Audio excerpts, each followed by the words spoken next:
2. So many are the doves of peace that the experts on doves say one piece alone would be needed to attract all the doves which hopelessly search for the human. 3. If peace clothed itself as a dove, say the experts on humans, one piece alone would be sufficient to give its wings to the earth, making the human a dove. It is not much to ask of peace or the dove. Queridos poetas del mundo, inauguramos este tercer festival del Día Mundial de la Poesía, invocando al amor para reinventar la paz. El afiche que detrás de nosotros aparece en nuestra pantalla no puede ser más expresivo ni reflejar mejor el sueño de todos los hombres y las mujeres de buena voluntad de la Tierra. Una paz soberana que extienda sus alas desde Siberia, China y Japón, hasta Alaska, Centroamérica y Chile. Una paz perpetua que abrace a Europa y a África, a Oceanía y los dos polos. Hoy, en este 21 de marzo de 2024, en que la paz está siendo atropellada en tantos rincones del mundo, los poetas de la tierra nos reunimos en este festival para ofrecerle a la humanidad un rayo de esperanza que apunte a subrayar aquello que tenemos en común sin olvidar nuestras diferencias. Llenemos de notas y ritmos el aire que respiramos. Pongámosle música a las palabras con que mencionamos el nombre de nuestros hermanos, nuestros amigos y vecinos. Volvemos de abrazos y sonrisas los caminos que tenemos que andar cada día y que se entere el mundo entero de que la palabra de los poetas lanzan la semilla de la paz a los cuatro vientos para que florezca la tierra en la justicia, el amor y el respeto hacia todo y para todos. Que nadie diga que no estamos haciendo nuestra parte por la paz. Ahora un poema de Rey titulado Tres variaciones sobre el tema de la paz y la paloma. 1. Es tanta la paz de una paloma que dicen los expertos en la paz que solo bastaría una paloma para traer sobre la tierra toda la paz que buscan los humanos sin saberlo. 2. Son tantas las palomas de la paz que dicen los expertos en palomas que sola una paz sería necesaria para traer todas las palomas que buscan al humano sin remedio. 3. Si la paz se vistiera de paloma, dicen los expertos en humanos, con una sola paz nos bastaría para darle sus alas a la tierra, haciendo del humano una paloma. No es mucho pedirle a la paz o a la paloma. Bienvenidos a este festival.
Desde el Parque Simón Bolívar de la ciudad de Cartagena de Indias, Colombia, les habla Adriana Rueda y para el Festival del Día Mundial de la Poesía les voy a leer el poema titulado Támbara corre.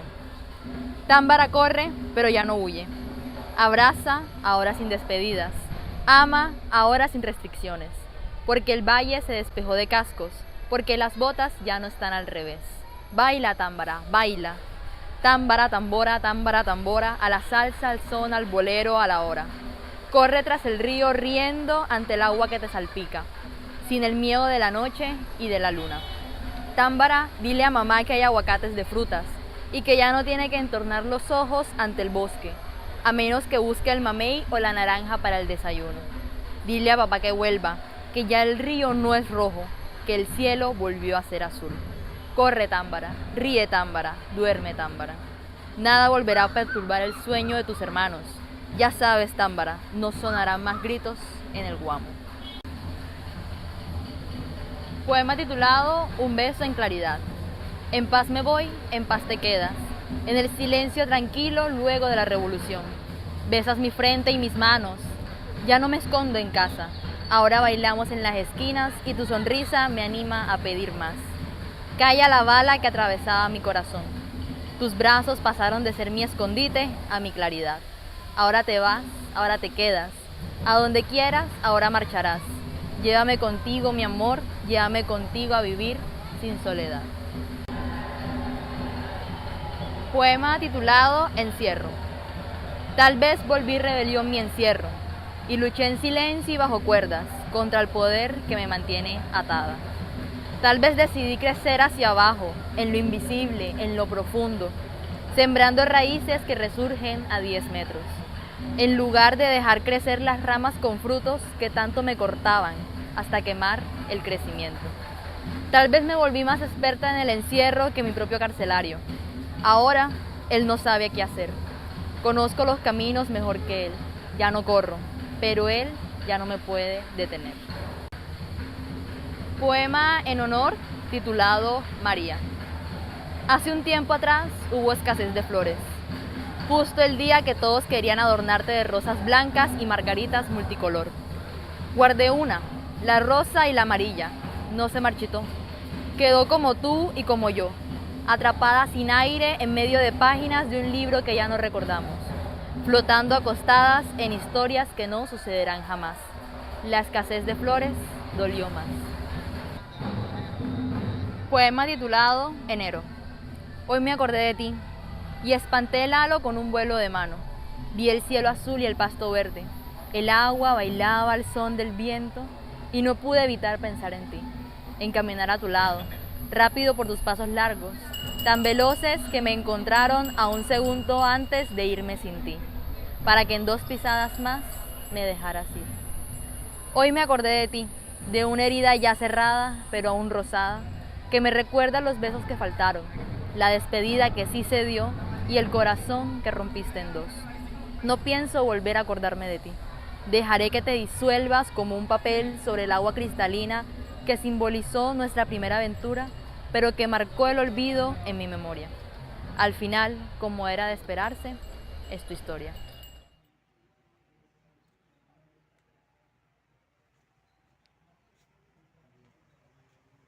Parto el pan, la flor que llevo al hombro. Hoy me he quedado fascinado con una preparación en el restaurante. Auyama, rellena con semillas, queso y tomate. Y de verdad que no han comprendido mi júbilo. ¿Cómo decirle al Krishna que es exactamente el sabor de tu censo? Ahorcarse a las 4:20 am. A las 7 am, tu mujer lo descubre. Llama a tu hijo, él llora, ella no se lamenta. A las 7:05 am, llaman por teléfono a tu madre. A las 8:10 am, todos los vecinos llenan la casa. Alguien quiere saber a qué hueles. Otros mirarán tus zapatos.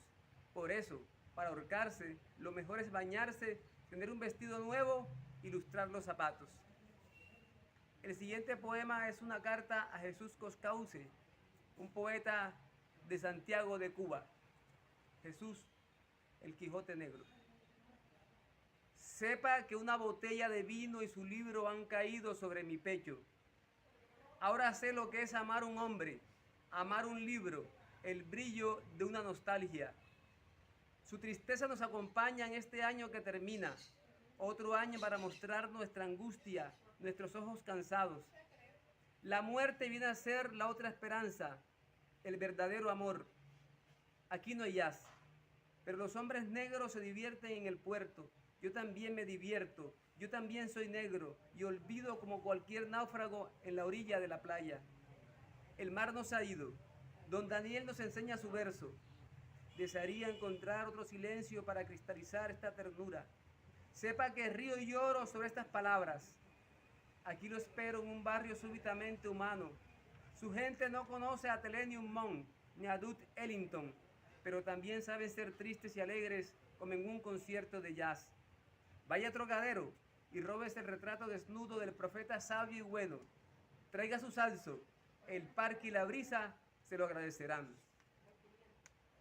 Homenaje a una de las más grandes, Miriam Makeba.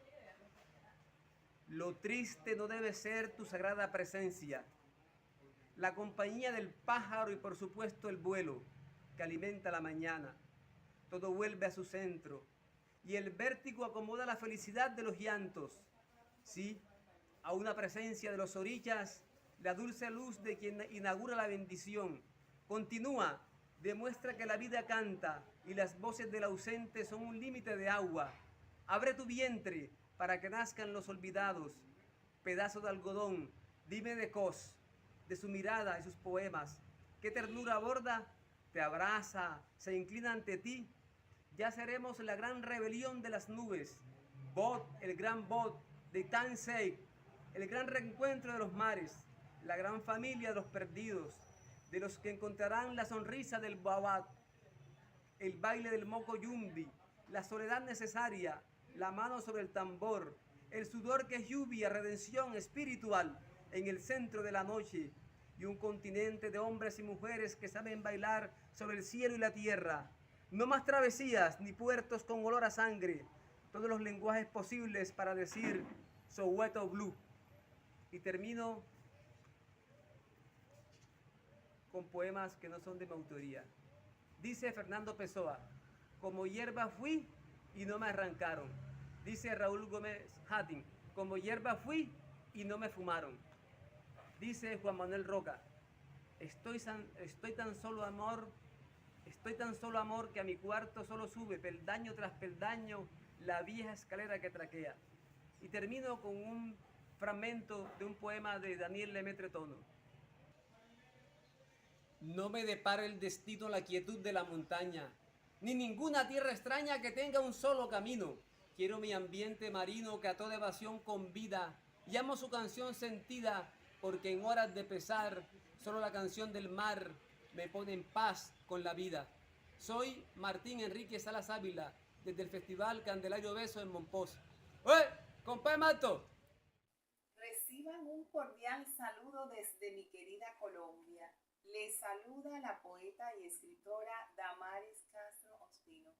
Es un honor para mí el participar de este evento maravilloso. Quiero compartirle algunos de mis textos. Reminiscencias. Cuando veo el cielo nublado, mi corazón se esconde de la llovizna que remueve mis aguas dormidas. Me visitan reminiscencias de aquel rancho de palma donde la máquina de coser con su bullicioso pedal hilvanaba las heridas causadas por los pilones que trituraron mis ilusiones y los molinos que hicieron polvo la intensidad de amarte. Descansa mi duelo en esa cama de lona, mirando fijamente el retrato que plasma la imagen del Sagrado Corazón de Jesús. Cargo en mi espalda ese desengaño, y en la butaca de los abuelos me reclino para rezar un rosario por los amores clandestinos. El siguiente poema, titulado Plenilunio. Con las sílabas de las hojas secas del almendro nos miramos de frente. Deseamos esos amores leves. En mi jardín hay terrenos que ya no florecen. Conoce mis intimidades, esos secretos que se refugian en un corazón terco, a veces tan ingenuo. Píntame el tatuaje de tu sombra antes que la divinidad venga a buscarte.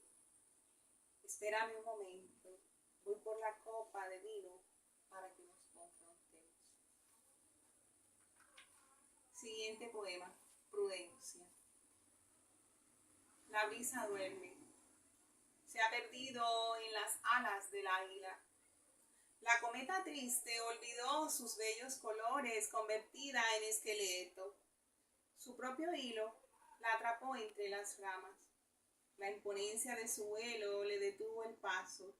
Cuida tus palabras, cuida tu andar. La misma brisa, todo lo devuelve. El siguiente poema se titula Paz. Otro pétalo más que cae. El corazón en mustia. Navega entre pescadores buscando sueños. El infortunio se lleva las perlas de un consuelo. Las frases lisonjeras en los vientos del horizonte. Los lienzos de mis pinceles cayeron al abismo. Aterrizo de mi estúpido cielo, buscando la verdadera paz, esa paz que está conmigo.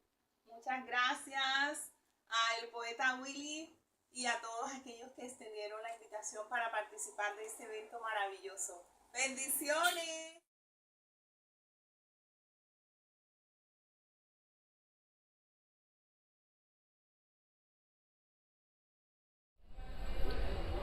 Desde la ciudad de Cartagena, Colombia, les habla Dubán Álvarez. El día de hoy les traigo el poema Testigo Secreto. Anoche llovió sobre la ciudad, y en medio de la madrugada el frío coquetea pellizcando la piel de quien la transita. La montaña duerme arropada en un manto de blanca bruma, y la brisa sopla suave en la autopista, arrastrando pequeñas gotas de agua helada que llegan tarde al aguacero. En la calle se dibuja una estela de azulada soledad. Reina entre los callejones al apagarse las farolas, y un sol gris tiñe de sosiego la metrópolis, que parece más una vieja postal, olvidada en un baúl de recuerdos o dentro de un libro sobre la repisa de una biblioteca de nostalgia, separando las hojas de una historia que alguien no terminó de leer. Sobre el asfalto queda un vestigio de agua agolpado en pequeños charcos que el concreto irá consumiendo en su sed hasta no dejar rastro. Y antes de que el sol despunte, el aguacero será un recuerdo oculto entre la noche, la mañana y yo que fui testigo de aquel encuentro. Poema titulado Magenta. Quise escuchar la melancolía y fue un susurro al viento. Busqué en el horizonte cura que acabara este tormento. En un mar de espesa duda se quedaron mis recuerdos y en un frío tan marchito sopesé mis pensamientos. En las hojas de los árboles hay un susurro adentro. Es la melancolía un fuego que no tiene sentimientos. Los ojos apresan lágrimas que desaguan un lamento. Y un mal sueño es un demonio que me trincha aún despierto. Quise encontrar palabras que mataran mis recuerdos. En un cielo enmohecido se murieron los momentos. Fue la muerte un aliciente para acabar el sufrimiento. Y un ardor de humo negro se ha quedado en mis adentros. Adiós melancolía que me aquejas a mí en silencio. En alas de blanca espuma digo adiós a tus recuerdos. En el mundo no hay más penas, se las ha llevado el tiempo. Poema titulado Las nubes. ¿Has visto las nubes moverse en el cielo? Es un movimiento tan sutil y perezoso que parecen dormitar en las azules sábanas del firmamento. Columpiadas por la astucia de un viento fatuo y ligero, arrastran en su cauce la fantasía de un río de aguas cristalinas. Balsas de algodón que se desprenden en mil formas y se tiñen de un sol brillante por momentos arropado en ellas. Sábanas de ocasos, crepúsculos, amaneceres y tormentas, rasgadas por el vuelo de aviones y pájaros, sombras que placen de frescor y magia, señuelos de imaginación que atrapan en su anzuelo miradas perdidas, cansadas, melancólicas, almas perturbadas y hambrientas de la tranquilidad que las nubes desbordan en su andar sublime y perezoso. Poema titulado Al silencio de las armas. Al silencio de las armas se escuchan por vez primera el silencio de la guerra, una batalla de alcoba en dos bandos armados con la soberbia de bocas que no besan, lenguas acalladas en la búlica indiferencia.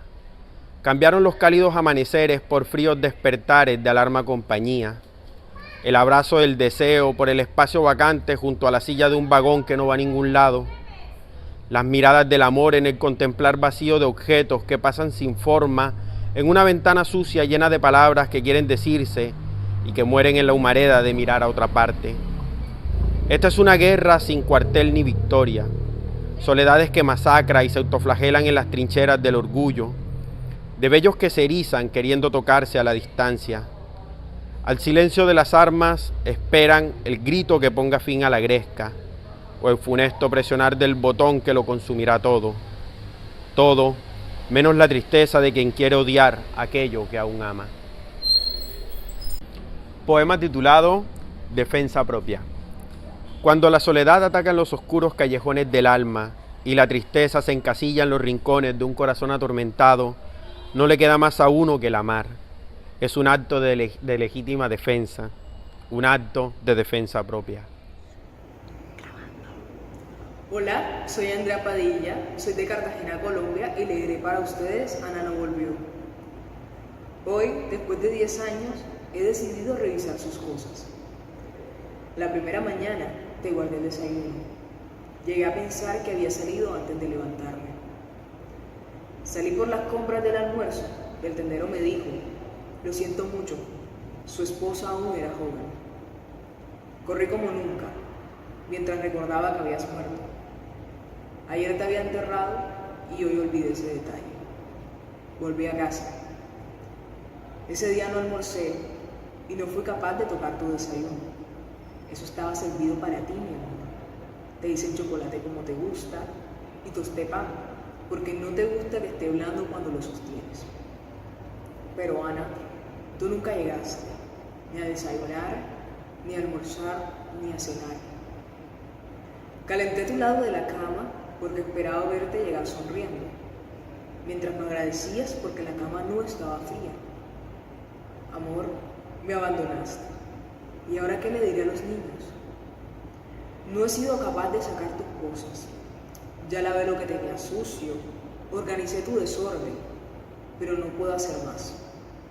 La gente dice que ya pasó un mes, que debería regalar o vender tus cosas. Pero si lo hago, ¿qué me queda de ti? Tu hermana ya se llevó algunas cosas. Está segura que salir y remodelar un poco me hará bien, pero me niego. Ana, solo has dejado de venir, pero ellos no entienden. Me obligan a ir al cementerio para convencerme. Sin embargo, no creo que mi Ana esté allá. No sé qué hice mal. ¿En qué pequé para que me hayas dejado? Si me hubieses explicado, tal vez te entendería. Pero no me avisaste, mi Anita. Yo te hubiera dado el divorcio sin dudas, solo por no privarme de verte. Tu hermana se llevó a los niños. Creí que me he vuelto loco. Ana, por favor regresa. Prometo que esta vez será aún mejor. Hoy, 10 años después, decido revisar tus cosas. Todo sigue igual, pero tu abandono me carcome. Los niños me miran con dolor. Todos los días hice comida para ambos. Calenté tu puesto, perdí el sueño, y tú no has vuelto ni para ver a los niños. Ya los años se me notan. Si me ves así, seguro no me querrás. Pero ya fue suficiente. Me desharé de tus cosas, aunque con ellas se vaya gran parte de mí. Te amo hoy, mañana y hasta morir. Ana, te espero en la casa todos los días hasta que decidas pasar a verme. Gracias. Soy poeta. Me llamo Omar Zabaleta. Soy de una población llamada Turbaco, Colombia. Voy a leer un poema titulado Drumo. Lo que desees, un vino, un beso, una mirada, un caminar de seducción, son esas hojas sueltas que me llevan a tu casa a contemplar las pinturas de Picasso, los extinguibles adornos o los rascacielos griegos de tu olor. Será una mirada picante, tus lindas piernas, mulata como el pesquisar de esa flor. Pienso y luego suspiro en tu decadente cabello, tras el vuelo nocturno de nostálgica borrachera, puchos disueltos en el cedro madrugador de hombrecillos estúpidos que huyen drogados en las calles de Baiceiro, con los vecinos de burdas, de vas miradas que a gran velocidad suicidan la noche. Quizás explotes al escuchar semejante poesía de Drummond, cubierta de algún mineiro que quiso conquistar tus alientos fusionales de tejidos y huesos. Carlota, 1928. Chalán pisó las hojas, la guerra, el hábitat. Ahí se encuentra mi abuela en el cementerio, épocas de otoño. Sentir el odio, el amor, los pasos que me llevan a las tumbas, sus olores alfabéticos, sin epitafio. La tía cuenta las últimas quimioterapias en la ciudad. Yo observo el árbol de naranjo, el col del vecino, los girasoles que cortaron y el perro que recorre el pueblo. No pudo con los ahorros comprar aquella casa cerca del cementerio. Ahora hay que esperar la pensión y volver. Quizás pueda mirar todos los crepúsculos. Carlota me llevaba a su huerta cuando mi madre iba al pueblo. Los melones sabían a tabaco. El olor duró toda la vida, impregnado en mi alma. Ahora lo recuerdo como aquel día que fui al cementerio. Oh Mayra, si no te conociera, mis poemas habrían muerto en el exilio. Nombre árabe, impregna en el paisaje el olor antiguo de los dioses. Cubres tu rostro con el velo, encarnas el origen de la tierra. Vas y vienes por la urbe, llegas a casa a acompañar los perros, ladran al ver tu presencia. Anubis. Allí estaba esperando el momento de la resurrección. Dios Quimpo ilumina los cielos que prosigue al infierno. Cuídame, embalsámame el alma, no pido perdón. Eres el chacal rojizo que recorre las tumbas existenciales. Constantino. Mi hermano parte para Alejandría. Allí unos viajeros lo recogerán y llegará a Israel. Invocará a su Dios en el muro. Luego reposará su piel en el mar muerto. Dice que los palestinos no son de la tierra prometida. Yo le encargué que no se arrepienta de su rito. Aquí lo espero leyendo la Itaca de Constantino. La casa. Solo aquel alquimista niño, de hermoso rostro, llena de belleza el patio de esa insípida abuela. Un incorruptible sueño, así lo describió Fis de la generación perdida, anticipando vaídos sueños de corazones políticos. No es solamente volver donde nos inclina su amor, sino de conservar el anhelo insaciable de tan espléndido sentimiento. Un día perfecto, de cándida sonrisa y sutiles brisas marinas, la compañía perfecta, detrás del telón, el sol y la marea, exhiben luces y contrastan en sintonía de ligero violín, en el anhelo de permanecer sonriendo con fuerza hipnótica bajo el canto de las olas. Lágrimas es el suspiro que no termina, requiem sostenido al ritmo de los latidos, esposor síncope de memoria fúnebre, expectativa constante como albor de un agonía por un futuro distante, sufrimiento desconocido que permea visión torpe en mi inocente corazón. Culmina tu obra con este dolor prohibido y frágil, lleno de cercanas esperanzas. Oda al amor. Permíteme olvidar, tal vez, así no recordara este memento de las noches finitas, meridianas y ocasos de los sueños y vidas olvidadas.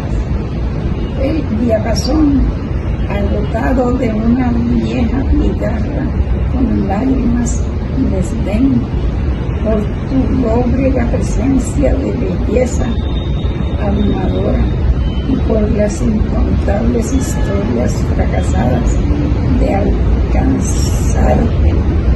Solo te pido que me sigas sosteniendo en esta espiral de contemplación, sollozo y melancolía.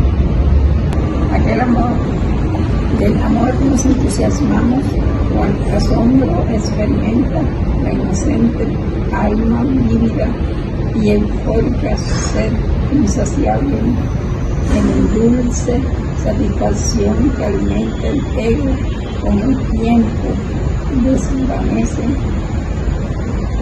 completándonos entre melancolía y plenitud. Si acaso soñar es mentirte, por las mañanas con la fe en advenedizo manjar que se esfuma al despertar, ¿de qué vale, Señor? ¿De qué vale soñar para sentir dolor, terror, alegría y desesperación? Prefiero dormir. Quizás en ese plano existo sin saber quién soy, apartado del corrosivo veneno que impulsa a identificarme como la muerte que experimentamos al derramar vida o en el mismo nacer.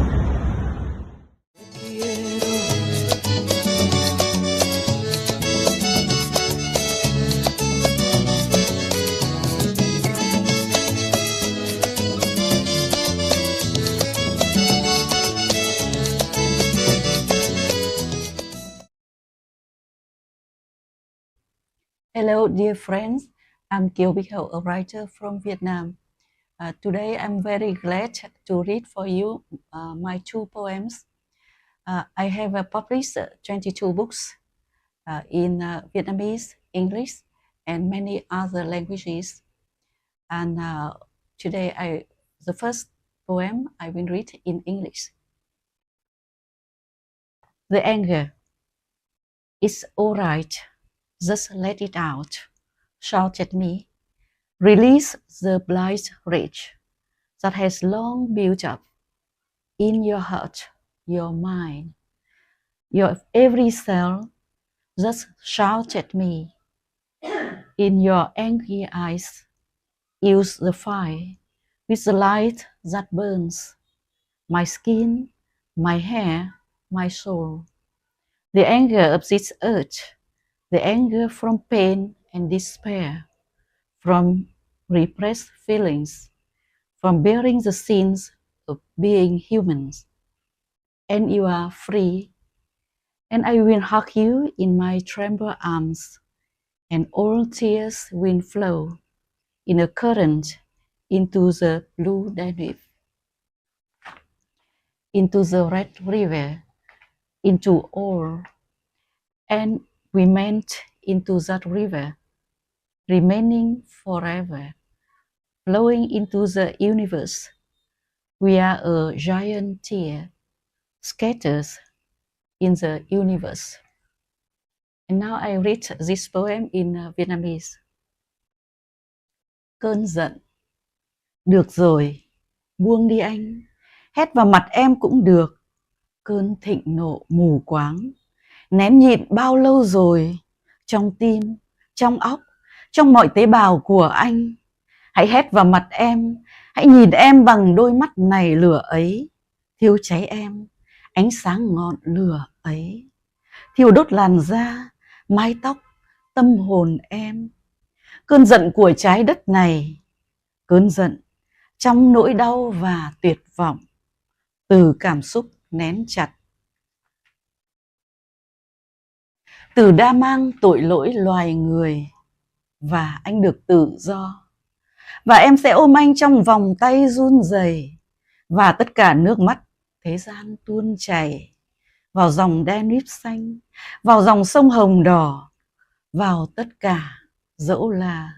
Và trong dòng sông đó ta tan chảy, mãi mãi chảy vào vũ trụ. Chúng ta chỉ là giọt nước mắt khổng lồ rơi trong vũ trụ bao la.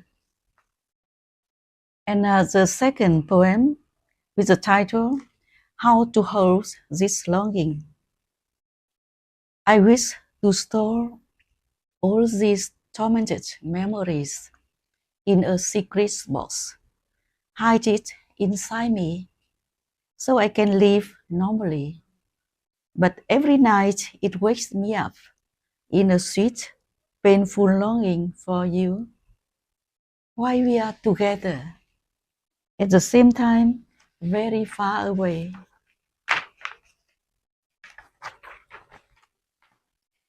I lull my heart every night, pretend to see the sweetness in the lost proximity, in the lost kisses, in the lost touches. The regret of all those losses, will it drown me in an ocean of misery? The beauty of love, will it burn away this heart? And in Vietnamese, làm sao ôm nổi khát khao này? Em muốn giấu tất cả những ký ức dày vò này trong một chiếc hộp bí mật, giấu nó trong em để mong có thể sống bình thường. Nhưng mỗi đêm em bị đánh thức trong một khao khát ngọt ngào, đau đớn hướng về anh. Tại sao chúng ta bên nhau, đồng thời xa đến thế? Em ru lòng mình mỗi đêm.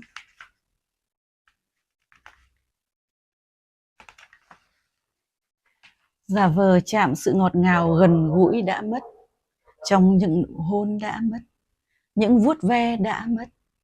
Nỗi tiếc nuối tất cả mất mát đó sẽ nhấn chìm em trong một đại dương khổ đau. Vẻ đẹp của tình yêu liệu sẽ đốt cháy trái tim này? Thank you.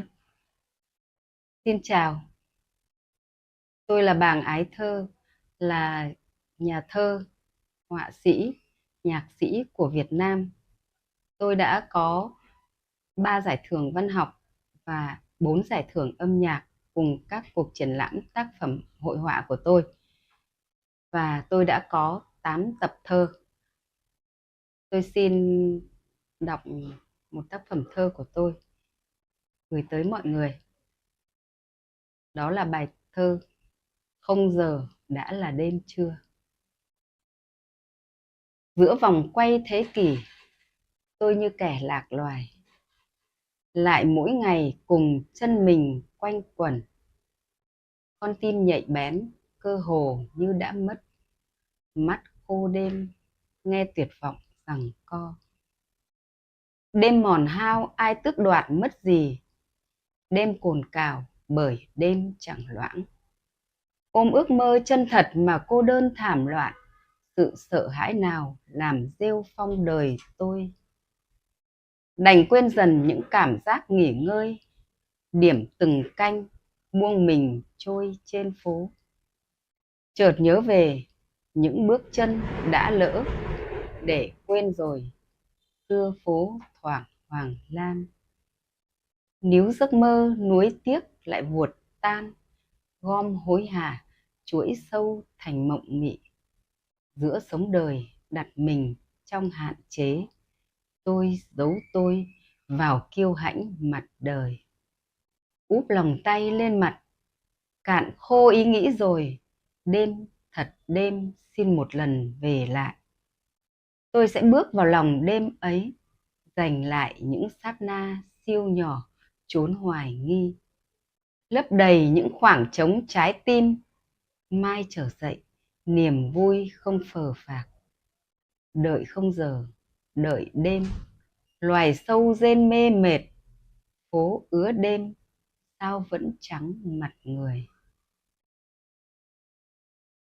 Và sau đây tôi xin gửi đến mọi người một tác phẩm nữa của tôi, đó là tác phẩm Giấc mơ trầm vọng. Tôi mơ thấy gì lạ quá, người lành, người dữ cùng dắt nhau đi. Và một bầu trời đầy sao hát bài ca đêm trắng, cành lá rì rào trong vắng lặng, làm lũ chim nhỏ giật mình, động cả tàn canh. Tôi mơ thấy gì lạ quá, có ai cắt xén mảnh hồn tôi trầm vọng, thân thể tôi tê dại giặt mùi nhang. Tiếng nỉ non thấm thịt da lạnh buốt, tôi hoang vu trôi về cõi thiên đàng. Đừng mơ nữa, hỡi giấc mơ xám ngắt, bầu trời cao đã lặn những vì sao. Mai sớm trong làn sương ló dạng, chim nhảy chuyền trên các ngọn cây cao.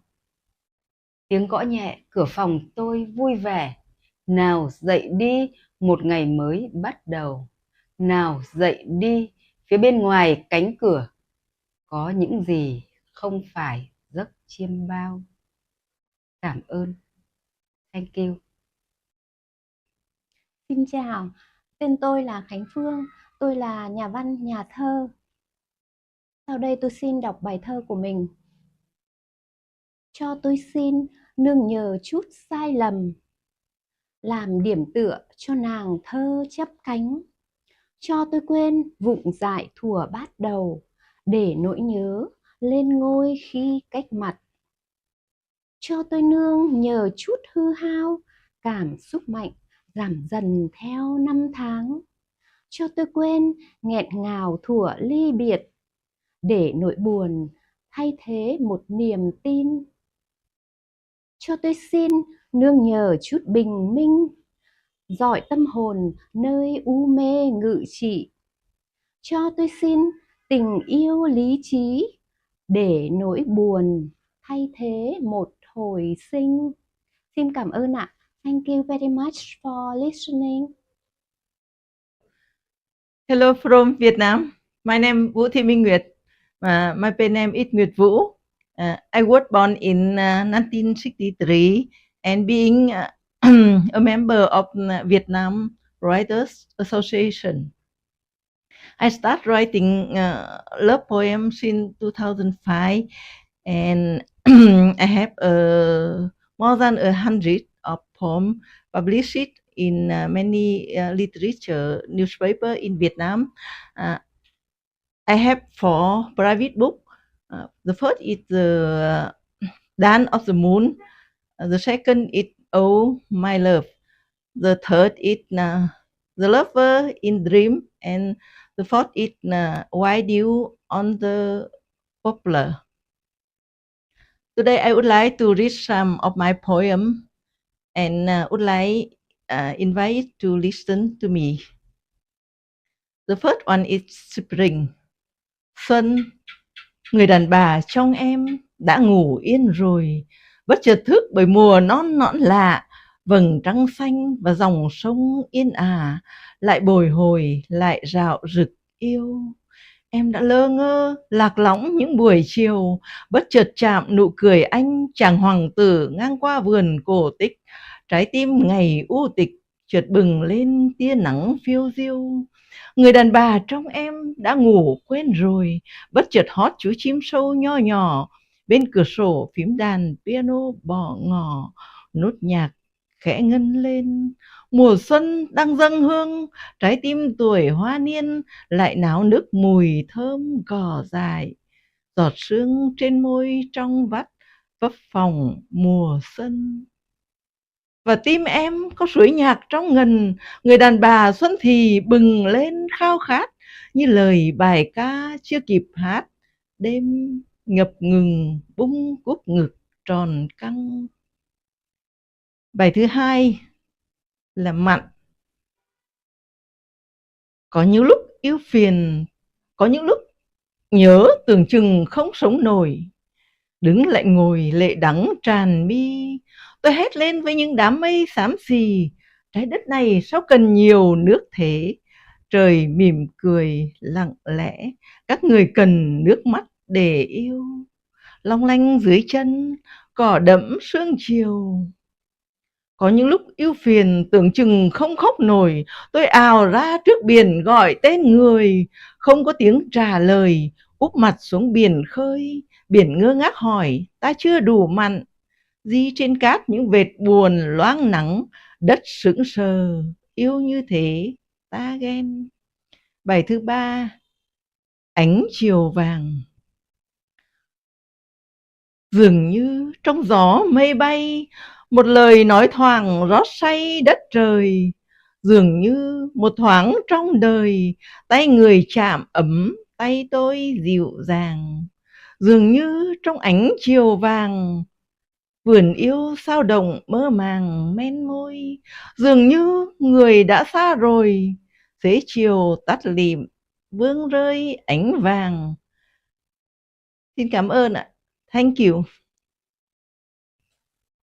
Xin kính chào các quý vị. Tôi là Khuê Anh. Tôi là một dược sĩ, thạc sĩ. Hiện nay tôi đang giảng dạy tại khoa y dược trường Đại học Thành Đông, Hải Dương. Tôi có sáng tác thơ và biết cảm nhận phê bình văn chương. Một số các tác phẩm của tôi đăng trên các báo trong nước.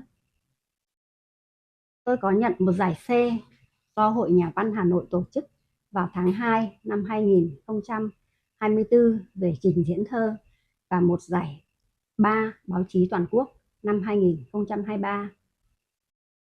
Hôm nay tôi xin trình bày 2 bài thơ do tôi sáng tác. Bài đầu tiên là một bài thơ tôi viết về người mẹ với nhan đề Mẹ tôi. Mẹ tôi đêm giấc mơ cánh phượng, gặp lá trầu con gái sang sông. Mẹ tôi đi hái hoa hồng, gặp tiếng gọi chồng bay trong khói sương. Mẹ tôi mê nón đội trưa, mót trong bom đạn cũng vừa quẩy khoai. Mẹ tôi chiều rớt hôm mai, nghĩa dâu dâng trọn đôi vai hao gầy. Mẹ tôi cười khóc với mây, hỏi trong khói súng đâu đây bóng chồng. Trời mưa bong bóng phập phồng, mẹ tôi đan gió gánh đồng nuôi con. Chiến tranh một thế kỷ tròn, sóng xô gối mẹ giấc mòn trăm năm. 90 buồn mấy áo khăn, hỏi ai đếm nổi vết nhăn đôi bờ. Nhớ quên đã tự bao giờ, chỉ còn tôi khóc đến mờ lư hương. Dấu chân in đậm nẻo đường, mênh mang mẹ giữa vô thường đời con. Xin hết bài thứ nhất ạ. Sau đây tôi xin trình bày bài thơ thứ hai với nhan đề Thì ta còn có thể mơ. Với bài thứ hai này thì nhan đề cũng chính là câu đầu tiên của bài thơ. Thì ta còn có thể mơ. Ồ, không phải là ai còn có một giấc mơ. Ta cúi nhặt vụn đêm loang trong nước, đêm đen và ta ước một giấc chìm xin đậu một giấc hoa. Xin hết ạ. Xin cảm ơn. Thank you. Xin kính chào quý vị. Tôi là Phạm Vân Anh. Tôi là một quân nhân và đồng thời là một nhà thơ của Việt Nam. Ngày hôm nay thì tôi rất là vinh dự được tham dự cái sự kiện festival thơ này. Và tôi muốn gửi tới quý vị những bài thơ của tôi. Hello everybody, I'm Phạm Vân Anh. Now I'm a soldier and writer from Vietnam. Now I would like to send you my poem. Bài thứ nhất. những dấu hỏi. Triệu triệu kỷ nguyên, hằng ức thiên hà, thôi diễn trên hàng ngàn thuật toán, đối sánh cùng vạn ức mô hình từ vệ tinh không gian, xây dựng ngàn giả thuyết. Tinh cầu xanh lớn nhất, trung tâm vũ trụ ư? Một tiểu hành tinh vô danh ư? Những câu hỏi chưa bao giờ có lời xác tín.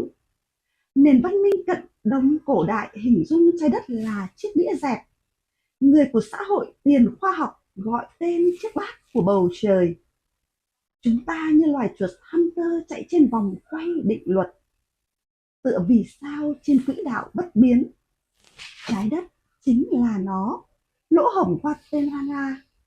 Lòng đất co thắt tựa người đàn bà trong cơn trở dạ, gãy xiết và nứt vỡ, trồi xoắn và rỗng khoan. Trái đất chính là nó, một thực thể được hình thành từ địa chấn bóng đêm, triệu năm tàng tích từng lớp lõi lượng, thành khối cầu nhấp nhô linh sơn, đại dương và bình địa. Trái đất chính là nó, hay một bản nháp khổng lồ mang tên thời gian. Biết đâu một ngày, giản đơn nghĩ, giản đơn thừa nhận, trái đất chỉ là quả trứng to trên mâm cơm của các vị thần. Tiếp theo là bài thơ thứ hai có nhan đề một hình dung. Điều đáng sợ của chiến tranh chưa chắc đã là cái chết. Sự im lặng trước trận đánh mang hơi lạnh và mùi tanh của tử thần. Im lặng thấu tủy xương. Mồ hôi túa tâm can, không ngăn được cảm giác dùng mình vây bủa. Những luồng sáng thấu triệt mở vòm cửa trên cao. Ta là vạn vật, là ác tà cũng là chính nghĩa. Ta là hủy diệt, ta là trọng sinh, là điểm cuối cùng khởi điểm cho tất cả. Thời đại của chúng ta mang thông điệp đóng dấu con người, đầy rẫy những nhà kỹ trị và tài phiệt nhân danh ứng dụng, tạo nên đế chế tỷ đô. Từng đồng vị phóng xạ vào chu kỳ bán rã, những chiến dịch lá chắn đối đầu, dàn hỏa tiễn bắn lên trời loài hoa khát máu. Những bàn tay nhuốm màu thuốc súng, những bàn tay hắc ám nhân danh cứu rỗi. Ngày đây mũi tiêm thử nghiệm, ngày đây phác đồ lâm sàng, trên thân thể người nghèo không thế lực. Khi thế giới rối bời xung đột, những mảnh vỡ quốc gia không có cơ hội ghép liền. Bao dân tộc khóc thương bên hoang tàn đổ nát, giữa hỗn mang quy tắc thời gian. Kẻ tư tâm đâu biết, chúng ta đang ở ngược chiều hư ảo nắng. Và bài thơ thứ ba có nhan đề ngẫu cảm từ bức tường than thở. Vỏ trái đất cả ngàn khe nứt, hãy lắng nghe từ tính đá vọng lời. Tàn niệm của triệu triệu linh hồn hóa thành sát khí, không ngừng thôi diễn thảm cảnh kinh hoàng. Ai ngỡ nơi thành đô là chiến trường âm khí chưa tan, ai tin nơi rừng thẳm là cả vương triều rạng rỡ. Bức tường than thở mang nguyện lực lòng người, thẳng thốt sát na sinh diệt, hoang mang hữu tướng vô hình. Thần thánh ở đâu trong danh dứt lời kinh, câu chuyện giải Gaza khiến ta bật thốt. Giá như tồn tại cái gọi là tôn giáo hòa bình. Ôi những bàn tay yếu chỉ dành lau nước mắt, những cây sậy ngoại giao cắt đất tránh giao tranh. Ôi những tháng chay Ramadan liên miên đòn trả đũa, 70 năm tiếng pháo rền chưa dứt. Ôi 12 chòm hoàng đạo nhường tinh vân cho màn sao nhân tạo, khạc lên trời ánh pháo hoa đẫm máu, ngạo nghễ khoe sức mạnh hạt nhân trên sinh mạng người dân. Giải Gaza không quyết được mệnh mình, những dân tộc còn lang thang trên con đường hành hương tìm tổ quốc, tìm lại đức tin và kiêu hãnh giống nòi. Hành trình tới nấm mồ vẫn không thôi giằng xé. Xin hết. và xin trân trọng cảm ơn. Thank you so much.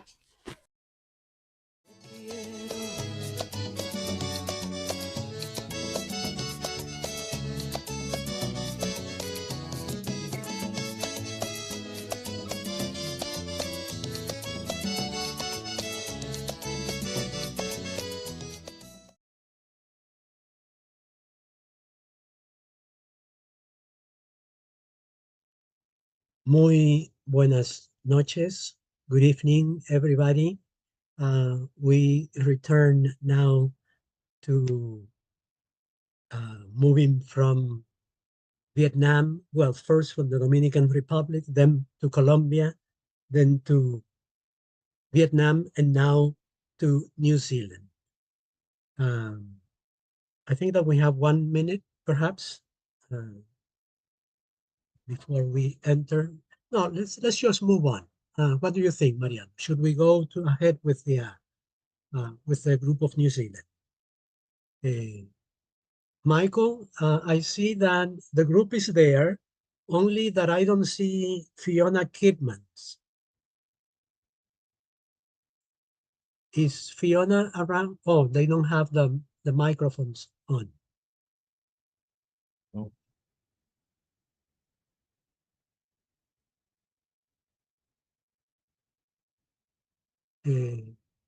Fiona, Michael, can you? I know that Fiona is not there, so then let's forget about Fiona, and then let's move to Jenny Bornhold. Jen, can you turn on your microphone? And the whole group should turn on their cameras. I see. Great. Okay, now we are moving.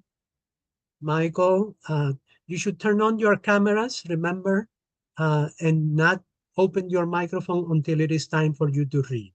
So since Fiona is not there, New Zealand, good afternoon for you, good midnight for us. Jen, and I am going to, well, we have told you 3 minutes and a half, but since Fiona has not entered, I think that we are going to distribute her 5 minutes among everybody, so everyone is going to have 4 minutes to read, okay?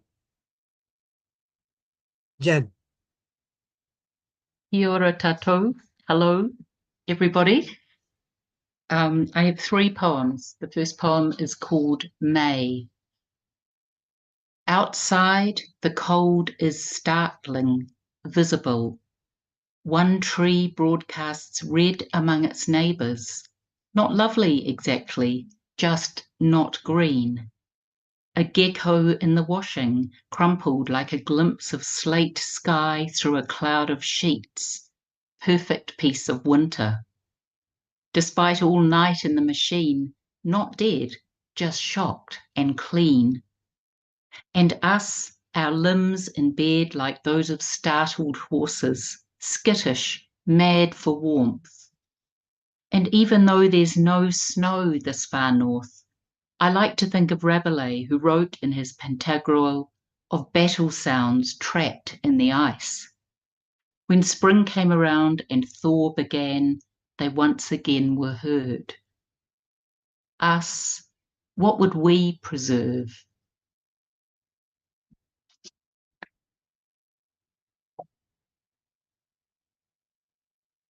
And this is called Please Pay Attention. Please pay attention. The fig tree, it is in leaf with fruit before you even notice it is there. Open your eyes. Wind gusts explode the sea's surface in circles. The bad weather's all gone to sea, they said, but it's raining years on your head. You'll have to go inside and close the door. A boy on the bus carries 6 sandwiches in plastic wrap on his knees. Such lack of inhibition. You could learn from that. Be wild and curious. The day is in bloom. It needs attention, admiration. Bees graze the lavender. There's a new yellow wall. Sycamore trees.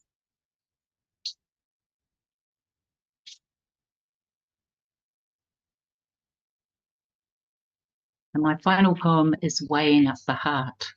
Always there are our hearts to consider. They are most precious to us. The heart is a means of description. It will locate the sentiment. Speak up, small red thing. The heart is the deciding factor. Wave your arms around. See the sky bloom. The heart lives as a steady witness within the body.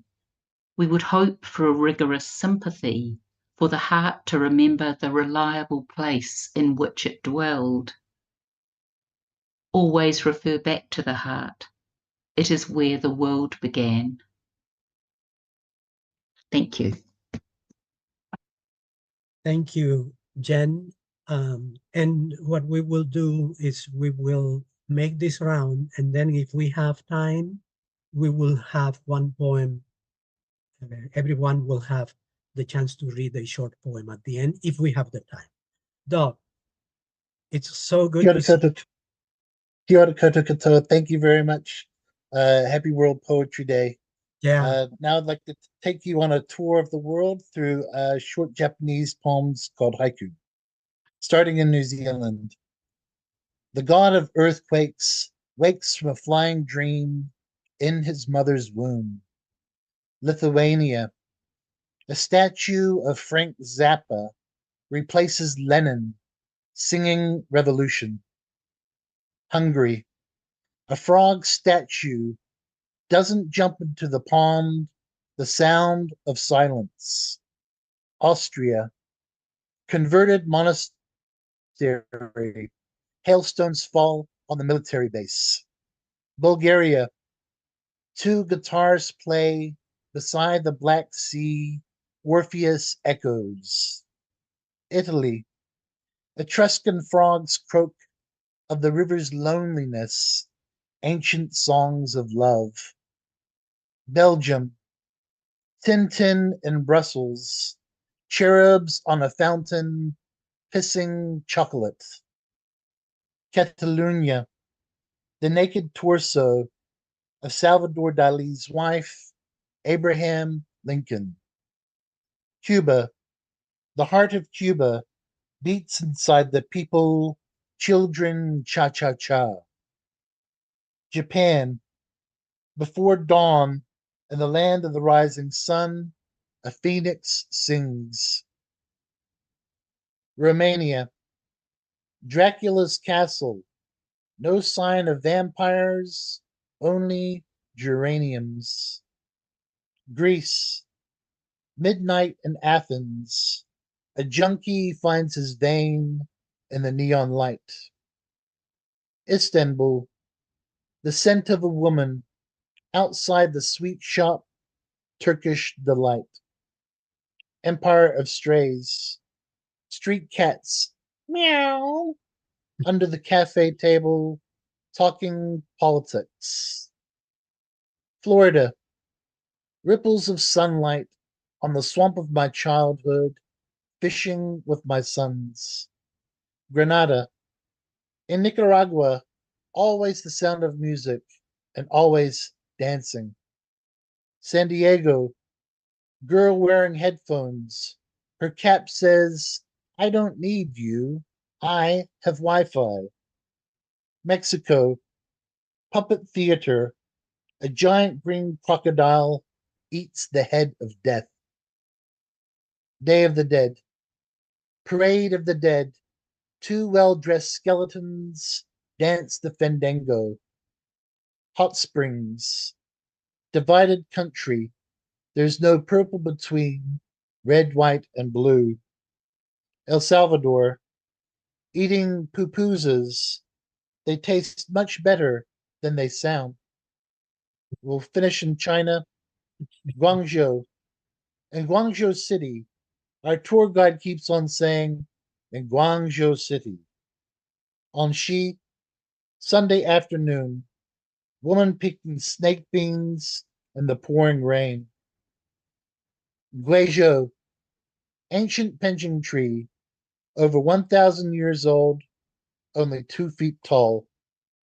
Shengzi, woman at a loom, weaves the silken smiling face of Happy Buddha. Beijing, Tiananmen Square, writing a haiku inside my little red book, and to the drunken master, drinking with Li Bai, drowning in the reflection of a drunken moon. Thank you very much. Thank you. Thank you, Doc, and thank you for sending me copies of the magazine. Gregory. You're most welcome, my friend. Gregory. Tēnā koutou katoa. Greetings. Two poems of remembrance. Can you hear me? We can hear you very well. Good, thank you very much. House.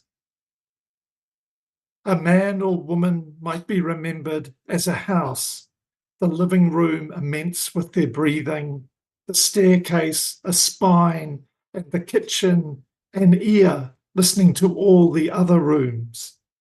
The study, which is both mind and elbow, the corridor an outstretched arm, and what it holds in its palm, childhood. Then the music room, which is every room, as music should always be, every part of a body. A house might also be remembered for the synchronicity of its bedrooms, densely worded eyes, or for its wiring, the brilliant circuitry of a family. For it is the house illuminates the tree outside, sheds its foliage of electric light. And so, come evening, a dwelling is scattered but not divided, and in daylight returned to itself, a house that stands its ground, or must be placed on that ground, as naturally as fruit fallen from a tree. So a life is also laid down, and further to rest.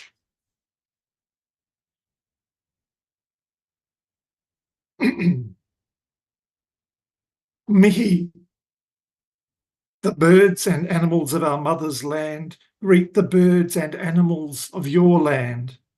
Her waterways, tributaries, and flooded plains greet yours.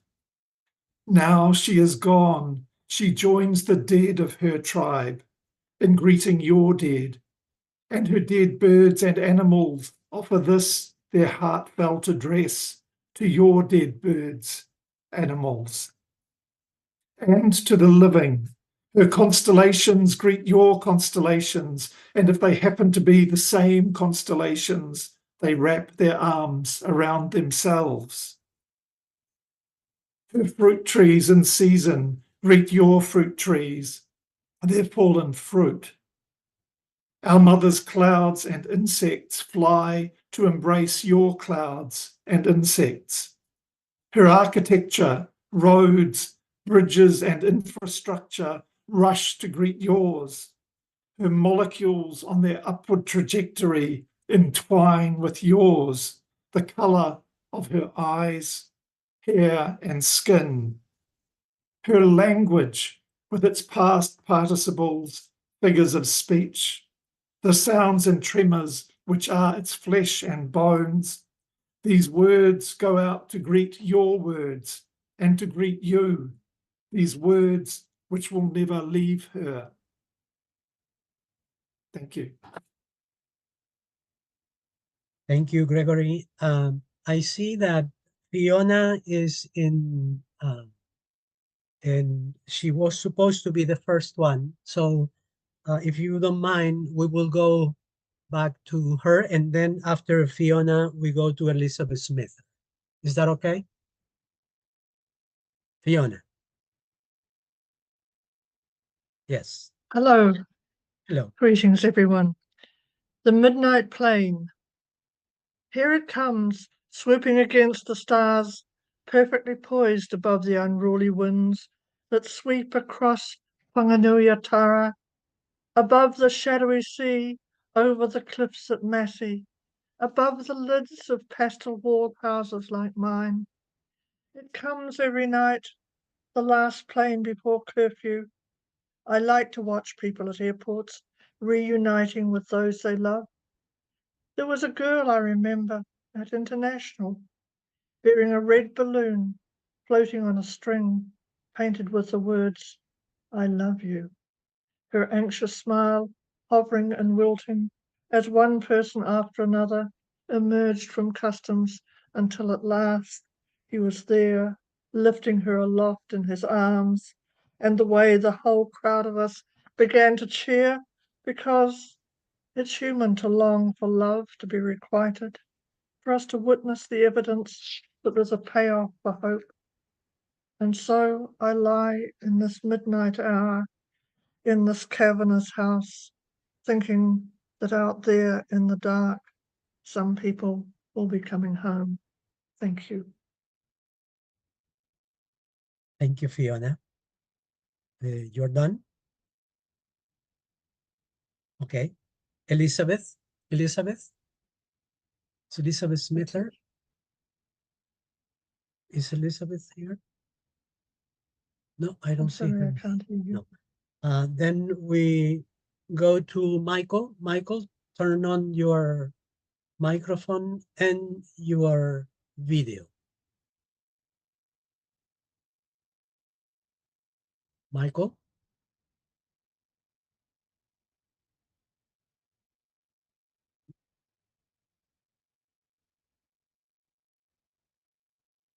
Okay, Michelle?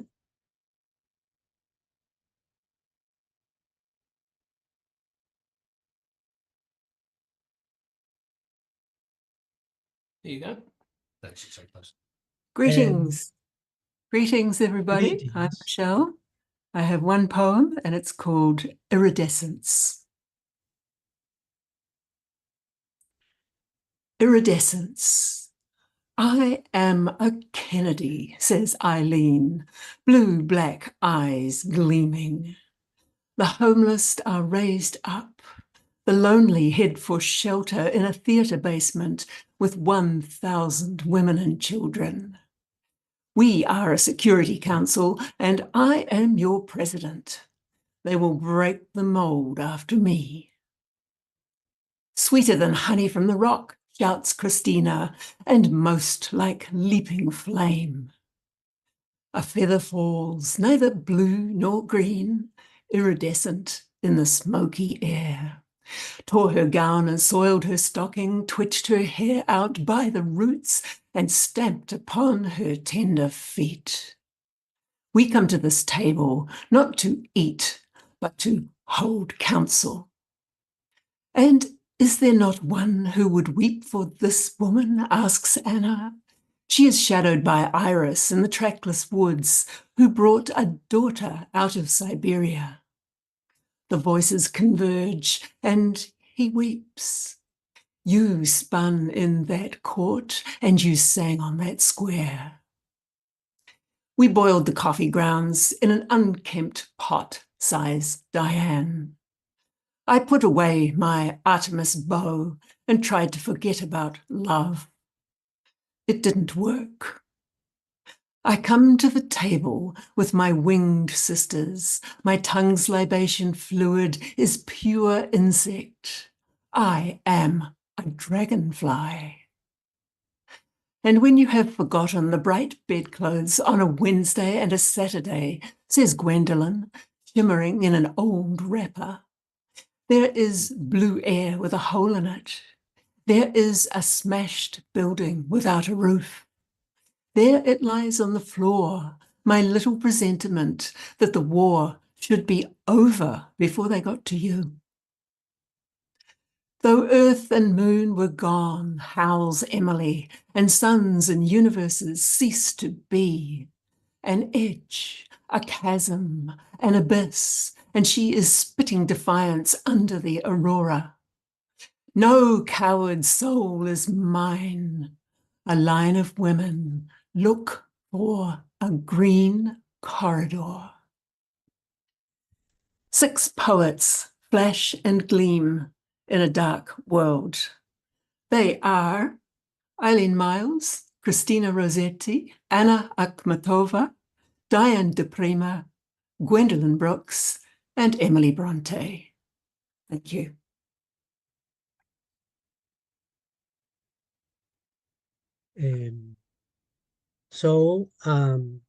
We move on now to Frankie Macmillan. It's I don't see his name there, but Frankie, are you there?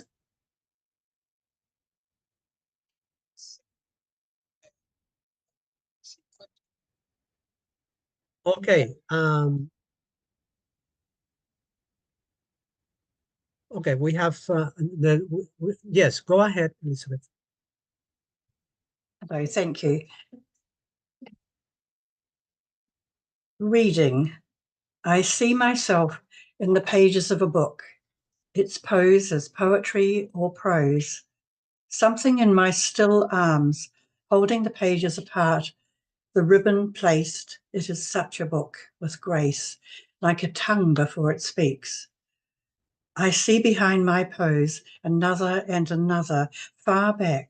My shoulders smaller, and my spine is the spine of a child, softly curved, and my tongue is silent, but the words come to me between my arms.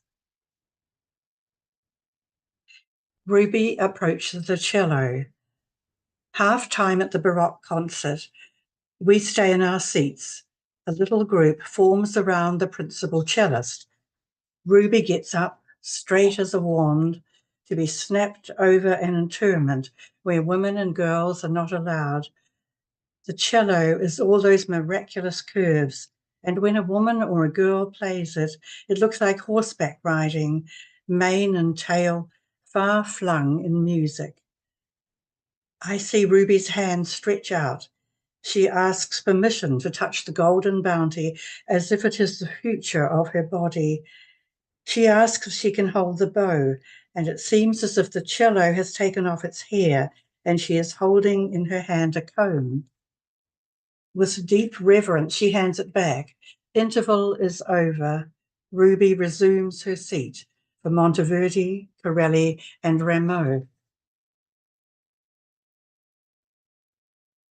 The Etruscans. In the British Museum, I love the Etruscans best. I thought I would be simpatico with others, more genteel, less roughly hued, as if from sandstone, not marble. Deep thinkers, at it for years, by frozen water or under chandeliers. But these rough-hewn who love the present moment and pleasure are the best this afternoon, when the darkness comes at 3, the hour I imagine they dance.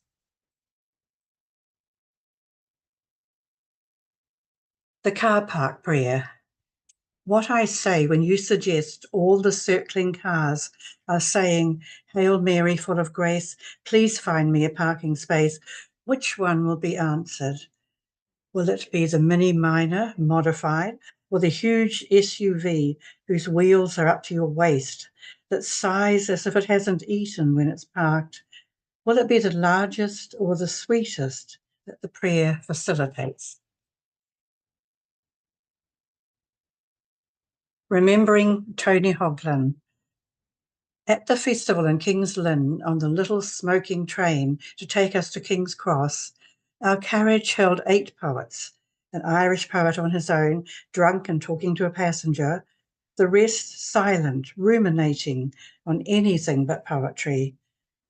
Tony Hoagland, in a broad-brimmed, mischievous black hat, hopping down first and standing beside the carriage door to sweep it off and bow, saying, "Poets," in a loud declamatory voice, as if we were being unleashed along the platform and onto the concourse, into King's Cross and then the world. The strange glances we got, our embarrassed faces, but the memory of that bowing, ironic and at the same time joyful, a true poet for the parting, Tony Hoagland and his hat. Thank you. Thank you, Elizabeth. We have enough time for everyone to read one more poem because Michael has been having some difficulty with the sound and the image. So should we begin with Fiona and read one poem, everybody? Fiona? Turn on the mic. Turn on the mic. Turn on your mic. Yes. Right. Thank you. Can you hear me? Yes. The Millefiori Garden. Yesterday, we stood in a Millefiori garden. The word means 1,000 flowers, which I like, although I think it impossible as a rule to count flowers, the way their heads shiver and bow, moving in sunlight or rain or wind. But these flowers might have been possible to count if I chose, being, as they were, glass sculptures set in shadowy dappled light, surrounded by greenery, their long stiff stems holding aloft little poppy-like beakers of russet and gold glass, that Renaissance aura writ large, as if I was in Florence again, although this was a mid-island town where steam billows from the earth and settles on the misty air. And then today, back in the city, I stepped out from the pavement, and there, in the centre berm, lay a Millefiori garden of living red poppies, for all the world as the fiery colours of glass mirrored there on Lambton Quay. And I thought of the way the world couples with itself, the way you and I stand in awe of that process. Thank you, Fiona. Jen? The microphone, yes. Hello again. This is In the Garden. In the garden, the bulbs run riot. Root systems go all over the place. We crack open huge, dry clods of earth and uncover white bulbs of onion flowers, embedded like fossils, their roots like thin streamers partying down through the soil. So we have a white flower propped on the top of a green stem, a plain enough thing, while underneath the feelers are out, hooking into other systems, forming the network, the flower an undercover agent posted on the watch, a decoy of simplicity. Thank you. Thank you, Jen. Doc? Thank you very much. This poem is inspired by our legal tender banknotes. It's called It's All About the Rutherfords. Sir Edmund Hillary's tractor is axed from the legal tender $5 note as Sherpa Tenzing knocks the bastard off. Kate Shepherd has the melancholy blues. Blue as a patriarch eating a blue meanie. Blue as a Theo alone on a river. Even the matriarch of green believes a queen is sometimes inclined to be colorblind when it comes to leaves on family trees.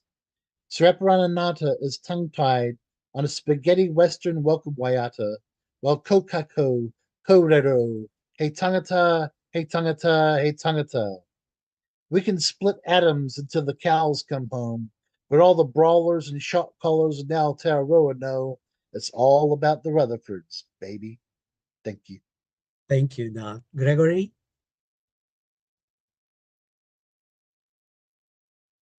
And mountains.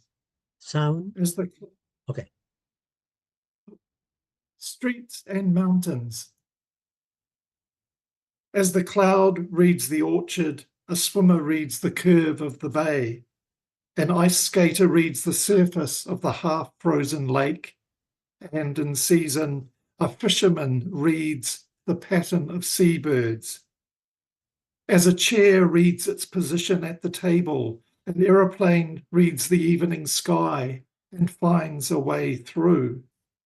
The weather reads the furrowed brow of the forecaster and is itself, in turn, read. As ever, A bird reads the absence of birds above a certain field, just as the streets read the mountains the streets, and have as much to say. Thank you. Thank you, Gregory. Elizabeth? The Tux Boys and the Bear Girls. The Tux Boys and the Bear Girls parade between the tables to the bar. The boys come back with cans of beer. The girls come holding up their breasts.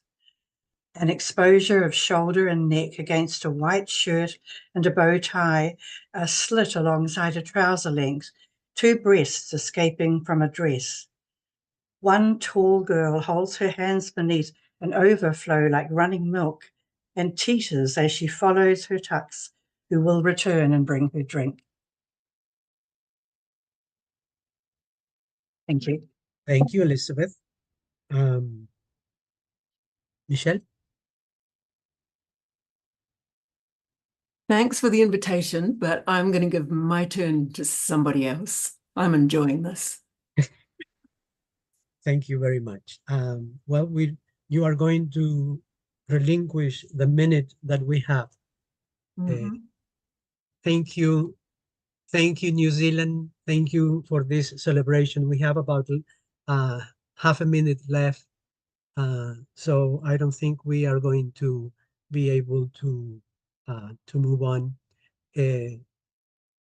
Jen, Fiona, Doug, Gregory, Elizabeth, Michael, which we didn't hear again, and Michelle, thank you very much. And let's see if this is the year when we will finally be able to meet in New Zealand.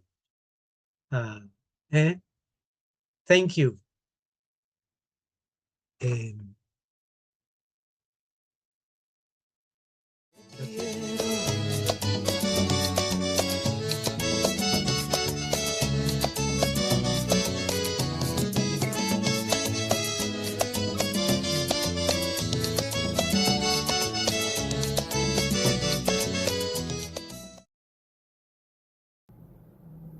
Hello, my name is Hingye, and I'm a writer and translator from Malaysia, and today I'll be reading 3 poems in English. So the first poem came out in a Consequence forum, and it's called Won't Someone Think of the Fish? After the Gazan children who saved their pet fish. And if the fish, then the water it breathes. If the water, then the glass jar giving it shape. If the jar, then the hands carrying it carefully over the rubble. If the hands, then the eyes that puppet them. If the eyes, then the child that peers with them. If the child, then their parents and their parents' parents. If their family, then their thread of history. If history, then its footprints of blood. If blood, then the way it remembers. If memory, then the way it slips away like smoke. If smoke, then it's fire. And where's the fire? Watch the fire. If it burns too bright and hot, if it casts incomprehensible shadows, if it leaves its blinding print even on the back of your eyelids, look away for now. Blink. Then again, begin with the fish. For my next poem, I'd like to read something that came out in volume 6 of Nutmeg, themed around hope, and it's called Hypothetical. What if the sun changes its mind and swallows us not 5 billion years later, but tomorrow? This would be the last night we see the stars. This would be the last night for anything. And what if even they shut their eyes to us? What would have to be cancelled? Tomorrow's deadline, next month's mortgage, the chance meeting 5 years later between myself and the lover I would never know now? Tell me, why did I have to dream about the ocean burning? Why did we have to kill each other when the sun will do it for us? Why did I set an alarm this morning? Why did I wash my hair? Why did we sit in the cinema's dark embrace? Why did we tell our jokes and eat cake on birthdays? What if we do all this anyway? despite oblivion scheduled for tomorrow? And what if the sun changes its mind again? It tucks itself back into a blinding white ball and burns on the spot for 5 billion years more, exactly as we were told. What if it makes no difference? Now, the last poem I like to read is called Sama Sama, which came out in Portside Review last year. And Sama Sama means you're welcome in Malay. Sama Sama. When you say Sama Sama, do you mean it? Do you mean that you see yourself in me? That you too get up each morning and lie down each night? That you sometimes cry out of wonder, not sorrow? That you come from a mother and you come from a father? That you bow your head, if not in prayer, then in rest, which is not so different from a prayer? That you laugh at silly movies and sniffle at festival commercials? That you look for your lover in every face that you see? That you are still afraid of trees looming in the dark? That you have sometimes picked pleasure over joy without realizing it? That you shrink from open flames? That you wish you could observe yourself from the back? That you slap at mosquitoes and walk past cemeteries quickly? That the language in your head often stumbles on your tongue? That you dread making phone calls? That you have more than one question for God? That you could have been in my shoes, a different body, a different history, but just as desperate to trust a stranger? That this isn't the only reason you stopped to help? That the dash between the first Sama and the second does not separate, but joins? Thank you very much.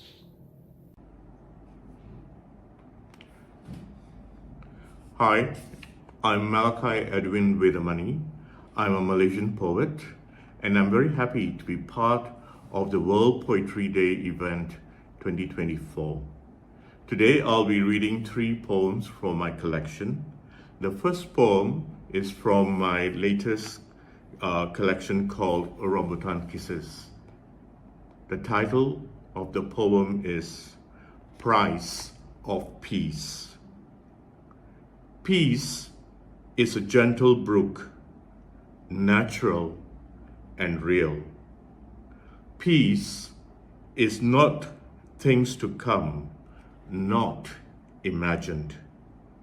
We arrive as beings of peace, one with all around us, same flesh, same blood. Then labels are thrust upon us, baptized into communities, branded as nations. Labels bind us and blind us. We shed our individual beings stitched into communities. If you're not with us, you are against us, they say. Taking a stand comes with a price. The price is often peace. The second poem I'll be reading to you comes from a collection of poems entitled Life Happens. It is a poem about my father's migration from India to Malaysia. This happened in the 1950s before Malaysia got its independence. The poem is entitled A Habitation of One's Own. His journey began with a seed of hope and unwavering resolute to seek new opportunities. Tossed on a sea, caught between 2 land masses, a small soul lurching towards a dark land. Greeted on land by few familiar faces, hungry belly needed feeding and work to provide a roof, shelter from sun and rain. Daytime sweat, saving dollars to return home one day, to buy land, build a house, raise a family.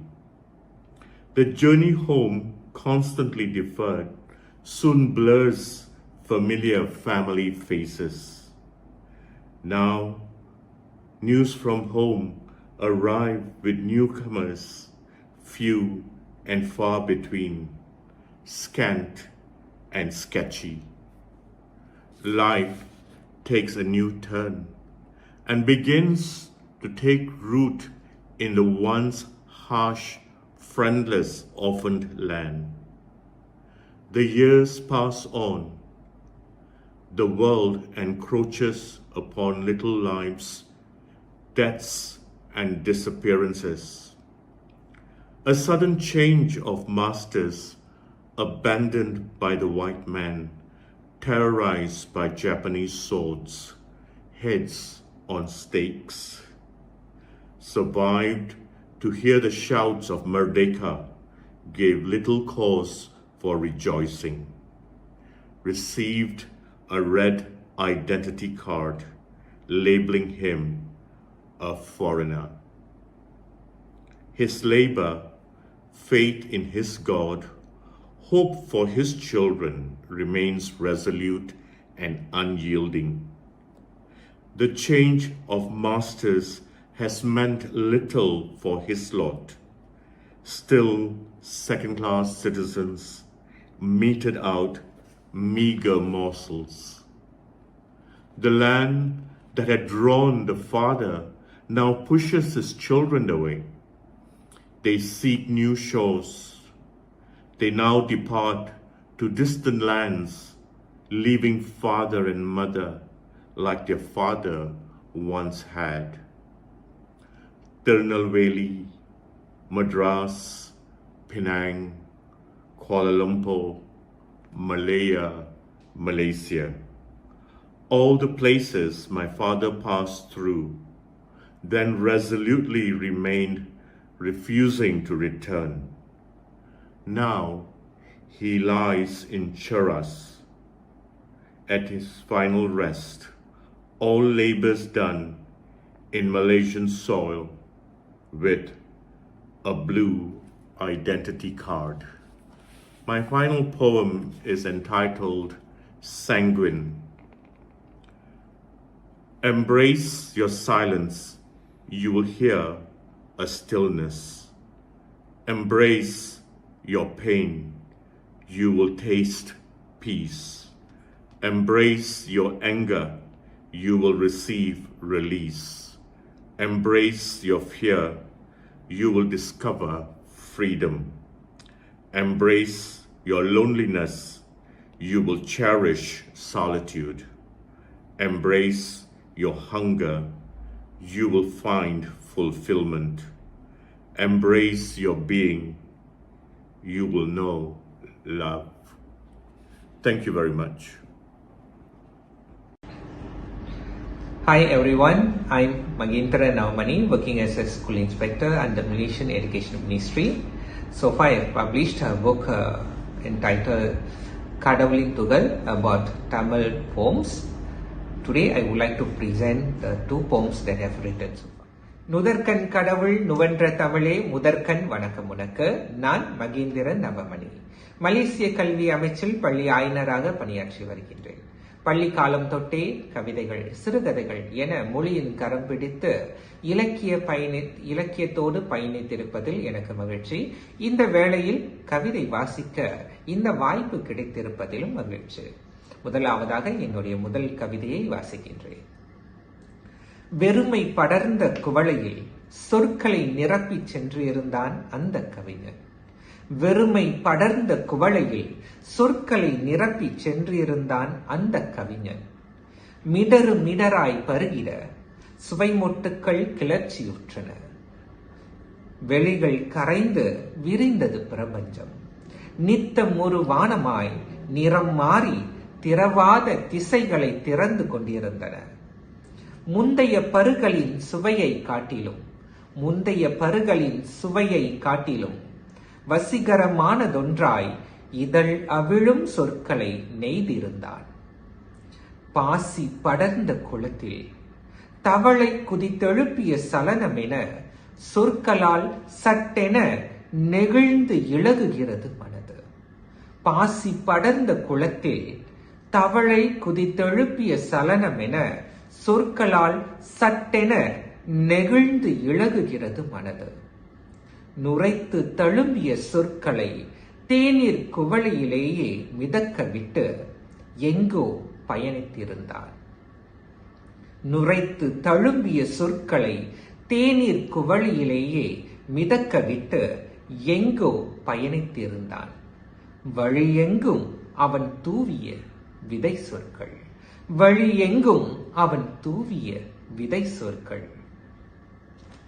என்னுடைய இரண்டாம் கவிதை. கருணையின் கடைசி துளியையும் விழுங்கிய பின்னர்தான் மரணத்தை நிகழ்த்தி சென்றார்கள்.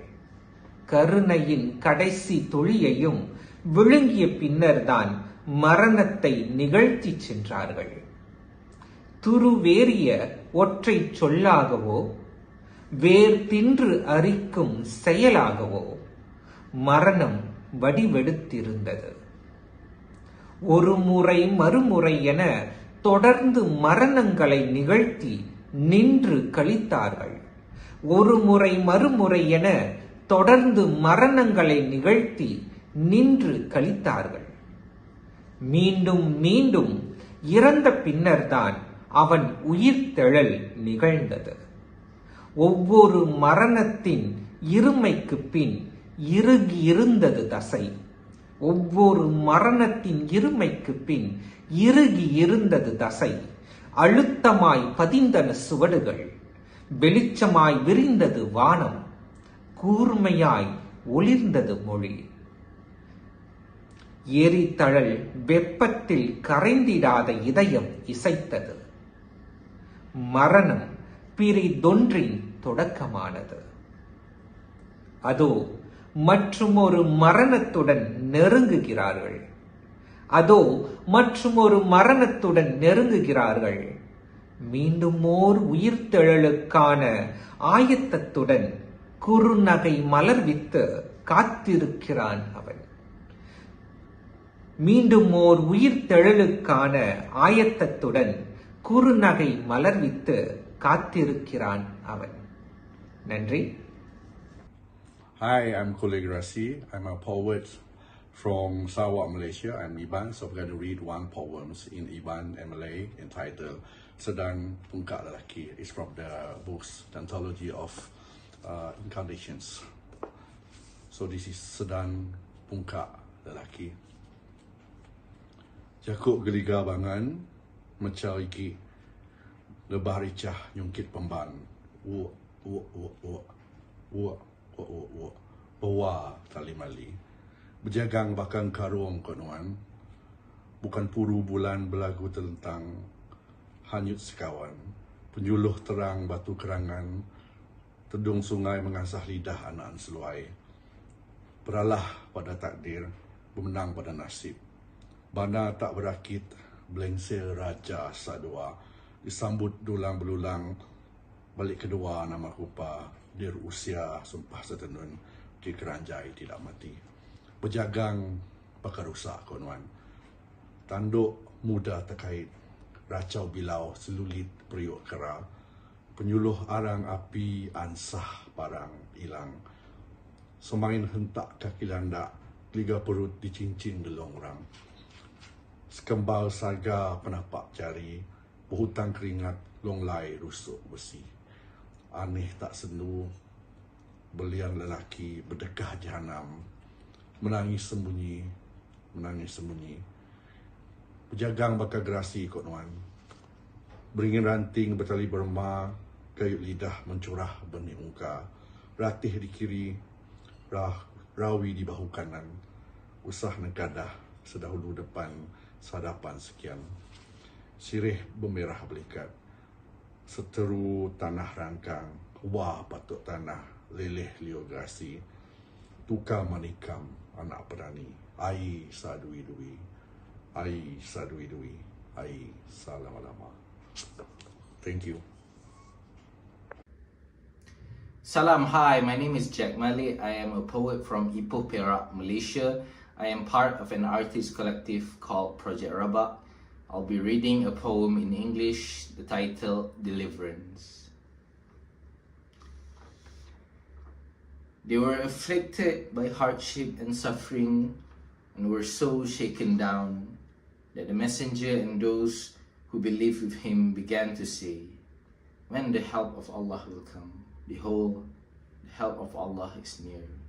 Surah Al-Baqarah, chapter 2, verse 214. Even the chosen, who carried revelations, also bear the weight of asking. Not all questions are evil. Perhaps that is why we abandon all created inquiries, letting all of the said unsayable left unfinished. No wonder, when hope is near, yet it requires waiting. Contemplation is our birthright. Hello, my name is Heng Yi Wang. I'm a Malaysian and I would like to read 2 poems in Mandarin. 1. 右转 侧击 Ukraine, which means U-turn. A note on Ukraine. 据说右转不是退步，而是回到初衷原点。而且只要右转再右转，就能再次来到进步的巅峰。如果巅峰是指没有进步的余地，巅峰以上的巅峰，是否就是颠倒的疯癫？以下为上，以退为进，以死为生。War is peace, hate is love, wrong is right. 他们勇于右转别人的生命，来补充自己的进步余地。历史右转，尊严右转，财富右转，人性右转。无论皇后走卒，都可以是弃子。弃子只要经过右转，就是新棋局的新棋子。仿佛世上问题都和地球一样，只要右转多几次，总会转成新天新地，脱下旧人，穿上新人。举目所见，都是新脸孔。新生命，没有人会记得他们有什么是右转不能解决的事。Second, 印痕兼记513 Scar, an impression on May 13. 镜面积尘，现在抹去，反而留下印痕，像干枯的泪，镶嵌在每一个照镜子的脸。从今以后，就算再哭，也看不出来了。每一个印痕，仿佛都给灰尘留下一个回来的位置。谢谢 ，Thank you. Hi, my name is Chloe. I'm Malaysian and I will be reading in English. The first poem that I'll be reading is called The Swing of Things. I sit on the splintered wood, its white paint flaking off, and push off to the protest of chains when no one's outstretched palms await. Like a baby bird leaving the nest of its own volition, of its own ambition, at first there is no flight pattern. Hands turn to fists around the metal, I throw my weight back, extend my legs and force open the still air. My heart slams against my chest, like a pinball striking my slender bones. My hair blows back, eyes prickle, at wind that was not there before. I am the force that conducts the pendulum cloud surfing on black flip-flops. Past the teal beam of the old swing set, a flock of birds hightails it home, and I am one of them, boundless, vital. For once, I belong. But the park slowly populates, arms crossed, weight shifting from one foot to the next. I soar, and their eyes are gray with apathy, as if they wait for a fall, flight, or a leap from that height. The next poem I'll be reading is called Focus on Your Breathing. The clock gets bigger, its face swelling, ticking louder, its hands so fast they're flagging cabs, and not a minute passes. Bees are in the lights, the table fan, the air purifier. The walls tremble, the neighbors are drilling, dropping marbles on the ceiling. In the kitchen, the sizzling, the water throws a tantrum, boils over before the pasta is soft. The fire bristles, blue to angry yellow. Sirens from the street below, a car burning in November. The driver pacing the highway's edge, hands on his head. The clock still ticks, takes over the wall, hands extending to catch the numbers that are spilling, clattering onto the floor. The final poem that I'll be reading is called Northeast Monsoon. The trajectory of your fall ensures that you always find me unsheltered and laid bare. You have your pick of every landing strip, yet here you are, playing percussion to the pounding behind my eyes. I cannot contain you, not with this thinned head of hair, not these cupped hands, skin so quick to fold. The wind turns you into someone you are not, and parts of you get thrown off course. You sprawl over cities, smear state lines, leave muddy footprints all over my memories. And the people, they were never built for you, did not fill tires with air so their cars could float. My city streets, your water veins, the floods we did not see coming. The sun takes you if you let it. We rebuild, but when you evaporate, my clothes still smell the same.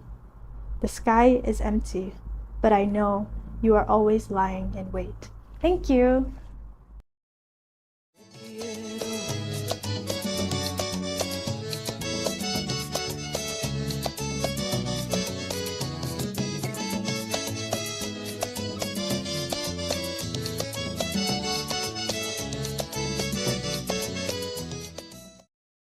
大家好，我是安娜惠子，来自中国上海，也是 ACC 上海汇丰国际文学创始人、会长。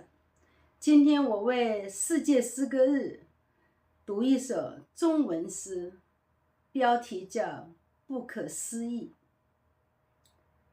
作者安娜惠子。有一种扯乐，看上去合理，至今人类未找到解释它的原因。他们在正义下做卑鄙之事，从大地脊椎上向下屈目。他们双手抱着的不是妻子、孩子，而是杀人的武器。一座人类的天牢城市，被野蛮的魔术师做成烧饼。那些被太阳稳固的孩子，是石膏做的吗？然而，在大海的另一边，有人打着哈欠，唱着颂歌，计划从焦土里找到养料，喂到蝎子的嘴里。吃饱后，剔除腐烂部分，剩下的做成皇冠， Thank you very much.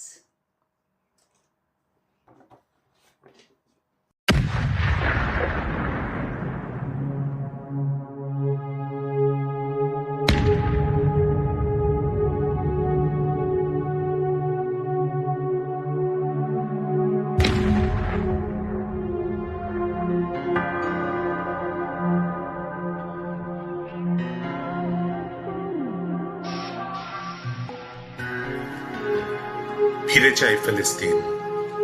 প্রতিদিন আমি শিশু হত্যা আর নৃশংসতা দেখতে দেখতে অসুস্থ হয়ে পড়ছি। প্রতিদিন আমি মায়ের বিলাপ আর শিশুর কান্না শুনতে শুনতে হিংস্র হয়ে যাচ্ছি। প্রতিদিন আমি সারি সারি লাশ দেখতে দেখতে নিজেই কাফন পড়েছি।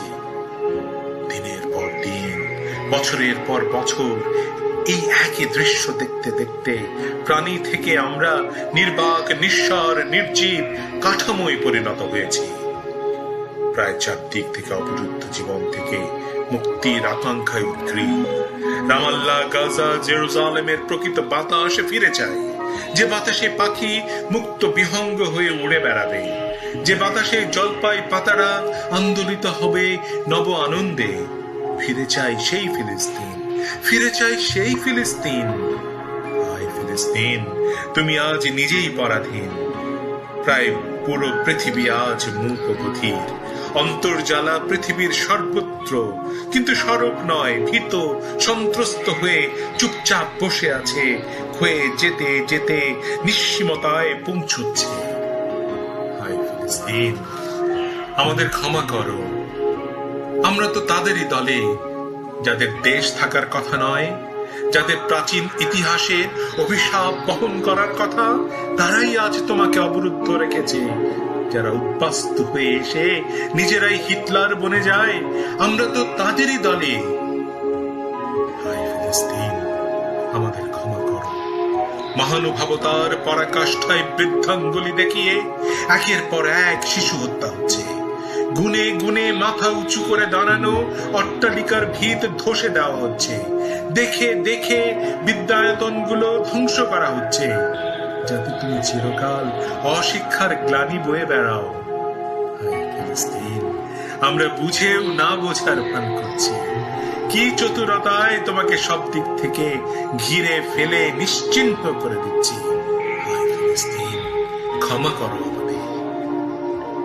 ইতিহাসের অমুখ বাণী বৃথা যায় না, নিষ্পাপ শিশুর কান্না বৃথা যায় না, সন্তান হারা মায়ের বিলাপ বৃথা যায় না, রক্তে ভেজা পতাকা বৃথা যায় না।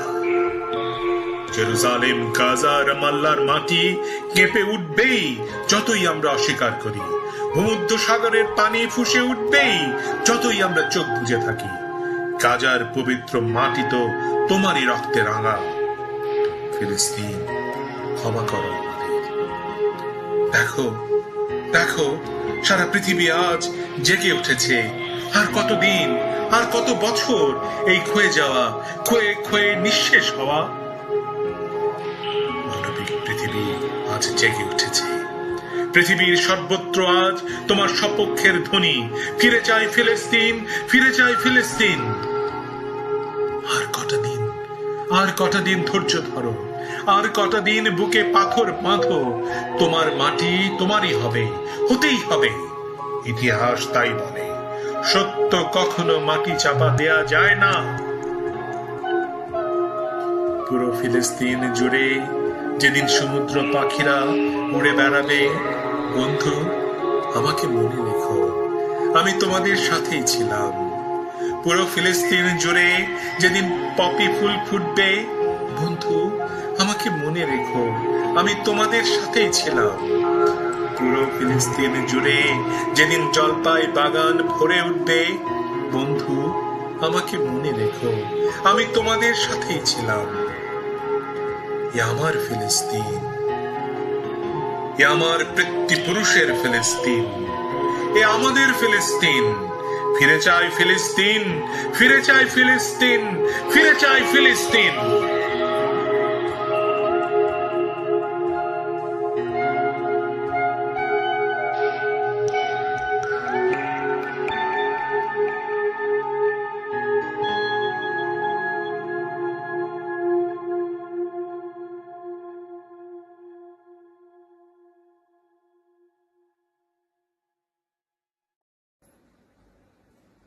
I'm reading my first poem called Against Forgetting.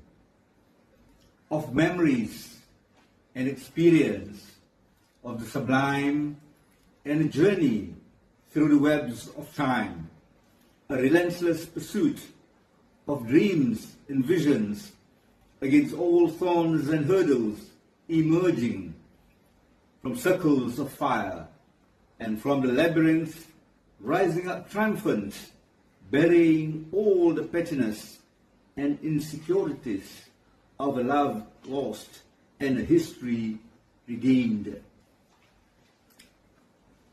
I'm going to read now my second poem called Continuum. Continuum is also the title of my recent collection of poems, published last year. Continuum. Traversing the highways and byways, the lows and highs, of going against the currents, the ebbs and flows, of travails and shipwrecks, and then come persistent whispers of lost youth, missed opportunities, and even more vanished possibilities. In the continuum, there comes the counter crescendos, echoing the logic of a journey inspired all those years ago by a simple belief in hope, actuated through action, and an ever stronger faith in the persistence of hope. And out of the shipwrecks, dreams and hope continue, preceding actions and the meshing of ideals and practice, surmounting the travails and thorns strewn, always, always, always. Thank you. And my final poem that I'm reading is titled Music of Life. Of creative juices flowing, ever flowing, amidst torrents of vitriol and spurs of hatreds, pushing the boundaries, attempting to envelop common decencies. Come, let us march forth in a flotilla of peace and harmony. Come, let us go. Let's override the forces of derision with our powerful embrace, casting aside inter and intra animosities. Come, let's henceforth rent asunder tribal prejudices and communal parochialisms, as, after all, we have committed ourselves to a universalism propelled by our belief. Let the music of life, its rhythms, its cadences, its metaphysical inflections continually remind and drive us on. These poems were written within the last few years. Thank you very much. Greetings from the USA. This is Muhammad Mohiuddin, a PhD student in the University of Alabama. As a poet, I like to share my verse line with the audiences of the globe. I hope the meditative readers of the globe would celebrate my verse lines. With due respect, I am going to recite one of my favorite poems. The title of my poem is A Manifesto of a Bird.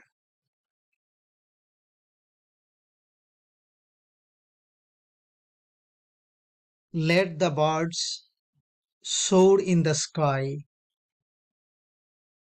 Let the grey clouds flirt in the high. There is nothing called a warplane. Let the bluest space trust this claim. Let the grains smile on African ground. Let the whole of Europe water on it. There is nothing called hunger. Let the black desert believe in the Zaire. Let all boundaries bend down towards faces. Let them be crushed at feet, not on human heads. There is nothing called nationalism. Let the earth rely on this optimism. Let the collective dreams be a single essence. Let all die as the ants to be an associated passage. There is nothing called detachment. Let Bruegel's Icarus conceive with contentment. Thanks to all for hearing my voice. 室友们好，我叫管荣根，我是 ACC 上海汇丰国际文学社副社长。下面我为大家朗诵《草原的魂》。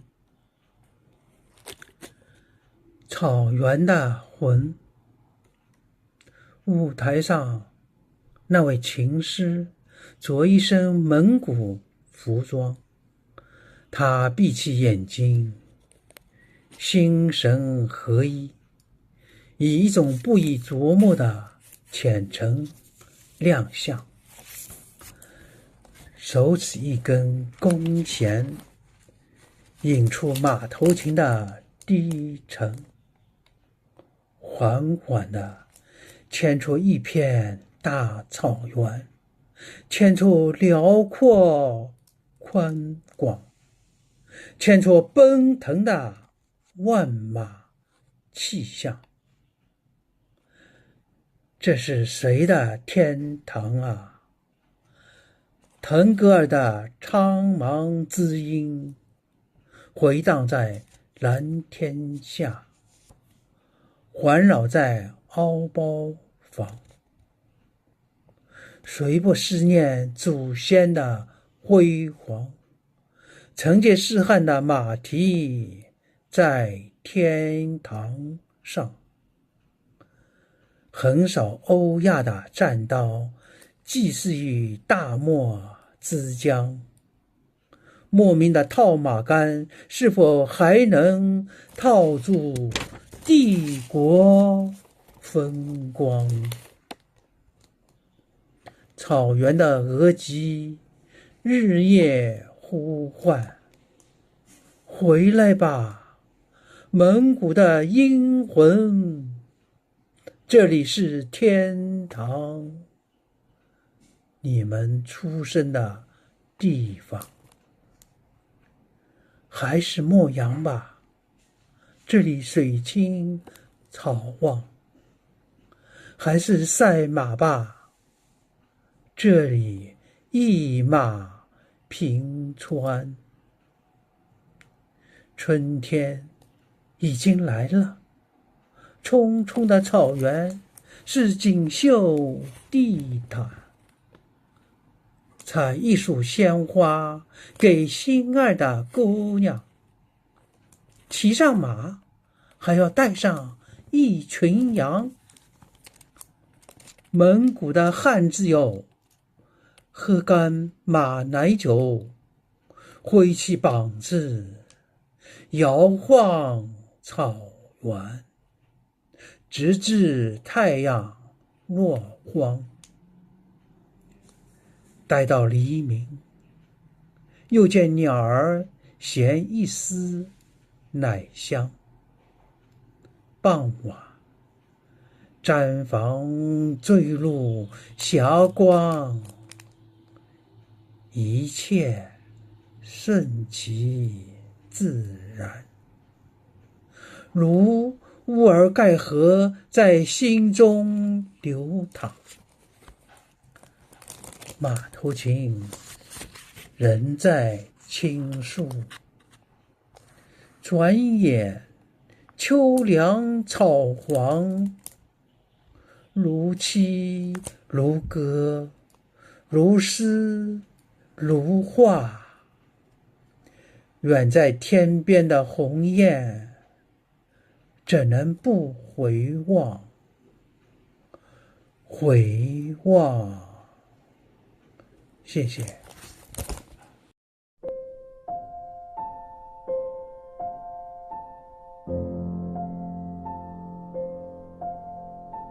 我歌唱我自己，我不美，但我是美丽的。我跳过很多人，一心挽起最遥远的你。我是如此迷上立体主义画面，这可颂的美颜，在鼓动鞋点，天空飘着几朵白色的垃圾。悖论是一张抒情的网，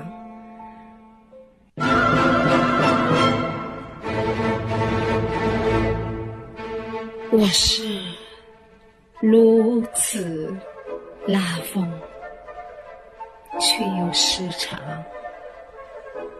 不如此。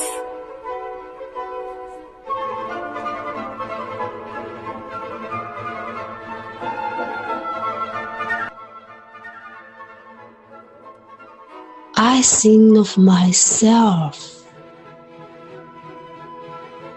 I am not pretty, but I'm beautiful. I scared many people. I hold you from far.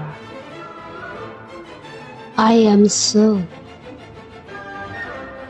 I am crazy about geometry within mark. I love to see these words. I'll write more. I was convinced to write white, rubbish hanging in the air. Product scissor, lyrical wave. Pouring the train I am. Yet oftentimes, not at all. 各位朋友，各位老师，你们好，很高兴能参加这次诗歌活动。我来自中国上海，是上海汇丰国际文学社的一名成员。今天我要给大家朗诵一首诗。我无法知道你的属性，选自我的渊罗事迹。你从桎梏的巢穴中逃离冷漠碾压，飞往辽阔的原野，悉数缱绻森林，用原始肢体舒展自由的灵魂。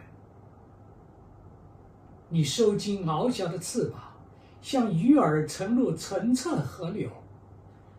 粼粼的波光把萎缩的赤鼠推向岸边。你拨开淤泥，穿过暗礁，奋力涌向湛蓝。升起拥抱生命之源，馈赠的宽容。我无法知道你的属性，但我看见一束荧光被天际高高托起。谢谢大家。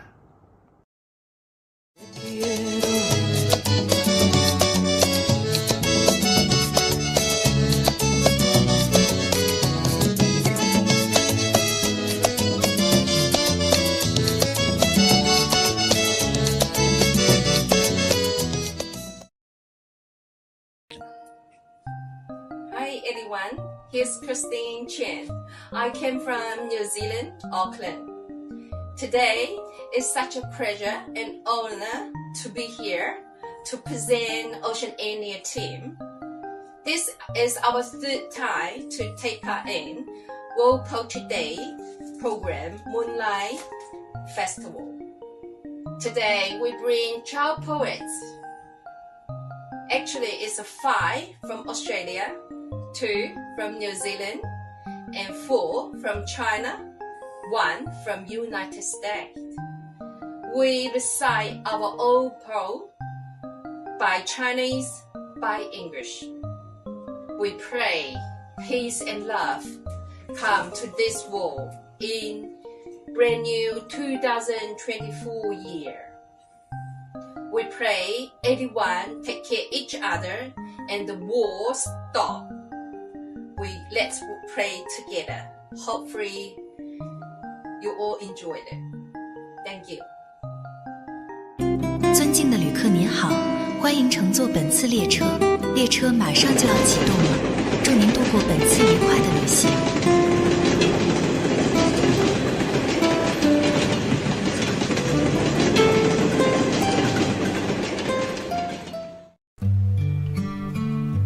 火车缓缓而来，夏日的空气有隐隐的香气，天空涂抹彩色云朵，蝴蝶扇动透明的翅膀，像迎接什么，更像送走什么。天气似曾相识，街道亦然，车窗缓缓而过，掠过一张脸，眉眼似曾相识。你是谁？我竟不知晓你的美。一个后知后觉之人，如同果实窥见花朵与匿藏的果香里，奇妙啊！造物，让我窥见什么，又让我错过什么？一个有趣的命运，多姿一晃多传。列车继续前行，驶入黄昏与无边的海。今一夜行吧，雪国列车一路向南，穿越冰天雪地，直抵极地极光，你将荣与光。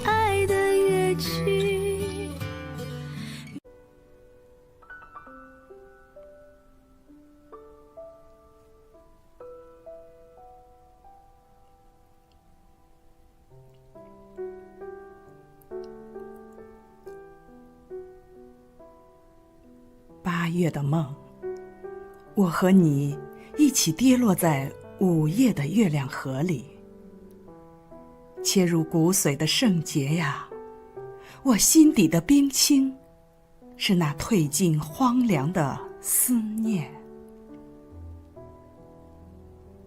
月亮河呀，月亮河，8月的月亮河，有一首歌在纯真地唱。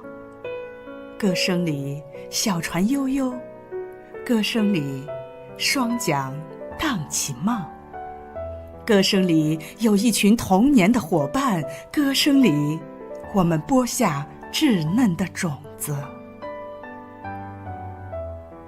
月亮河呀，月亮河，8月的月亮河，有一程云水的梦在追风，风中横笛升起，风中不问情何物，风中是2张开成鲜花的脸，风中是那份缓缓渗透的欢喜。月亮河呀，月亮河，8月的月亮河，有一首独吟的诗在绽放，诗里穿过流沙，诗里青词几阙曲，诗里打破了冬天的寂静，诗里是春天永不凋谢的玫瑰。月亮河呀，月亮河，8月的月亮河，有2双不舍的眼睛在回望，回望中一声叮咛，回望中8000里云月，回望中是让我安静呼吸的母亲，回望中是父亲渐渐隐去的身影。月亮河呀，月亮河，8月的月亮河，有一抹宁静的暮色在悠悠，暮色里青石小街，暮色里门前镜湖水，暮色里是爷爷一个牵手的慈爱，暮色里是奶奶一个亲吻的甜蜜。月亮河呀，月亮河，8月的月亮河，有一场轻纱般的细雨在私语，雨中春风柳上，雨中晴雨小溪长，雨中是一道素晚的风景，雨中是远方游子永远的故乡。月亮河呀，月亮河，8月的月亮河，月亮河呀，月亮河，15的月亮河，河上的那个月亮呀，圆了，碎了，碎了，圆了，圆了，碎了，碎了，圆了。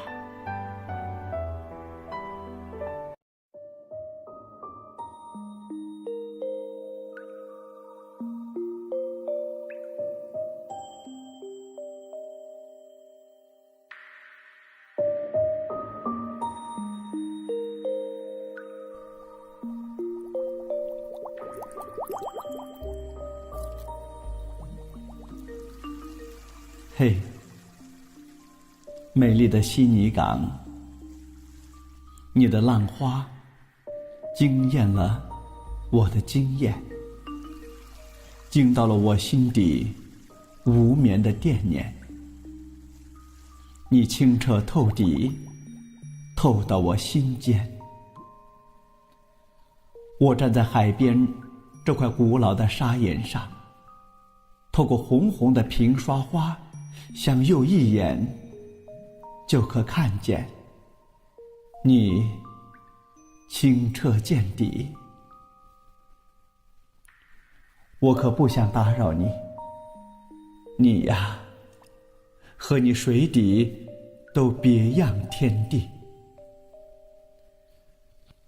我喜欢你碧波荡漾的海面，我爱你泛起的轻柔潋滟的涟漪。你那柔那软，是我做梦都想拥抱的。轻轻的涟漪，柔柔的潋滟。瞧，那只海鸥平滑掠过海面，亮翅还触到我最爱的那个浪尖。啊，美丽的悉尼港，蓝宝石一样的海面，让我一眼千年。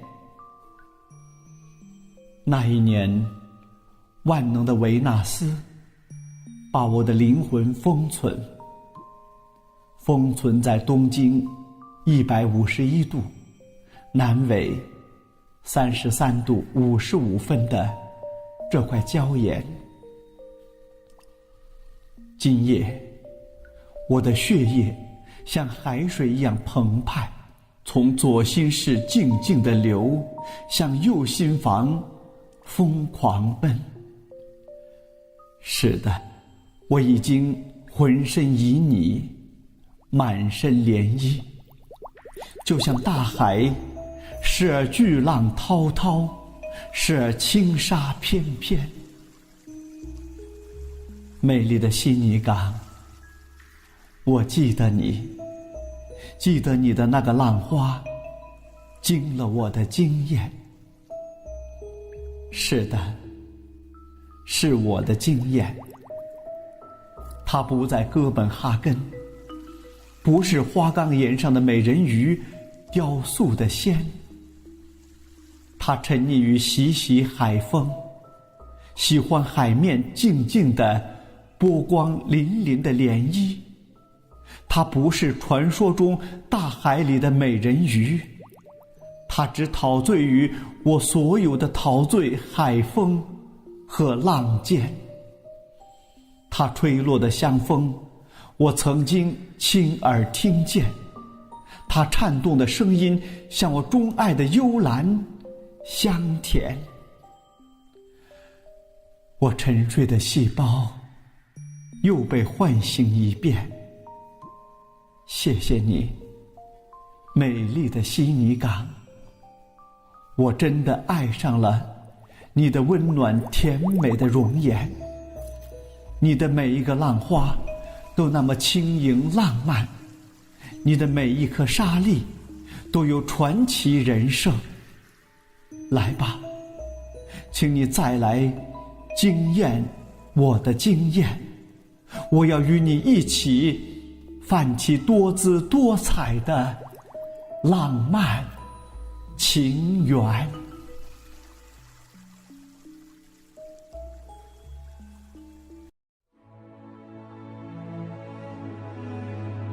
如果你是朝阳，我就是那只小鸟，在你的光芒之下，唱出新的诗篇。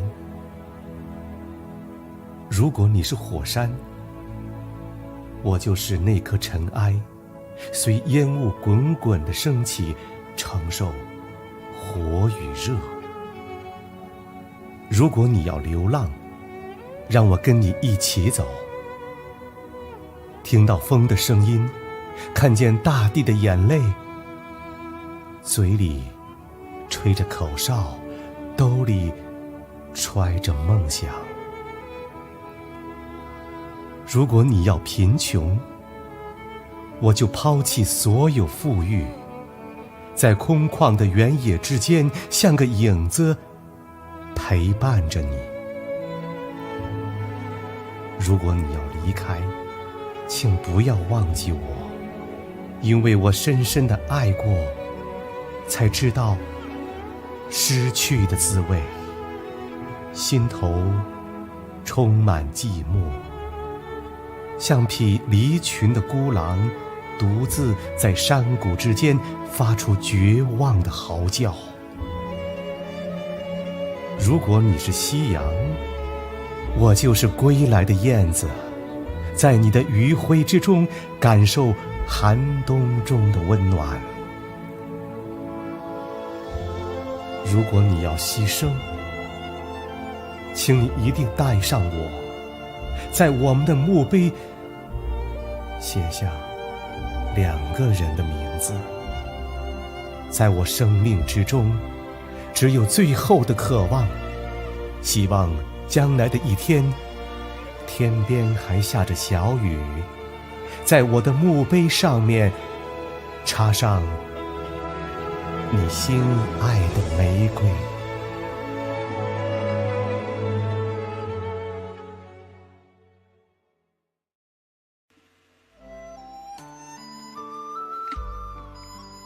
七绝，春节，作者梁小纯，朗诵赵丽江。凭窗满目百花生，忍忆当年故里情。瑞雪纷飞除夕夜，可飘一片到南瀛。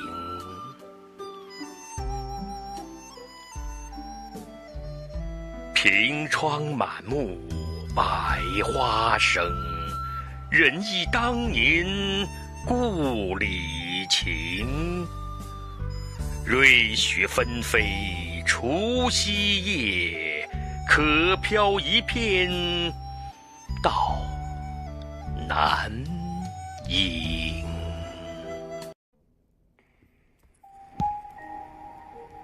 美丽托出一首小诗，作者梁小纯，朗诵王燕。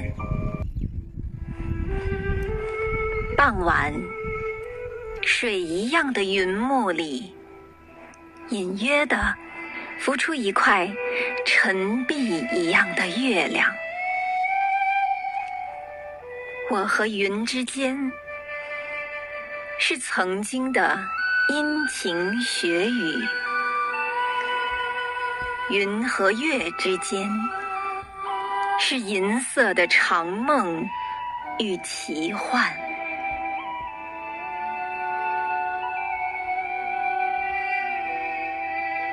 地上的灯亮了，天上的月隐了。那一份闪烁的浪漫情怀，从心中升起。双语诗朗诵《2月玫瑰》，作者冰花，翻译徐英才，朗诵李丽，配乐及演奏大林。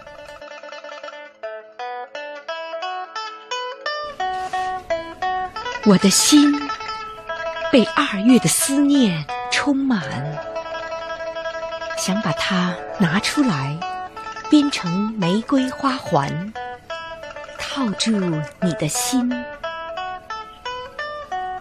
我的爱被2月的玫瑰刺痛，想把它忍住，酿成红酒涂唇，吻牢你的爱。2月的玫瑰，愿用无数夜的等待，换片刻与你轻谈。心有灵犀，情有电。2月的玫瑰，愿用无数白昼的痴呆，换一次你入我梦，无悔无怨，无遗憾。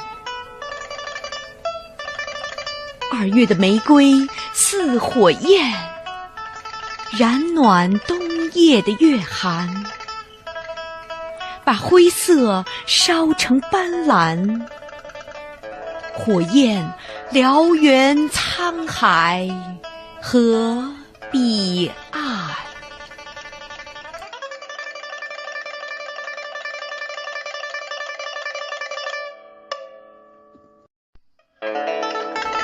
February's Rose by 冰花 Translated by 徐英才 Recite by Lily Li Music and performance by 大林 My heart is filled with February's longing. I want to pull it out and weave it into a rose garland to hitch to your heart. My love is stung by a February's rose. I want to bear the pain while brew red wine with it to color my lips and kiss you to strengthen your love. February's rose will trade countless waiting nights for just a moment to have a heart-to-heart talk with you. So the empathy in our hearts will bloom into a love chemical. February's rose will trade countless daydreams for you to come into my dreams. I'll have no regret, no complaint, and no sorrow. February's rose is like a flame that will warm up the chilly moon on winter nights, and sets its greenness ablaze with a riot of colors that will spread over the sea from shore to shore.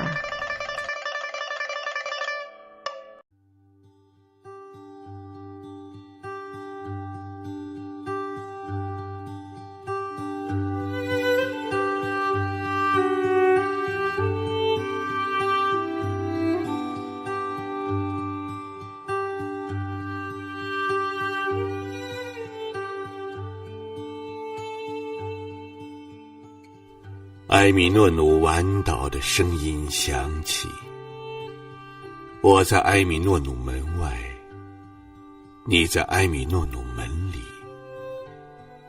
于千万年中的此刻，于千万里中的此地，于千万人中的回眸，没有早一步，没有晚一步，我们在此时此地相遇。我们会在太阳升起的地方开始。海鸥引导我们落在圣索菲亚完美的穹顶，光线带着我们穿过耶莱巴坦幽微的地宫。托普卡普皇宫中有无数的圣物和宝物，你们用宝剑征服天下，他们用语言征服人心。我们奔跑在蓝色清真寺廊柱间太阳的音符，我们乘坐轮渡越过博斯普鲁斯海峡的宝石。右手是日出的亚细亚，我们呼喊生命；左手是日落的欧罗巴，我们思考死亡。我们问天空划过的海鸥，是否有轮回转世让我们再见？我们在亚洲遥望欧洲，看着充满爱的少女塔，在夕阳中吃土耳其 kebab 烤肉，在小巷中喝土耳其 Arian 酸奶。我们最后在胡格尼穆尼美术馆阅读，在伊斯坦布尔倾听世界的心跳。我们在默默倾听彼此的呼吸，我们在博斯普鲁斯大桥分别，我们终将在太阳落下的地方结束。埃米诺努的沉祷响起，汽笛声穿过码头，埃米诺努的人群开始涌动。埃米诺努是人世最繁忙的港口，无数的人抵达，无数的人离去。你在埃米诺努门外，我在埃米诺努门里。于千万年中的此刻，于千万里中的此地，于千万人中的回眸，我们第一次相见，也是最后一次相见。埃米诺努，埃米诺努，每一天都是日落后的旧故事。埃米诺努，埃米诺努，每一天都是日出中的新时光。埃米诺努，埃米诺努，我的人已经离开这里，我的心却为什么留下？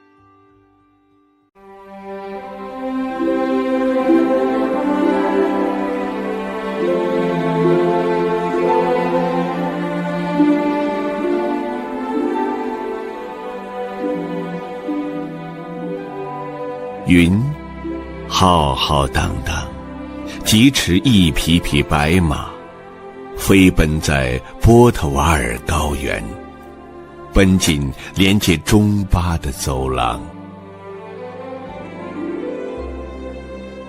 马格拉山是高原耸起的丰乳，清香的乳汁养育那满坡谷的玫瑰和茉莉。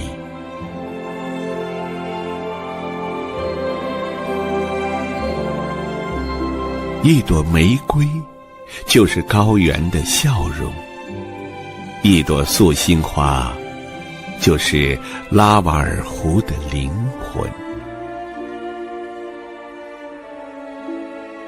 我相信开满玫瑰的塞因德布尔是莫卧儿王朝的遗父子，那些陶制的钢碗瓢盆还留有阿育王的眼神。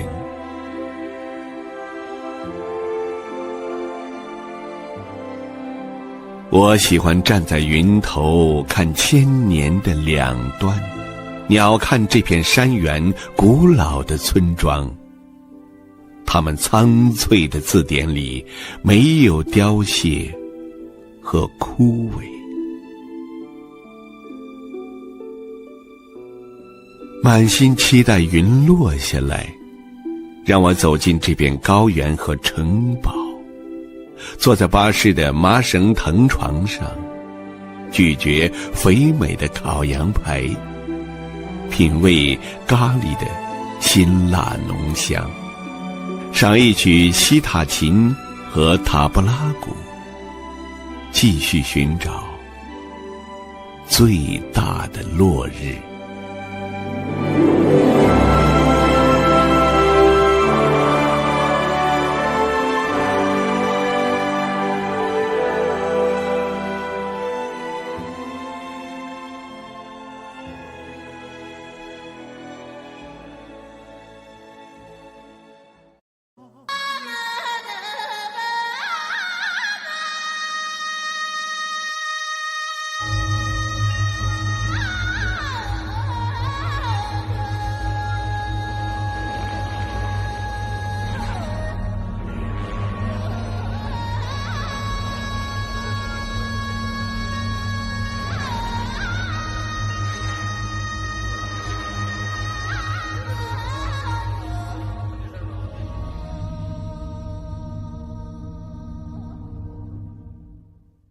在苍茫的雪域高原，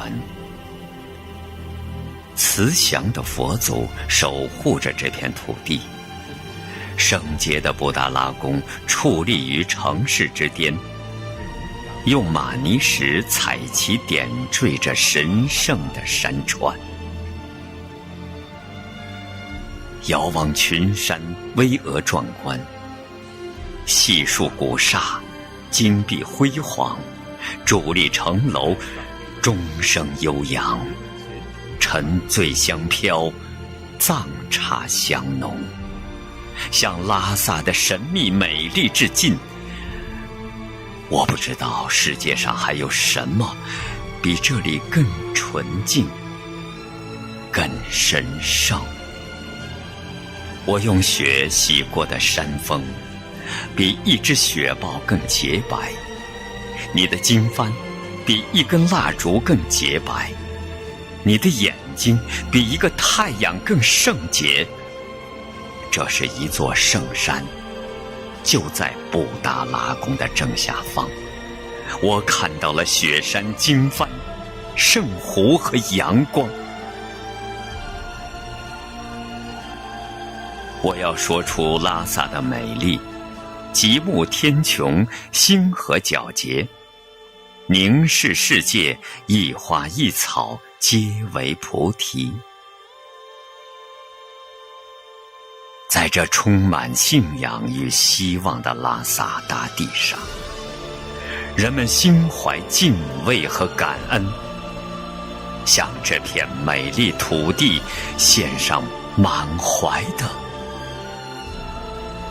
爱。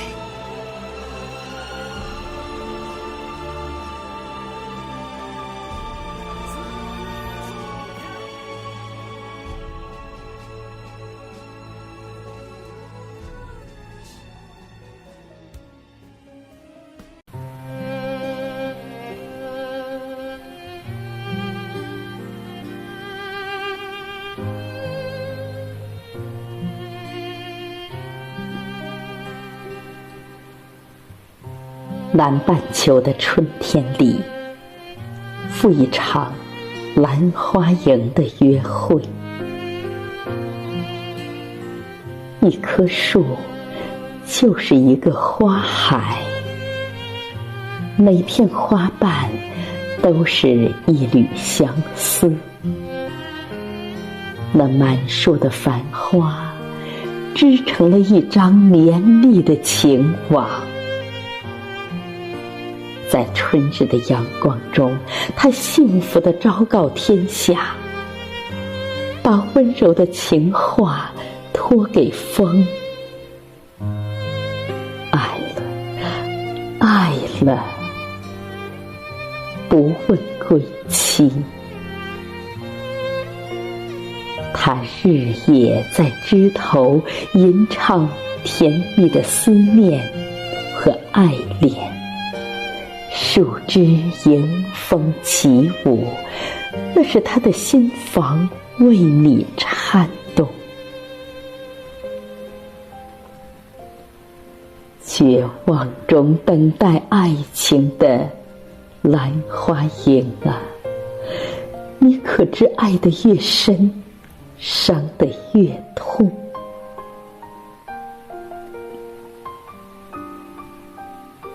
分离总是猝不及防，一场豪雨或者一股劲风，落花是那止不住的泪雨，在树下淌成一条紫色的河。从树下匆匆而过的你呀，可曾听到枝头的叹息？可曾知道脚下零落成泥的是那一季的悠长相思，是那少女情窦初开的心？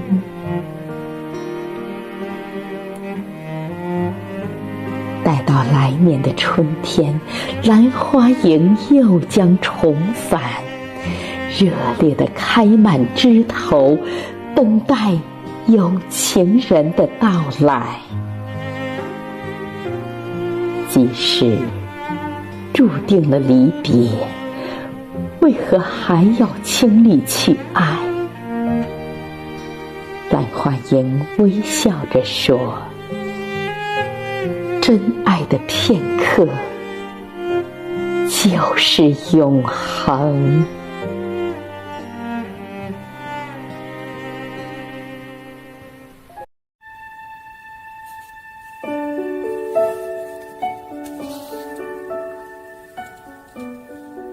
我从雅典醒来，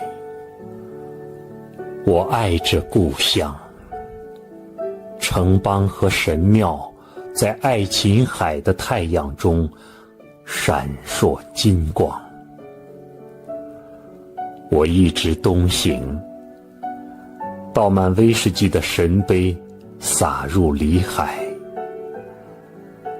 在通往伊斯坦布尔的桥上，锁链颤动。罗马大帝由此而来，在废墟上建起教堂，信守东方。希腊伟大诸神飞过博斯普鲁斯海峡，在城上空盘旋。不朽诗曰，我要到另一个国度，我要去另一个海洋，那里有比这更好的城市。我回到这里，我的故乡之一。这流浪的魂魄绕着地球，可我只生长在黄色的土地，苍岭尽头，东方突出最后的石头。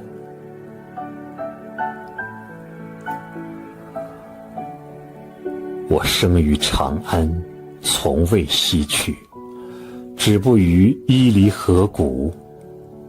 伊犁河清流繁茂，洗净我足，星辰列队将我托生。我从未抵达，乘坐西域马车，心脏跳出肉体，奔向前方。带一只白猫，一只黑猫出发，带诗经上路。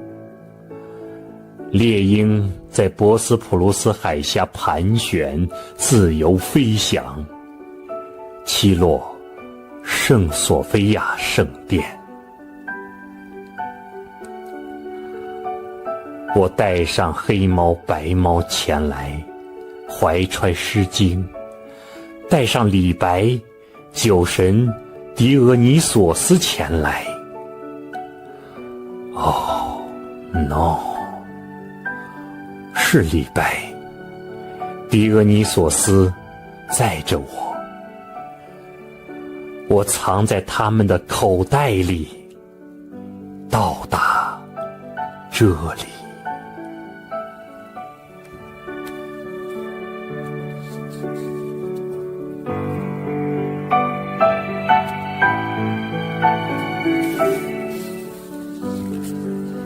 伊斯坦布尔绵延古老，横铺在庄严的丘陵。马尔马拉海水声滚滚，锋利的肃静，信女们的诵经。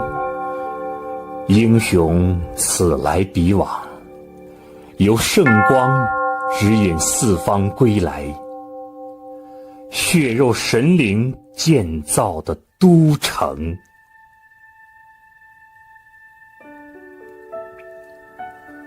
畅饮吧，猛士！为雄壮的城和你们的筋骨，你们从不退避，从无昧因。畅饮吧！古来圣贤皆寂寞，唯有饮者留其名。烹羊宰牛且为乐，会须一饮300杯。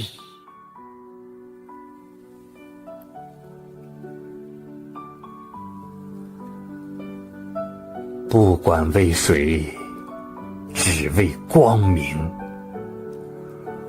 红色椅子上坐着你的爱人，那个你一生寻找圣洁的人，你那唯一的爱人。血色石镌刻你们的圣迹。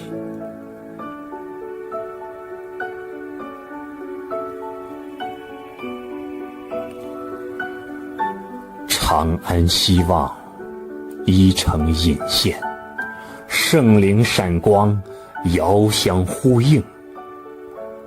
这宽广的胸襟，海纳万物，四海皆兄弟。伊斯坦布尔，你永远是你呀！你遥望长安。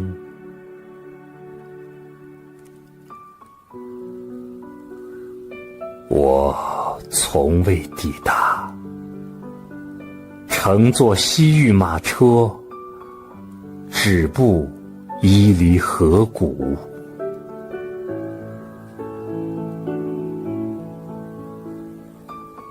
献给你，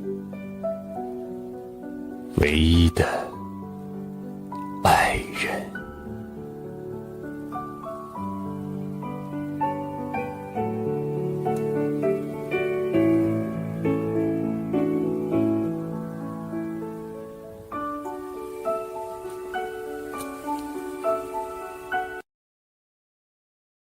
Like a currawong's wing combing tangles of air, or the pulse of water skin on this sated lake. Ah, let me be lazy. Beside the bat squeal shift pitch fruits of a roosting tree, twigs accrete by the hand-span brook, a minute dam of tadpole consequence. White cockatoos weed, grumble, we cannot ask for still, so let me be lazy. Stock markets crumpled and sore, money gibbers around the globe, roads stretched to fit our waistline as soldiers camp on contended land. The Cyrillic of white on the black swan's wing is no battle plan for any general, but my eyes are indolent, those paths won't crack the world. A cranky call from the water hen to plains overhead, then I am back amongst gesticulated arguments still based in the caves. We need more, they want ours, greed and fear again. Willows trawl the lake, eels archive the histories of mud. Time to replace the tribal gods, they've started and won every war. The peoples of the book should throw those books away. There comes a time when blood outweighs the ink. So let me be lazy. I have painted all the pretty specks, done the overstand, then the understand without illuminates or audience. My father is dead. Let the wet, cold tortoises mind the plinth. We'll sing our hymns to fish. A seagull is whisking a cloud in the shallows. Your sleep is disturbed, your lunch. What surrounds us is not serene. Crows are singing, little lamb, each weed is a contest, but it's the violence of the blinking eye, hum of the skin. So let me be lazy. Chain each man of power to weathered wooden benches until the infusion of bird calls subdues their hands. Immobilized eyelids will surrender to a day of casual forage. It's simplistic to say, simplistic to deny. We need peacekeepers to patrol our heads with lazy as our prayer, train ourselves to say enough. Intelligence will listen as each day becomes its own statement of intent.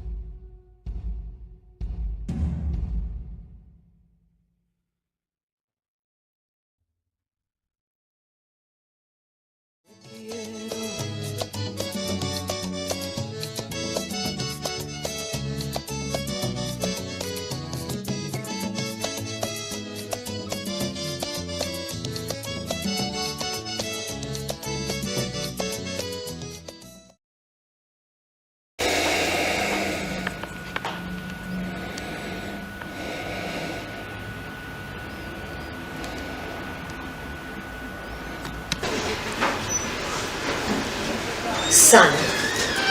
Često sanjam kako hodam rubo, ravno, bez mogućnosti odustajanja ili skretanja. I pad niz stepenice, visoke, strme, sanjam. Ali nikad udarce i nikad bol. Sklona sam vjerovati da se majke reinkarniraju u anđele i da nas baš one drže na spasonosnih 10 cm od stvarnosti. A dream.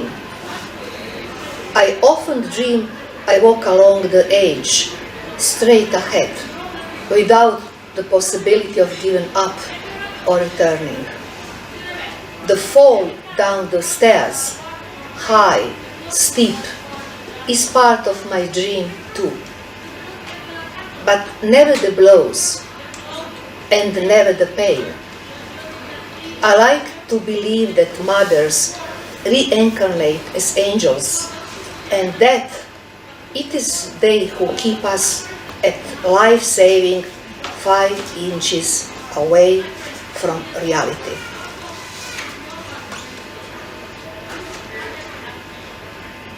I bought a hill.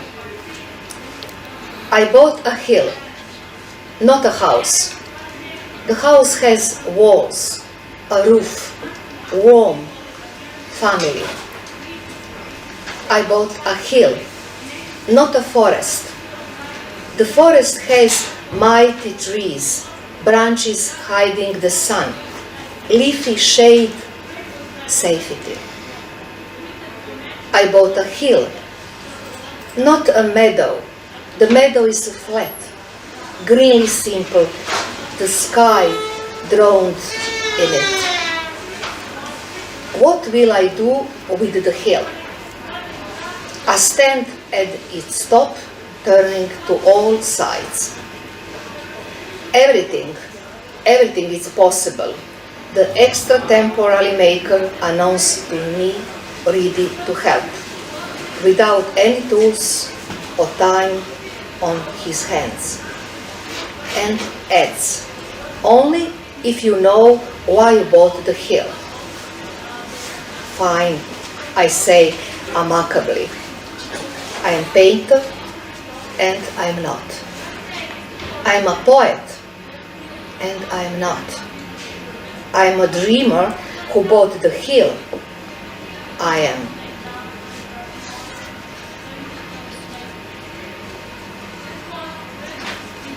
The Orange, or a poem about love. Ripe and large, I take it into my left hand. I caress it with my right. My forefinger running along almost every furrow. Notes where its hardened sorrow resides always surprise me with their size. The tip of my fingernails make it the first stop. It doesn't offer much resistance and it doesn't protest. In silence, we shed a yellow tear, and each other to a compliance with the painful process. It's the follow, and we mark the beginning. From here on, everything is routine. I bear its one shoulder and the other, then the waist. Soon, completely naked, in the thin, transparent shirt, it sheaves before our eyes. Come on, split it, it looks good, you say, waiting on the distance from which everything does look good. I hesitate to remove that's left of its clothes, because I know when I strip it bare and split it, it will be hard to keep the memory of the beauty of its whole.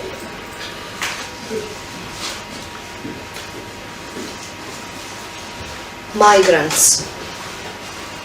You need to walk, just walk forward, say the bravest of us. Walk, walk. Tiny bodies in oversized coats, trembling disorientation in their bottoms. Walk, just forward walk, say the most presented of us. When we give up, straighten us with the phrases, then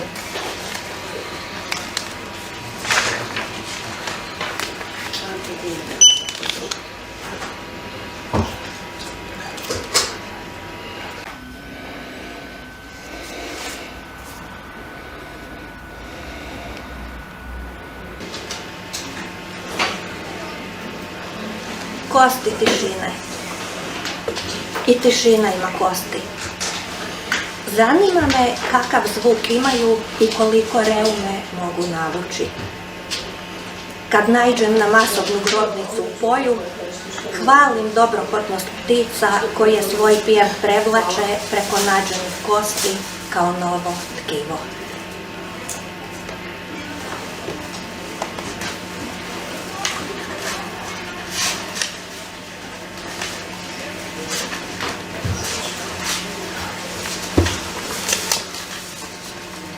Bones of silence. Even silence has bones. I wonder what kind of sound they make and how much rheumatism they can attract. When I stumble upon a mass grave, walking in a field, I praise the benevolence of birds who wrap up the bones they find with their song, as if providing them with new tissue.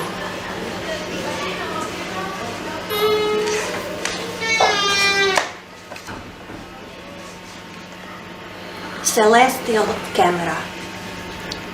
If you don't fancy these clouds, we will roll out another sky with a more cheerful design, says Davor, the ever-inspired salesman.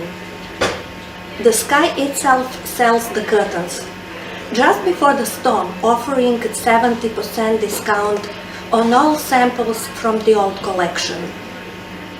The river below, it is all shiny and swelling, even though the sky refuses to take care of it for 3 days already. Gargling in the hotel pipes continues its incomprehensible confession, so I turn off the faucet, preventing it from becoming the twin of that magnificent river outside. Depression is a sapling found in someone's family history. Depression is a sapling left in a glass before the rain, so I warned Davor not to pity it for its languor, reminding him not to succumb to its requests to change the water.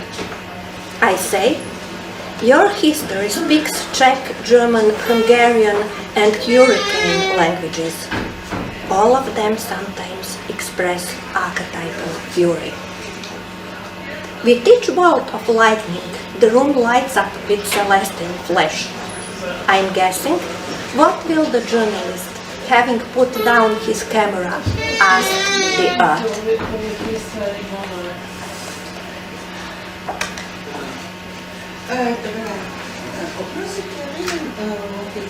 The world is nearing its end.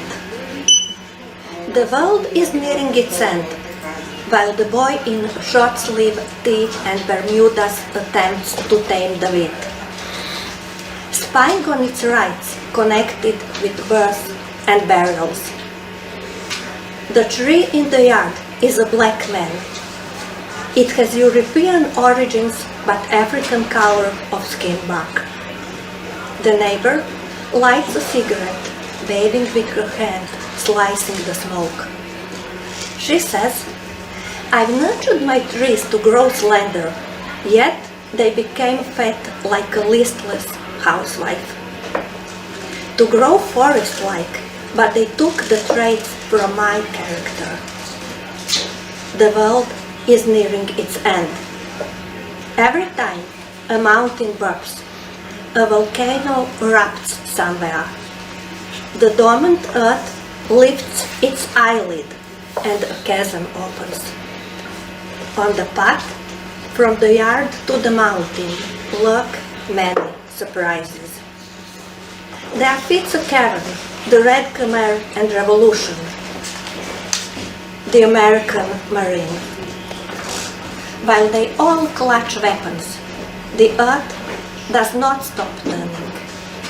The ire this morning changes God, holding the earth on its palm like a globe, which now and then he shakes only because of the snow.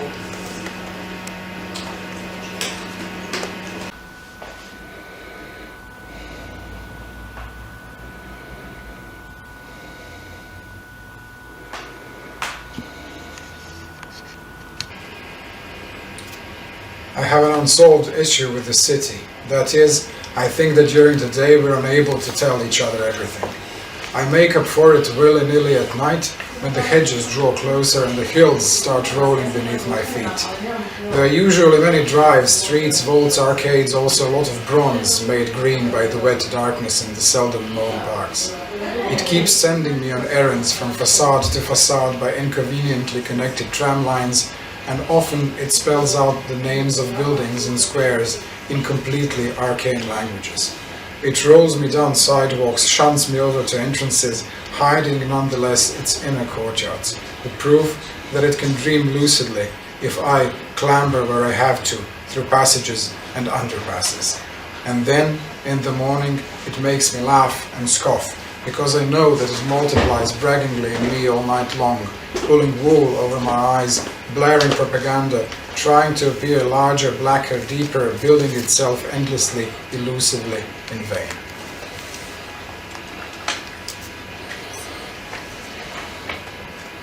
Mornings really did resemble symbiosis between man and this planet. They dawned early, selected crops blossomed, calmly providing food for untamed beings. In the afternoon, the great plain stretched out. Great columns of clouds grew implacably above it. Islands of random disturbances promised to arrive at dusk, that fearsome transition. A silence so profound it made a droning sound. We knew the plain paid no heed to villages or towns. In the evening, huge storms ravaged the regions beyond the reach of our eyes and feet. We'd lock the doors early, sleeping in shifts, aware that the metallic rustle of rain on the leaves conceals the footsteps that go in the night.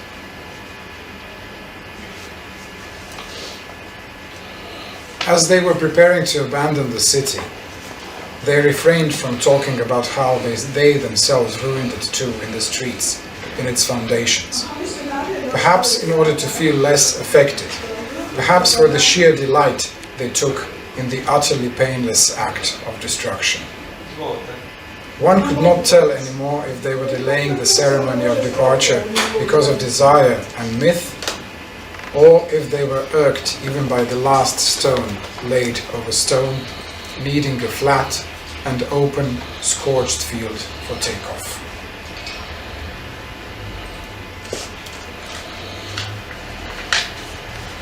Pismo. Važno je nikad ne crtati kartu. Mjerilo je diskurs varki, a karta nije teritorij.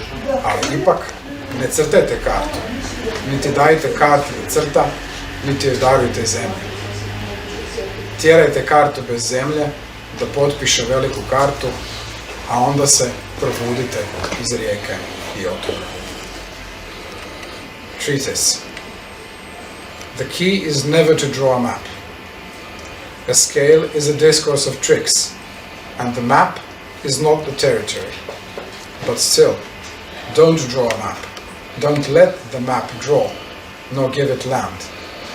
Make sure that map lack land signs the great map, and then wake up from the river and the island.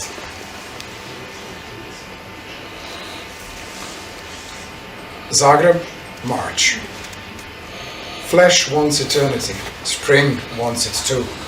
From up here, 10th floor, we see it coming from the distance, crossing the river. The flash of morning melds into a tide the windshields of its cars. Last night, the wind cooled every unblanketed meadow of these overheated bodies. Through the blinds, the city kept singing in our ears. And hours later, in the rising of the light, darkness here was utterly rooted out of time. At noon, you will finally throw the curtains aside. As instinctive as a primrose, you will declare, spring is here. You can feel it outside.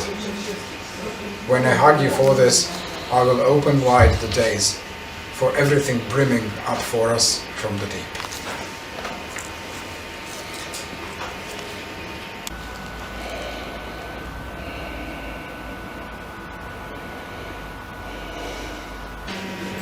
About impossible faces.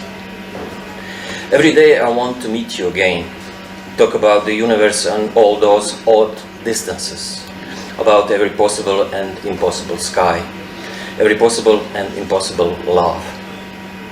I know you say I'm playing God, that I'm provoking, that life is not time and the world is not this, that the rain can change the sea and the land, but it can melt the cross and the face.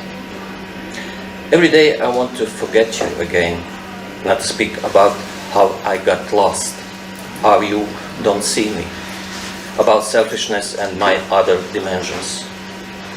All possible drops and impossible faces. O nemogućim licima. Svaki te dan iznova poželim upoznati, govoriti o svemiru i svim čudnim udaljenostima. O svakom mogućem i nemogućem nebu, svim mogućim i nemogućim ljubavima. Znam, reći ćeš da glumim Boga, da izazivam, da život nije vrijeme i da svijet nije ovo, da kiša ne može promijeniti more i zemlju, ali može rastopiti križ i lice. Svaki te dan iznova poželim zaboraviti. Šutjeti o tome kako sam zalutao, kako me ne vidiš, o sebičnosti i svojim drugim dimenzijama, svim mogućim kapima i nemogućim licima.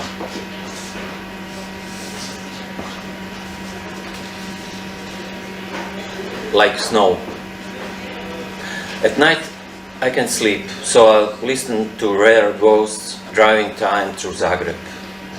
Sometimes they hit the brakes, as if they've lost the road, down my spine, down the clouds, down the snow. And my friends have told me good night, yet I still can't sleep. I imagine us at a wedding, at some restaurant on a river, down which at every time of year pure snow flows which no one sees. I wish for a wedding gown, and you promised me invisibility. There was no one to stand up to you, no one was there not to see me. Only I and you, you without me, I without you, like every abandoned snow. At home, says my mother, it snows too and no one sees it. And my parents are worried. The sky came down almost to the ground. People shrunk to the size of the fingernail. And there's here and those there, near and far. At night I can't sleep, so I listen to a rare ghost, listen to snow like snow.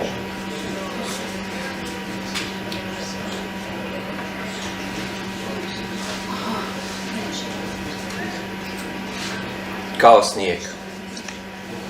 Noću ne mogu spavati pa slušam kako rijetki duhovi Zagrebom voze vrijeme. Ponekad naglo zakoče kao da su izgubili cestu. Niz moju kralježnicu, niz oblake, niz snijeg. I prijatelji su mi rekli laku noć, ali opet ne mogu spavati. Zamišljam nas na svadbi u nekom restoranu na rijeci kojem u svako godišnje doba teče čisti snijeg koji nitko ne vidi.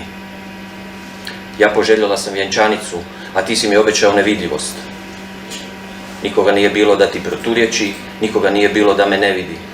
Samo ja i ti, ti bez mene, ja bez tebe, kao svaki napušteni snijeg.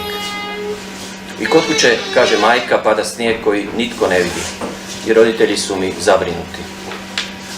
Nebo se spustilo tik do zemlje, ljudi su se smanjili na nokat, i ovi ovdje i oni tamo, blizu i daleko. Noću ne mogu spavati, pa slušam kako rijetki duhovi slušaju snijeg kao snijeg.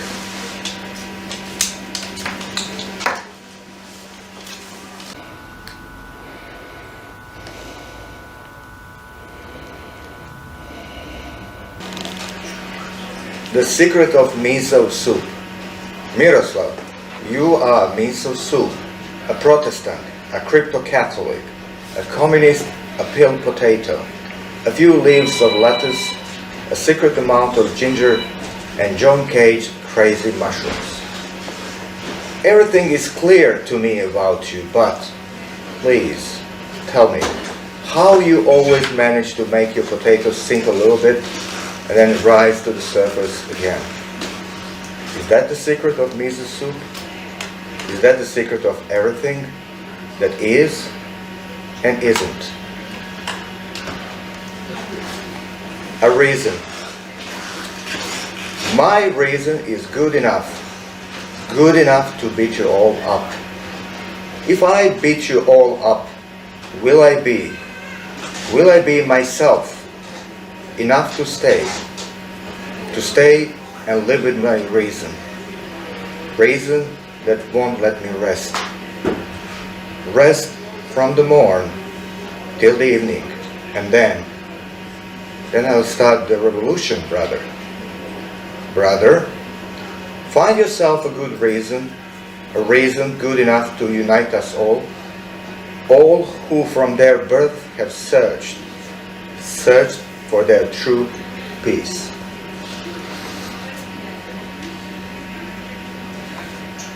Kiša, vidi, vidi, pod tvojim stopalom, čuj, čuj, ne pljušti kiša. Daj malo podigni nogu, ne budi lijena, pa da podvučem glavu pod tvoje stopalo, da zajedno pričekamo da prestane. Znanje iscrpljuje. Volio bih znati kako je to kad iscrpljena pisanjem dođeš leći u 4:30 ujutro. Ako me ipak probudiš, nikad neću doznati kako je to kad dođeš leći u 4:30 ujutro. Vrijeme. Ne znam kako da pomaknem vrijeme na satu, jer ni vrijeme na satu ne zna kako da se pomakne. Neprestano se vrti u krug. Kao kotač otpao s nekog vozila i misli da je sretan, jer ono se vozilo nastavilo dalje kretati, još malo i završit će u jezeru. Javite ako primijetite mjehuriće što se dižu s dna. To sam ja disao dok sam imao vremena.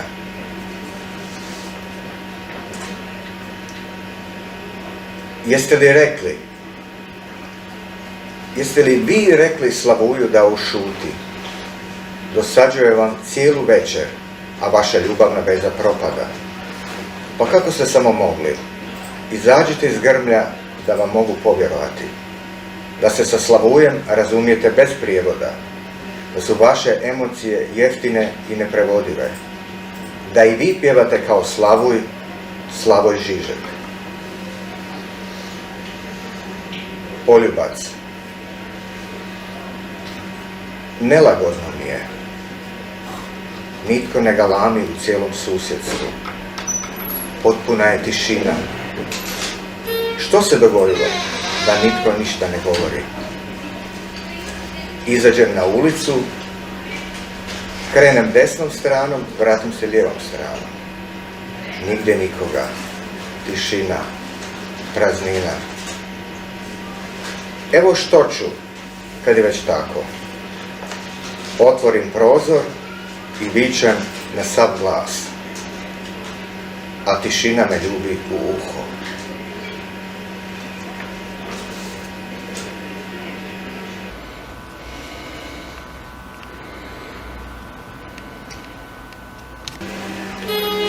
Los desiertos son tan solo un fragmento.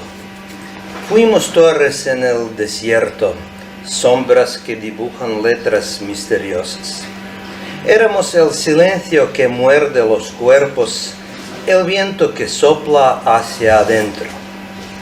Ahora baja al lujo de las dunas. Te espero cubierto en el abrigo de arena. Te recibo en la canción que se nos desliza por las caras. Ya alcanzaste la noche para llevarme a la carpa insomne. Lo sé, todos los desiertos son tan solo un fragmento de nuestro corazón, sangriento por el amor incauto.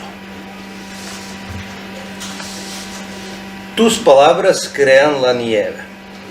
Agarra el sol y hazlo rodar a través de la montaña para unirnos en la noche y nos untemos por el archipiélago de las estrellas. Tus palabras crean la nieve y riegan los cedros por los montes. Para oírte me disuelvo en el paisaje y me transformo en un invierno solemne. Ya ni siquiera te quitas el vestido de nieve y me llamas para que juguemos con los ecos. Cuando la gente desaparece en una nevada repentina, tú, última mujer, me iluminas el universo como adornado árbol de Navidad. El color primordial para Lana. La luz es azul, cuando en la carroza te llevo por las márgenes del cielo. La luz es amarilla cuando con sol en vez de jabón nos lavamos las manos. La luz es roja cuando te cubro con el manto para un sueño ardiente. La luz es negra cuando nuestros dedos se entrelazan en la oscuridad. La palabra es el color primordial. Cuando lo deseo, puedo susurrar tus ojos como marrones, verdes o azules. Puedo entregarte al mar, a la nieve, al bosque o a la arena y percibir tu rostro en todos los colores del universo. Sin la palabra se hace la oscuridad. La gran mano rabiosa anda por el mundo. Cuando la borro, la luz te pedirá la mano. El amor se bifurca en las lenguas. La corteza se cae sola. A través del árbol pasa la cascada de luz.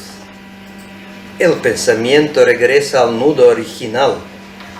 Para desentrañarlo, busco mis incrustaciones interiores. Me levanto con la luz y me meto en cada interlocutor. El amor se me bifurca en lenguas llameantes. Las islas caminan por el mar y se oyen en vez de los pájaros.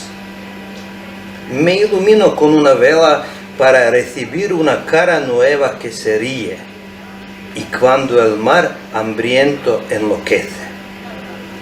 Mis paredes se adelgazan, a través de ellas la noche ya busca la mañana. La noche se lava de la luz.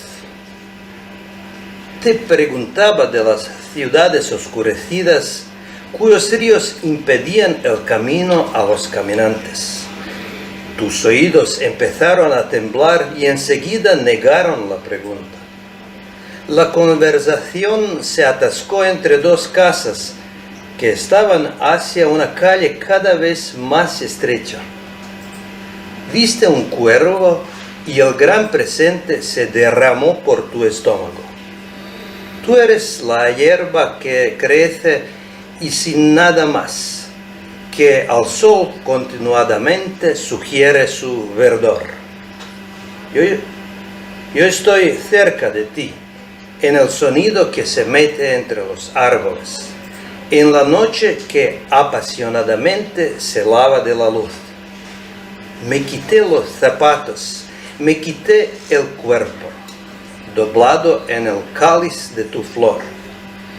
Tenemos la respuesta a la pregunta, partida en nosotros, que por fin cambiamos nuestras caras.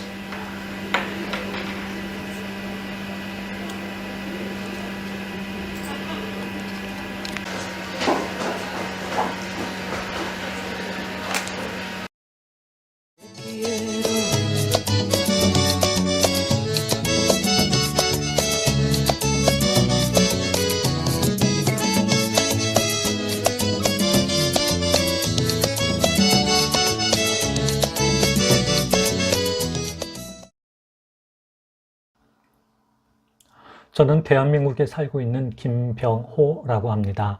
대학교에서 학생들에게 시를 가르치고 시를 쓰고 있습니다. 제가 시인이 된 지는 20년이 조금 넘었습니다. 그동안 3권의 시집을 출간하였습니다. 이렇게 만나게 되어 반갑습니다. 시시하게 졸졸졸 김병호. 50이 넘은 친구는 어벤져스를 보다 펑펑 울었다고 한다. 함께 있던 아들이 놀라 묻더란다. 아빠, 왜 울어? 히어로가 죽었잖아. 친구들은 벌써 갱년기냐고 놀렸지만 짐작이 가지 않는 남의 일은 아니었다. 문상객 뜸한 장례식장을 지키다 유리창에 스미는 새벽빛을 보았다.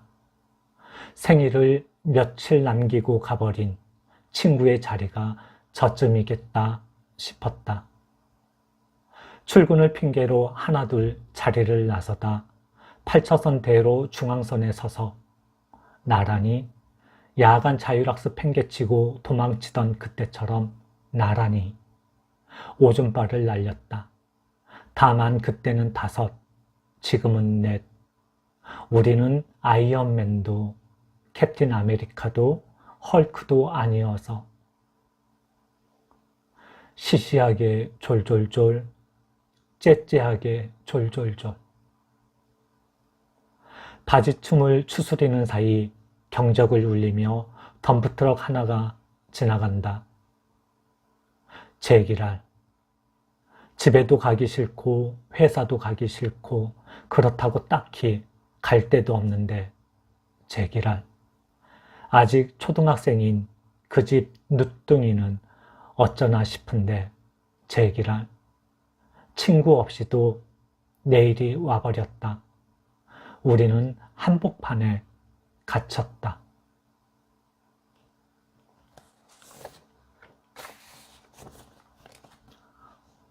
스노글로브 김병호.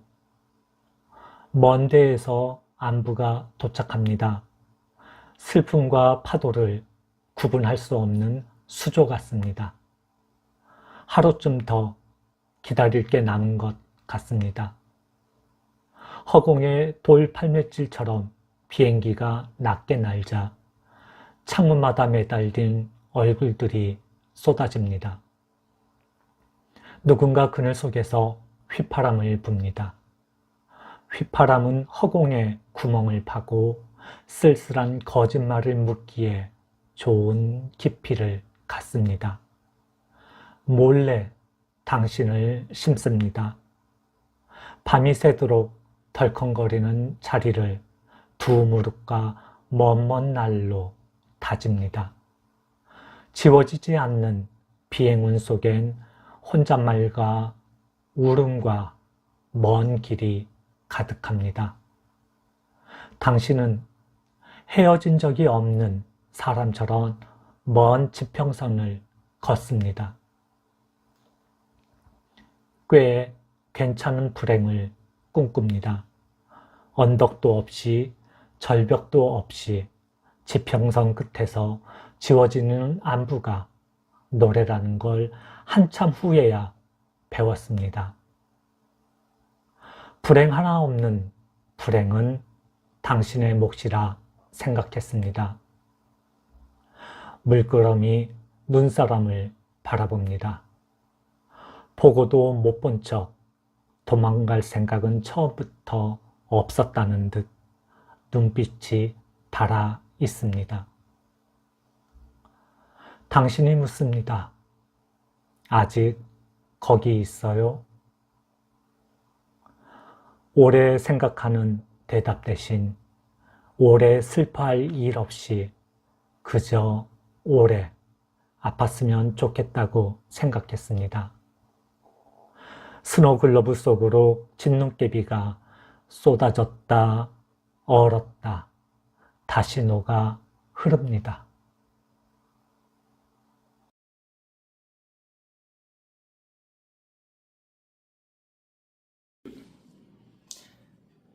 문정희입니다. 유방. 윗옷 모두 벗기운 채 맨살로 차가운 기계를 끌어안는다. 찌그러지는 유두 속으로 공포가 독한 에테르 냄새로 파고든다. 폐잔병처럼 두 팔 들고 맑은 달 속의 흑점을 찾아 유방암 사진을 찍는다. 사춘기 때부터 레이스 헝겊 속에 꼭꼭 싸매놓은 유방. 누구에게나 있지만 항상 여자의 것만 문제가 되어 마치 수치스러운 과일이 달린 듯 깊이 숨겨왔던 유방. 우리 어머니가 이를 통해 지혜와 사랑을 입에 넣어 주셨듯이 세상에 아이들을 키운 비옥한 대자연의 구름 다행히 내게도 2개나 있어 좋았지만 오랜 동안 진정 나의 소유가 아니었다. 사랑하는 남자의 것이었고 또 아기의 것이었으니까. 하지만 나 지금 윗옷 모두 벗기운 채 맨살로 차가운 기계를 안고 서서 이 유방이 나의 것임을 뼈저리게 느낀다. 맑은 달 속의 흑점을 찾아 축 늘어진 슬픈 유방을 촬영하며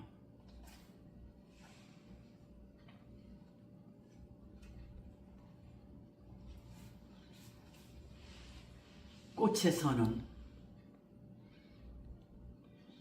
내가 원하는 방식대로 나의 성을 사용할 것이며 국가에서 관리하거나 조상이 간섭하지 못하게 할 것이다. 사상이 함부로 손을 놓지 못하게 할 것이며 누구를 계몽하거나 선전하거나 어떤 경우에도 돈으로 환산하지 못하게 할 것이다. 정녕 아름답거나 착한 척도 하지 않을 것이며 도통하지 않을 것이며 그냥 내 육체를 내가 소유할 것이다. 하늘 아래 시의 나라에 내가 피어 있다.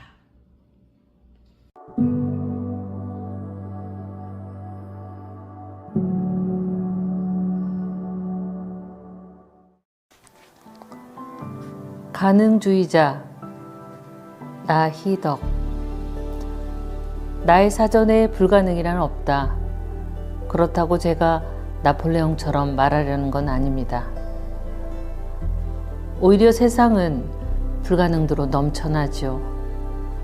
오죽하면 제가 가능주의자라는 말을 만들어냈겠습니까? 무엇도 가능하지 않은 듯한 이 시대의 말입니다. 나의 시대 나의 짐승이여, 이 산산조각난 꿈들을 어떻게 이어붙여야 하나요? 부러진 척추를 끌고 어디까지 가야 하나요? 어떤 가능성이 남아있기는 한 걸까요? 그럼에도 불구하고 저는 가능주의자가 되려 합니다. 불가능성의 가능성을 믿어보려 합니다. 큰 빛이 아니어도 좋습니다. 반딧불이처럼 깜빡이며 우리가 닿지 못한 빛과 어둠에 대해, 그 어긋남에 대해 말라가는 잉크로나마 써나가려 합니다. 나의 시대 나의 짐승이여, 이 이빨과 발톱을 어찌하면 좋을까요? 찢긴 살과 혈관 속에 남아있는 이 핏기를 언제까지 견뎌야 하는 것일까요? 그럼에도 불구하고 아직 무언가 가능하다고 말하는 사람이 되는 것은 어떤 어둠에 기대어 가능한 일일까요? 어떤 어둠의 빛에 눈벌어야 가능한 일일까요? 세상에 가능주의자라니 대체 얼마나 가당찮은 꿈인가요?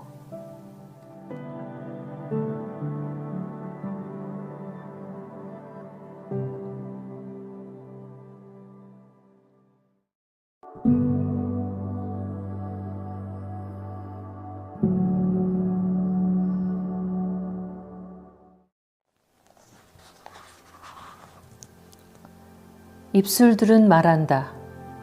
나희덕. 입술들은 말한다.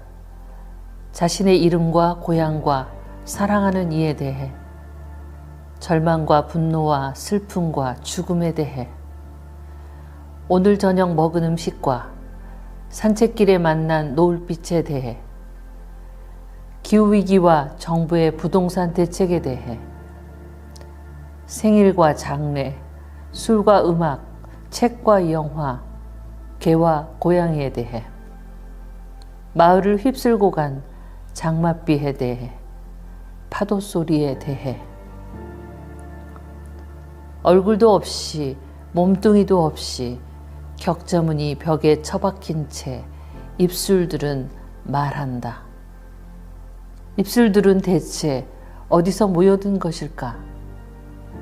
각기 다른 언어로, 각기 다른 목소리로, 각기 다른 리듬으로 목소리들은 서로 삼키고 뱉고 다시 삼키고 뱉고 삼키고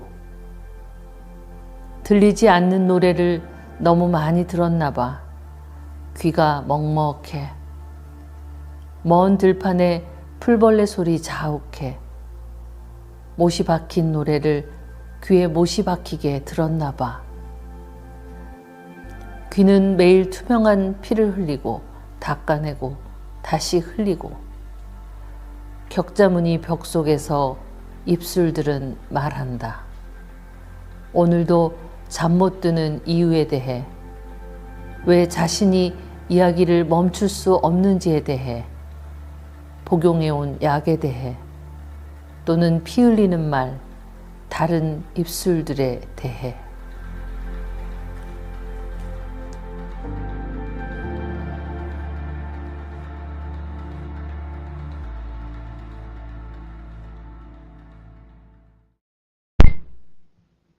그가 내 얼굴을 만지네. 송재합. 그가 내 얼굴을 만지네. 호치마 같은 풋잠의 길이었는데 치자 향이 수르를 따라왔네. 그는 돌아올 수 있는 사람이 아니지만 우등가 술패랭이 분홍색처럼 저녁의 입구를 휘파람으로 막아주네. 결코 눈 떼지 말라. 지금 한쪽마저 봉인되어 밝은 어둠이 뒤섞이는 이 숲은 나비떼에 가득 찬 옛날이 틀림없으니 그는 나비 날개의 문이 따라간다네. 햇빛이 세운 기둥의 숫자만큼 미리 등불이 걸리네. 눈 뜨면 여느 나비와 다름없이 그는 소리내지 않고도 온다네. 그가 내 얼굴을 만질 때 나는 새순과 닮아서 그에게 발돋움하네. 때로 뾰루지처럼, 때로 갯버들처럼. 정막 송재학. 빙하가 있는 산의 밤하늘에서 100만 개의 눈동자를 헤아렸다. 나를 가만히 지켜보는 별과 나를 쏘아보는 별똥별들을 눈부릅뜨고 바라보았으니 별의 높이에서 나도 예민한 눈빛의 별이다. 별과 별이 부딪히는 찰랑거리는 폐물 소리는 100만 년 만에 내 귀에 닿았다. 별의 발자국 소리가 새겨졌다. 정막이라는 두근거립니다. 별은 별을 이해하니까 나를 비롯한 모든 별은 서로 식구들이다. 안녕하세요. 제 이름은 심재휘입니다. 저는 서울에 살고 있고요. 1997년 시인으로 등단을 하고 현재 5권의 시집을 냈습니다. 오늘은 제가 저의 시 2편을 읽어드리겠습니다. 첫 번째 시는 신발 모양 어둠이라는 시입니다.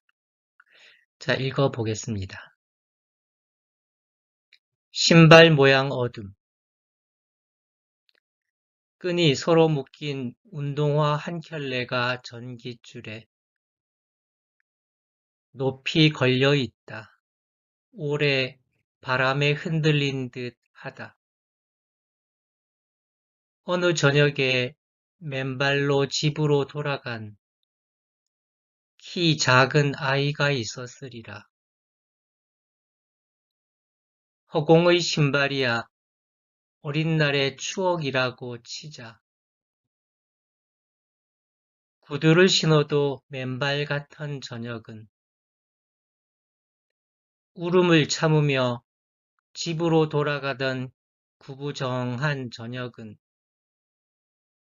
당신에게 왜 추억이 되지 않나? 오늘은 짙은 노을이 당신의 발을 감싸는 하루. 그리고 하루쯤 더 살아보라고 걸음 앞에 신발 모양의 두툼한 어둠이 내린다. 네, 이런 시입니다. 예, 그 옆에 사진에서 보시듯이 이 시는 제가 런던에 있을 때 쓴 시입니다. 길을 가다가 전깃줄에 걸린 아이들의 운동화를 보았는데 저의 어린 시절이 떠올랐습니다. 나도 저랬겠구나. 그 추억은 아름다웠습니다만 그러나 신발을 신고 있는 우리들, 어른들, 성인들에게는 이 신발의 무게가 꽤 무겁고 그리고 고통스럽겠구나 하는 생각을 하면서 쓴 시입니다. 네, 다음 시를 읽어드리겠습니다.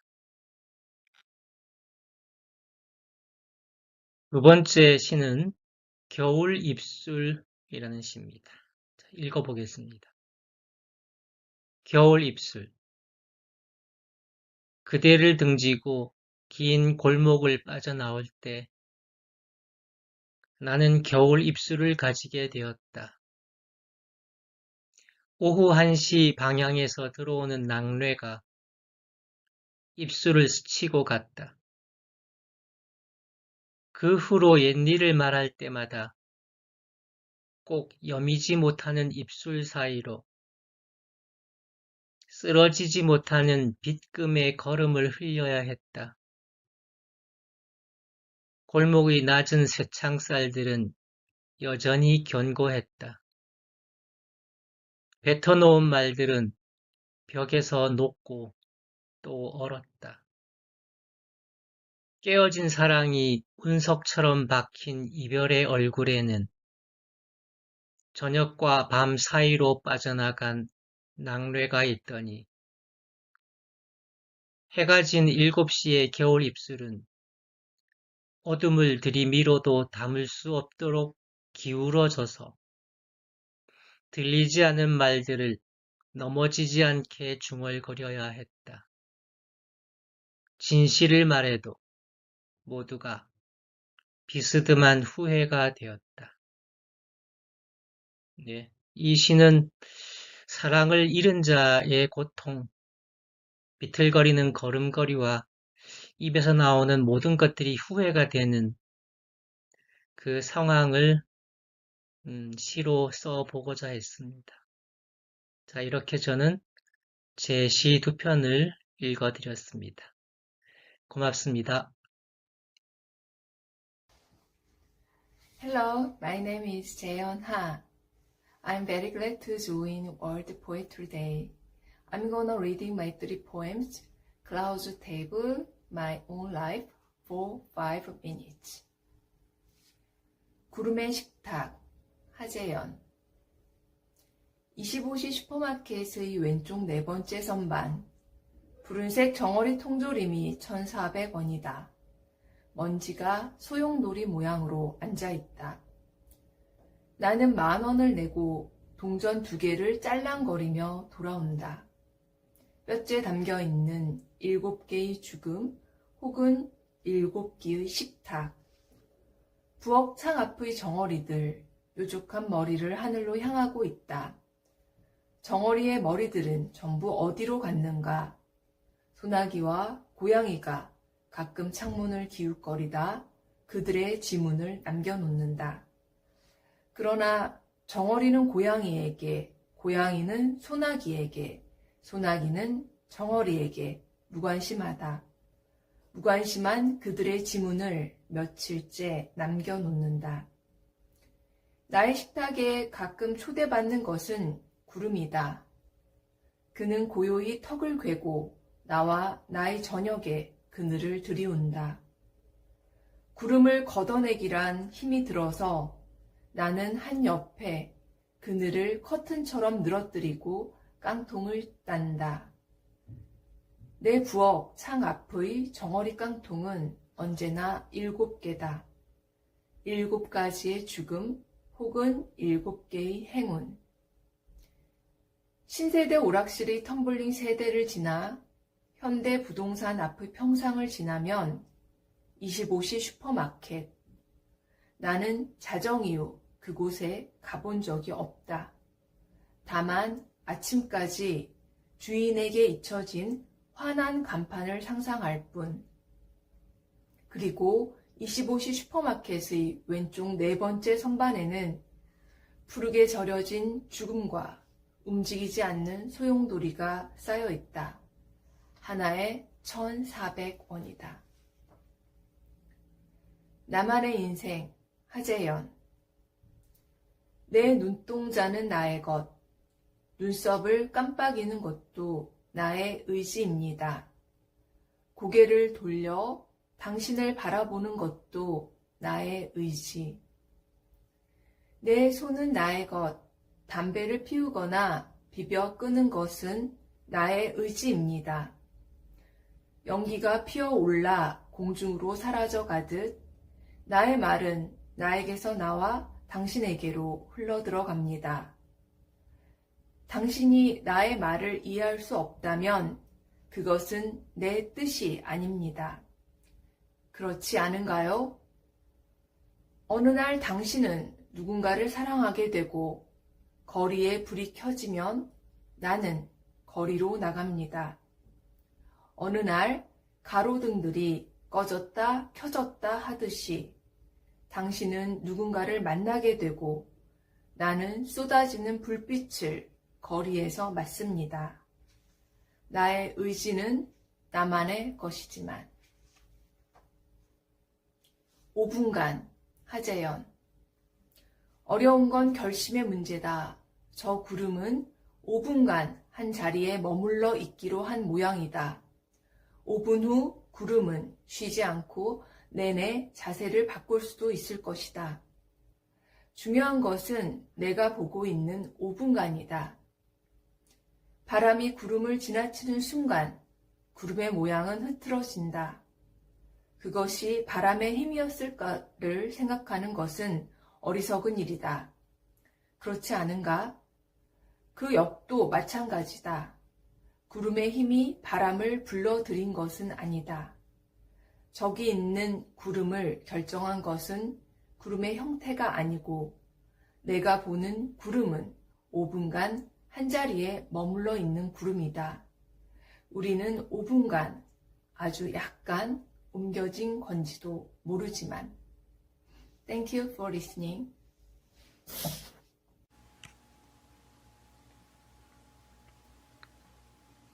팽, 이소연. 600년 된 팽나무에 매달린 아이가 날 보고 말한다. 아이가 버리고 간 것들, 나뭇잎처럼 뱀의 허물처럼 자라.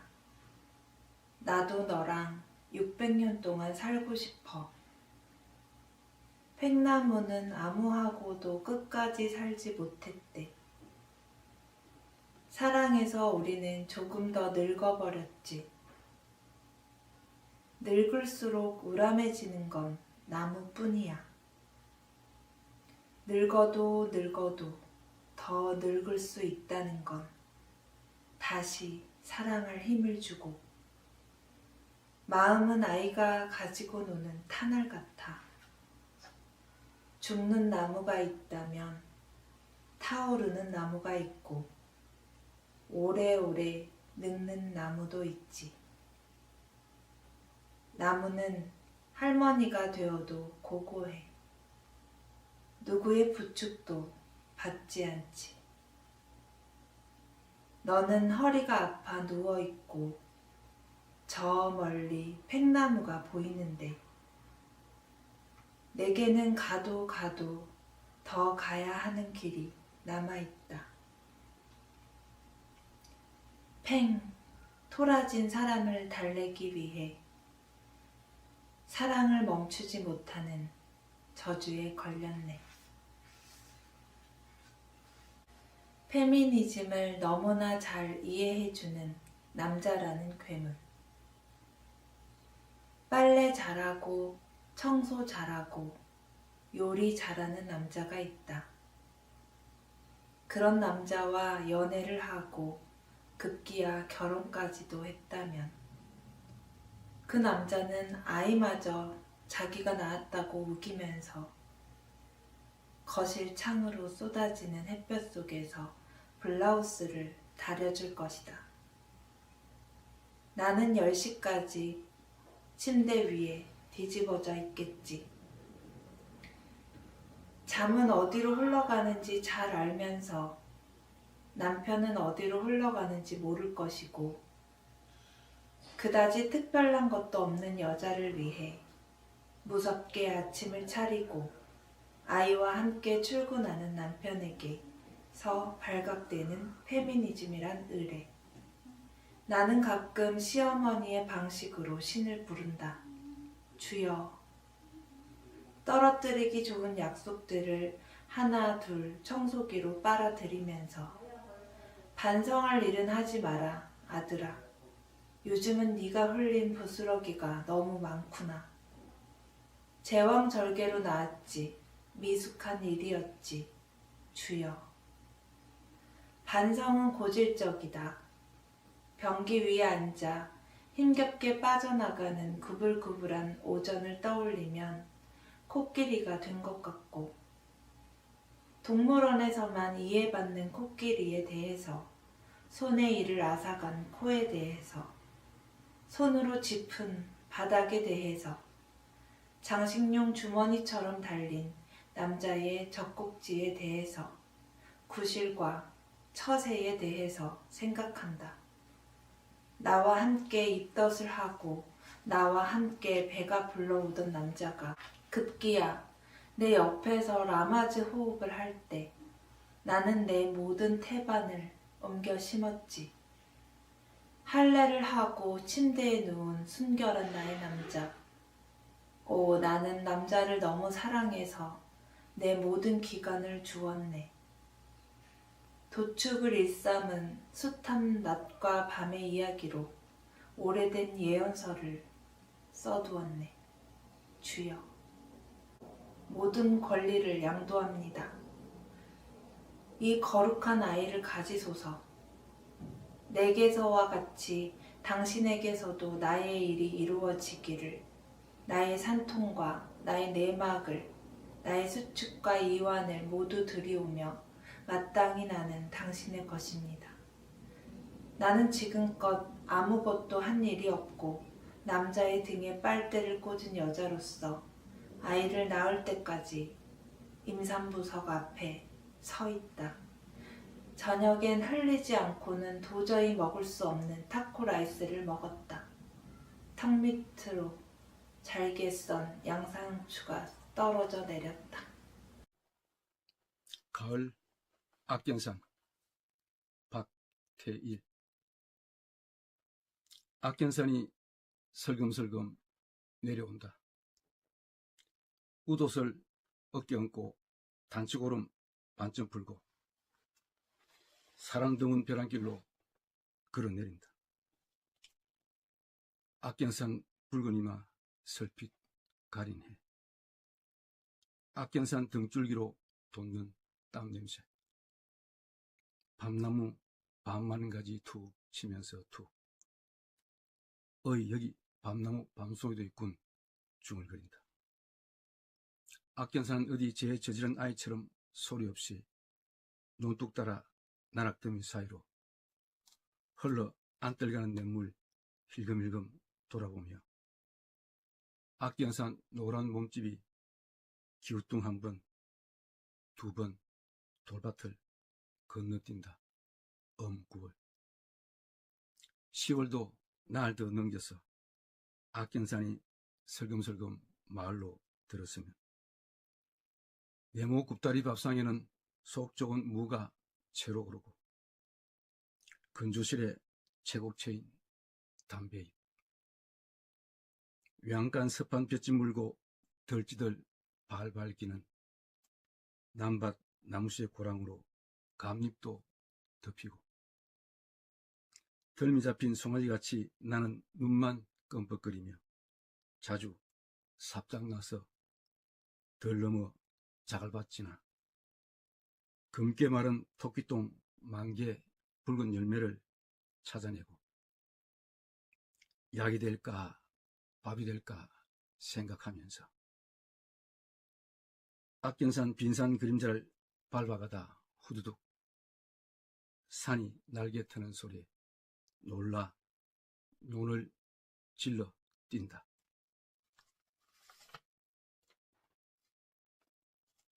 사랑을 보내놓고 박태일. 사랑을 보내놓고 보낸 나를 내려다본다. 독리간이 우편 직업소는 새로 바뀌었고 바뀐 상호는 손이 작다. 몸집이 작다.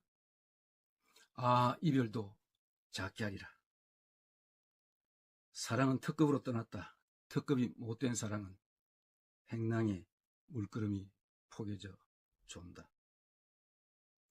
특급 사랑을 못해본 내가 특급 우편을 붙인다. 사랑이 떠난 뒤에도 사랑 가게를 볼 수 있을까? 사과를 깎고 비 내리고 차들 오가고 나는 사랑과 이별을 나눈다. 침대 위에서 침대 아래서 나눈다. 이별은 멍든 구석이 어디쯤일까? 사랑을 보내고 한 달 사랑에게 전화를 건다. 출타 중 기별해야 할 다른 이별이 남았나 보다. 저녁 술밥집처럼 축축한 목소리로 다른 사랑을 만나나 보다. 사랑은 물고 나는 사랑을 잊는다. 길에서 잊고 지하철에서 잊는다. 사랑이 떠난 뒤에도 사랑 가게를 볼 수 있을까? 사랑 많이 보세요. 다른 사랑이 웃는다. 나도 사랑을 별만큼 많이 벌고 싶다. 사랑을 보내놓고 사랑 가게 문을 닫는다. 어느 금요일까지 기다리리라. 토요일, 일요일에는 전화를 걸 수 있으리라. 은행나무가 수화기를 내려놓는다. 수루루 사랑이 떨어진다. 그리우면 길이 없어. 박태일.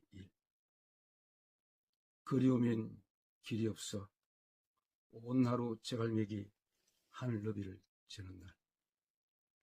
그대 돌아오라 자란자란 물소리 감고 홀로 주저앉은 둑길 한끝. 북으로 간 김상병, 고운기. 오랜 밤을 불면으로 보내고 또 어느 불면의 밤 너는 철조망을 끊었을 것이다. 저 거대한 나라의 정보망도 네 동료들까지도 너의 길을 알지 못했을 것이다.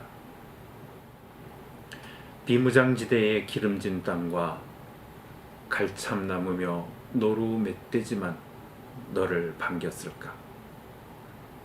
아직 마른 풀잎들 나뭇잎이 귓가에 스쳐가고 너를 향한 총구는 두 방향에서 모두 열려 있었다.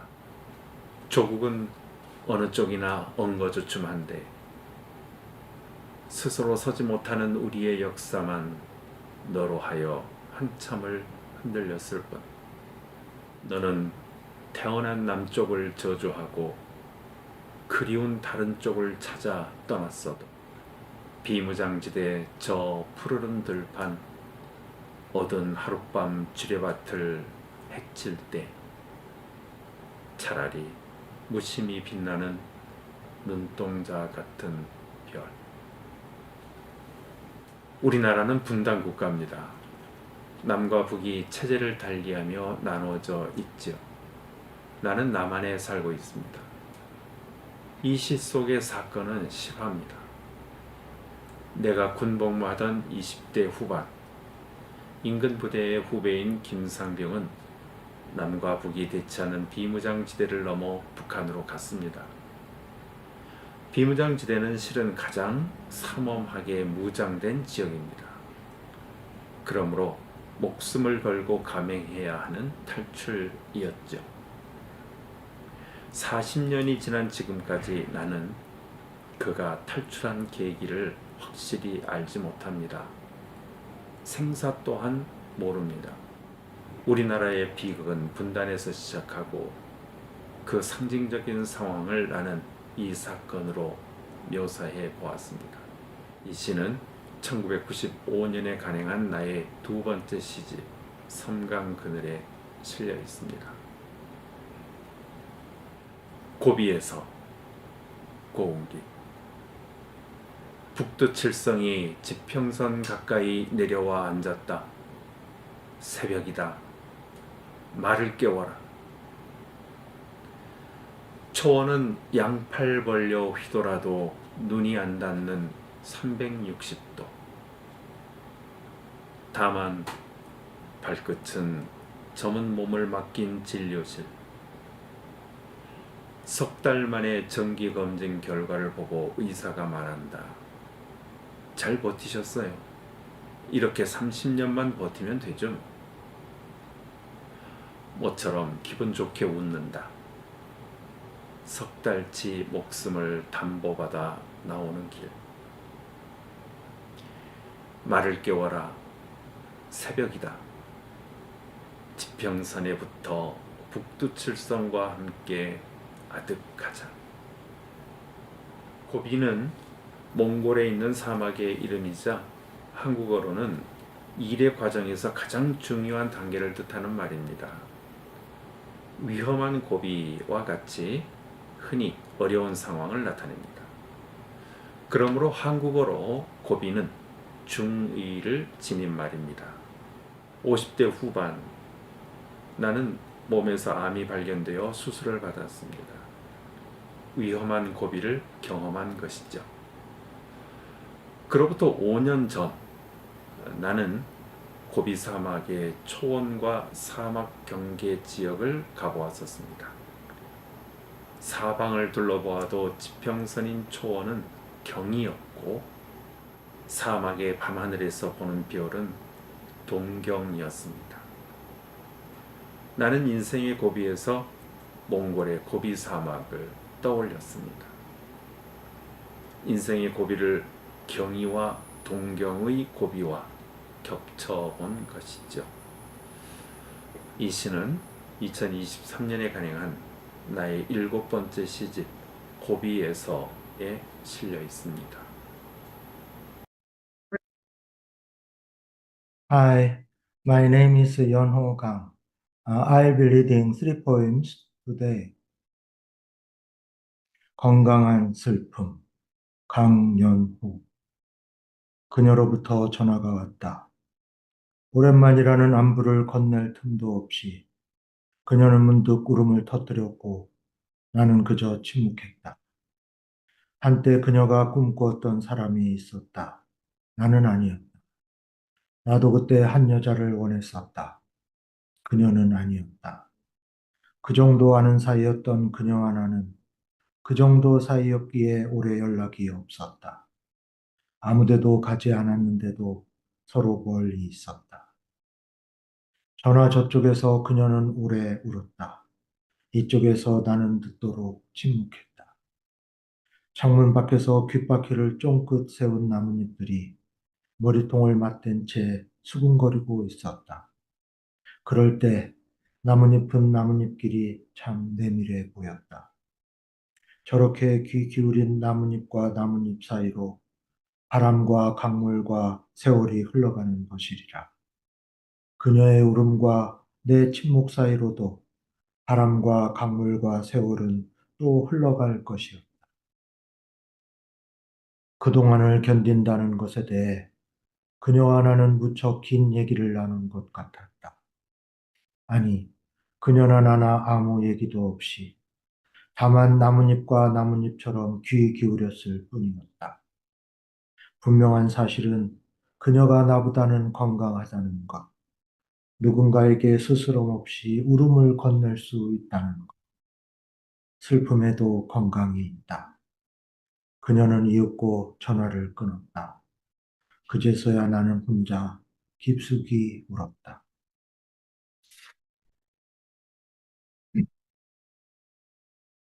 보요, 알전구의 필라멘트가 탁 끊어질 때의 잔광 기억하는지. 오늘 하늘의 별들은 잔광으로만 남는다. 모두 우물을 안고 잠들었나 보다. 그래서 더 깊어 보인다. 깊은 우물은 함부로 철벅이지 않는다. 잔광의 고요가 깊을 때 우리 옷깃만 스쳤다고는 말하지 말자.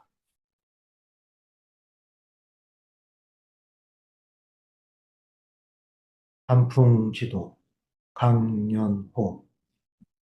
날은 갑자기 어두워지고 마음은 멀리 간다. 어디선가 흐릿하게 들려오는 FM 라디오의 음악 소리에 배경처럼 이내가 느리게 깔린다.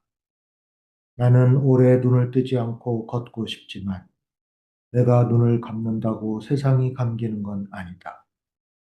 철길 위를 걷는 것처럼 두 팔 벌려 균형을 잡아야 하는 저녁이다. 올해 첫 단풍은 다소 늦고 절정은 예년과 비슷하단다. 하루가 다르게 남아하는 단풍에 절정의 날들을 등선으로 연결한 지도가 궁금해진다. 기상청의 예보가 간곡한 것은 기상청의 의지가 아니다. 물론 단풍지도가 가리키는 길이 진짜 길이 아니란 것도 안다. 공원 연못에서 걸음마를 연습하던 소금쟁이를 기억한다. 덧바른 문풍지 사이로 파르르 스미던 새벽의 웃풍을 기억한다. 녹슨 철대문집 석류나무에서 담장 너머로 열린 나간 가지가 있었다는 것. 햇살 끝에 매달린 열매가 유독 붉었다는 것. 이웃들이 다들 안 그런 척 한 번쯤 눈독을 들였을 텐데 절정 근처에서 어느 행인이 모셔갔는지 알 수 없다는 것을 기억한다. 절정이란 여전히 아직은 아니거나 이미 지났거나 사이 어디쯤에 있는 환영일 것이다. 이미 깨우친 단풍은 빠르게 하산하는데 주말마다 산을 오르는 인파가 절정이란다. 마음이 울긋불긋하다.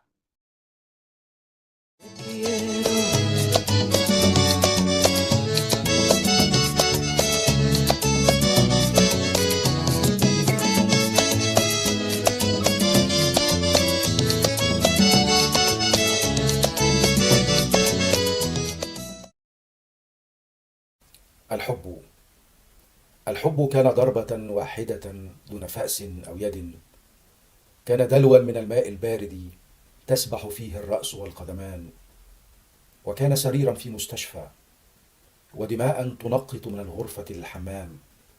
الحب كان تقيؤا في بيوت الأصدقاء وهم يجرون هنا وهناك باحثين عن أمل في النجاة. الحب كان جارحا كشوكة في وردة في حديقة مبلولة في بيت مهجور عاش فيه رجل وحيد ودفن في إحدى غرفه. الحب كان الغرفة، كان حذاء الرجل الذي لم يفنى، كان الستارة المهترئة التي سطرت بقاياه قليلا. الحب كان خادمة الرجل الوحيد التي تضرب الأولاد المتطفلين وتمضي لتبكي وحيدة أكثر وحدة من صاحب البيت. الحب كان اللحظة التي تضرب فيها الأولاد وهم يتسلقون أشجار التوت في الحديقة المهجورة. الحب لم يكن أبدا شجرة التوت. الحب كان هي بوجهها المستدير وعينيها الذاهلتين، هي التي كانت مرة واحدة.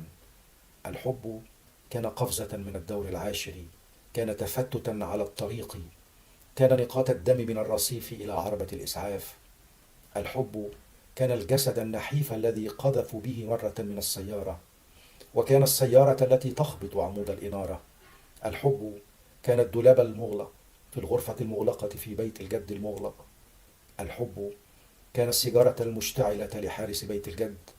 الحب كان اللص الذاهب ليسرق بيت الجد.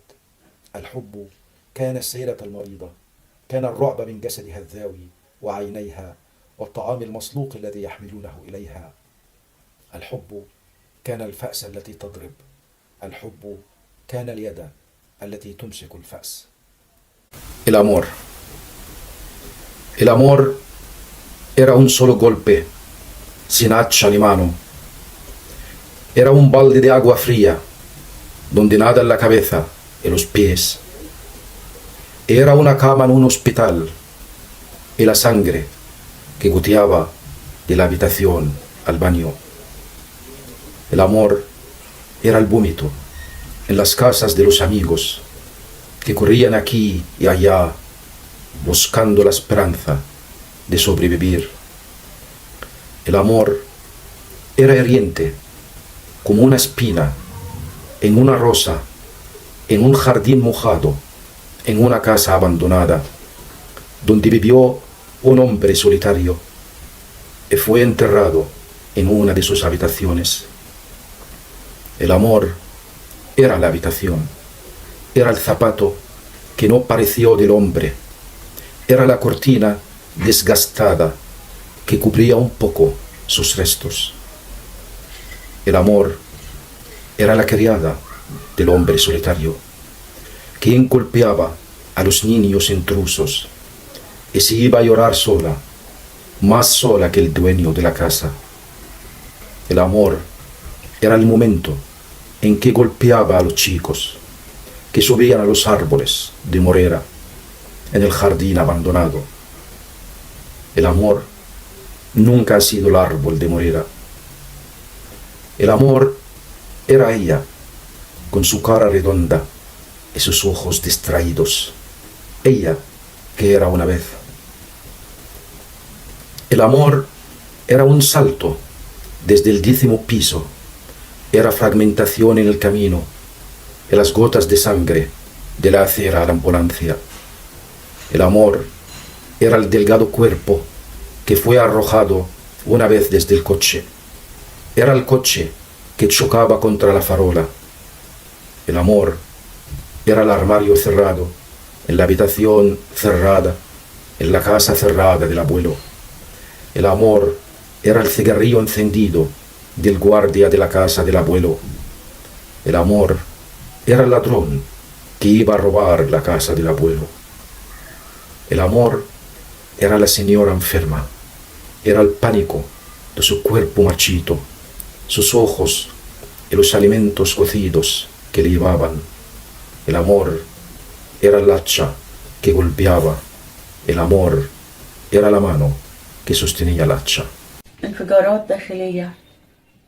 إنني أقف طويلا أنتظر العجلات التي ستفجر قلبي. أغسل بدموعي كل وجوه الأطفال على الشاشات وأخلع قمصاني كي أمسح بقع الدم المتناثر فوق ملامحهم، طعم الفزع المرهون بأحذية الحرب، وأسب العالم كيف ستحتمل الدنيا هذا الكم الهائل من أيتام الحرب. هدهدة. أغمض عينيك يا طفلي ونم. سأغني لك أغنية حمراء أكل الذئب نصفها وتركها، فأكلت المدافع نصفها الآخر، فراحت في سبات عميق. أنا وكل الأمهات سنبتهل إلى الله أن يرسلها ثانية. أغمض عينيك وردد سين لام ألف ميم. لاجئون على الأنقاض يجلسون يغسلون موتاهم بالصمت ويكفنونهم بالدموع وهم يمسحون دماء الأماكن ساندين أوطانهم على الرماد صاروا صورا على الشاشات، أوراقا وأرقاما صاروا قصائد تصرخ، وانغرسوا على حدود البلاد حتى نموا واستطالوا، صاروا شفافين من طول انتظارهم لحنان العالم، صاروا هواء لا تراه الحياة، هواء رقيقا لا يراه أحد، مرآة مشروخة لزجاج المنضدة المتناثر، لقميص نوم ممزق، لشعر مهوش، بنت في ضوء الدائرة ودائرة في الدخان. إنه صباح جديد، أترك النوم دائما على الأريكة وأعد الشاي، أغتصب ابتسامتي وأسلم خدي للقبلة الميتة، لصفقة الباب، للشبابيك المغلقة. يا إلهي، إنه صباح وحيد، أشارك فرجينيا وولف في قتل ملاك البيت الطيب، أرسم حريتي وأتحسس جسدي، أعرف أنني في غرفة النوم، أرتب صمتي، أتهم جثتي بالخيانة وأقيء فوق الافتراس، أعرف أنني في غرفة الليل محاصرة بملابس طفلي، بقمصان أمي، بأئمة وفلاسفة، وأغني دائما أغني نفس أغنية الحزينة وأنا أنظف الأرض من الزجاج المفتت. أحيانا أحن إلي، أمد يدي لملامحي، أتحسس جدران الروح، أتحسس إناء الفخار فارغ، من سرقني؟ اللسان. شعر محمود خير الله، مصر. حين كنت صغيرا كان القطار كلما مر أمام بيتنا القديم بصفيره العالي الذي يخترق الأحلام والتراب الذي ينشره بمنتهى العدل على الشبابيك والنوافذ، هو أكثر الأشياء حزنا في حياتي. يكفي أن الجدران كانت تهتز له، يكفي أن الجدران كانت تهتز له، فتهبط من السقف قطع صغيرة تسقط مباشرة في عشاء العائلة.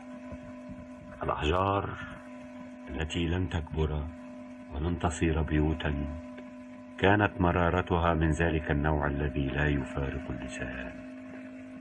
هذه الأحجار كانت لعنة مرة، خطيئة بطعم كريه، لأن من يتذوق لحم البيوت صغيرا لن يخلص من شرها أبدا. صدقوني، حين صرت كبيرا أصبحت البيوت تنفجر فوق رأسي كل عدة أعوام بسبب تلك المرارة العالقة في اللسان. يؤسفني أن الحياة كانت دائما مرة، مثل قطار ليل بطيء يلحس الأرض من العابرين، تاركا رجلا وحيدا على الرصيف خانته قدماه ولم تعلق روحه باليد التي تدلت لتنتشله من آخر الأبواب. الحياة هي تلك اللحظة التي يقرر فيها رجل يائس أنه ركض كثيرا في هذه الدنيا مثل الأحصنة، ركض بما يكفي لكي يتوقف فجأة، لأنه لم يعد يريد اللحاق بأي أحد. الحياة هي تكتكة العجلات المغادرة، بينما اليد ممدودة لا تزال في هذا الخلاء القاسي. حين كنت صغيرا كنت أعتبر الحياة نوعا من اللعب، أحرك القطارات بإشارة من يدي، أمد أصابعي فتنقلب عرباته، أو أفتح له القضبان عمدا فيهبط الركاب في الوقت. لقد أهنت الآلاف وهم يهرعون من القطار الذي عاد به والدي من بلد لا تعرف عن القطارات سوى أنها نوع من اللعب. حين ولدت أطلق العالم من أجلي صافرة وامتلأ قلبي بالمهاجرين. إنه قطار العاشرة، تقول أمي وهي تتلف ضحكتها. كنت حزينة وأنت في بطني. مات جدك قبل أن تولد، خالك كان على الجبهة وأبوك في بلد بعيد. سامحني، لقد سبق القطار الجميع وأذن في أذنك يا ولدي. شكرا.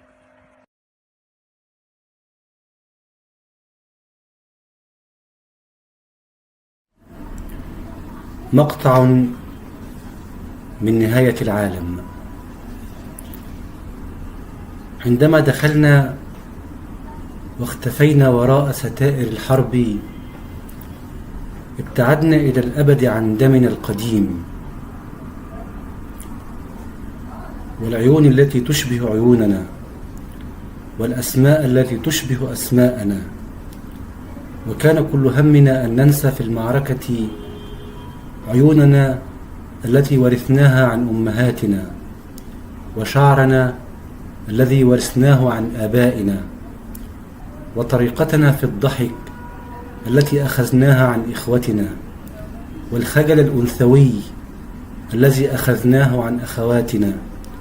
مسحت الحرب فرصتنا القديمة أن نرى وجوهنا في المرايا دون مساحيق القتال، ولم يعد في إمكاننا أن نقرأ أسماءنا بعد أن فقدنا جميع أوراق هويتنا ونحن نجري خلف أعدائنا. استطاعت العزلة أن تحاصرنا في زاوية صغيرة أمام حبيبة وحيدة وبيت وحيد، وطردت من قلوبنا عصافير الكآبة، فرأينا الأجنحة الوردية للمحبة تغطي عيوننا للمرة الأولى في حياتنا، ولم يبق أمامنا سوى الإنصات للحرية وهي تغني بفستانها الأحمر داخل الخندق. لقد أنهكتنا الحرب مثلما أنهكتنا الحياة، لذا سنعود من جديد ببشرتنا الصفراء والخرائب الصغيرة في قلوبنا. سنعود لنختار أعداء مختلفين، للبحث عن سبب جديد للحياة، للبحث عن طريقة لتلوين العالم من جديد. سنعود لنرمي إنسانيتنا في قلب الحياة من جديد، لنحتفل بموتنا القادم، لنحتفل بالعار، بالوحدة. سنعود بعد أن عرفنا أخيرا المكان المناسب في أجسامنا لاستقبال الطعنة، بعد أن عرفنا أخيرا أننا لابد أن لا ننتظر شيئا، لأن الحياة كانت دائما ميتة. رغم كل شيء الحياة كانت دائما ميتة. ترى هل سنعود حقا؟ لقد مرت علينا سنة كاملة بعد توقف القتال واختفاء الرفاق وضياع الخرائط منا ودمار معداتنا، ولا نعرف أين نحن الآن في هذه الصحراء.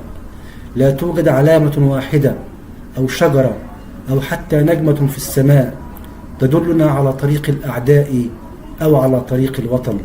لم تظهر طائرة واحدة لكي نلوح لها، ولم نشاهد حلما واحدا لكي نأسره.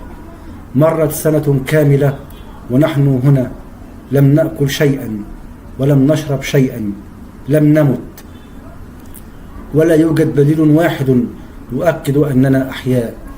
كيف مرت بنا الحياة هكذا؟ ومن الذي أوصد أمامنا باب الدنيا؟ من الذي أوصد الباب؟ Mu'min Samir from Egypt.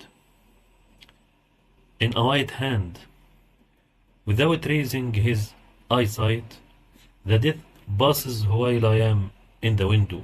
So I run and tightens his ears, saying, "Oh, naughty." But I never say, "Oh, liar." do not break his face, and lost in his old sadness. The barbarians, my arms flew, and my leather memory staved. My bonus said, I am dead trees. The child riped my kidney, and returned old.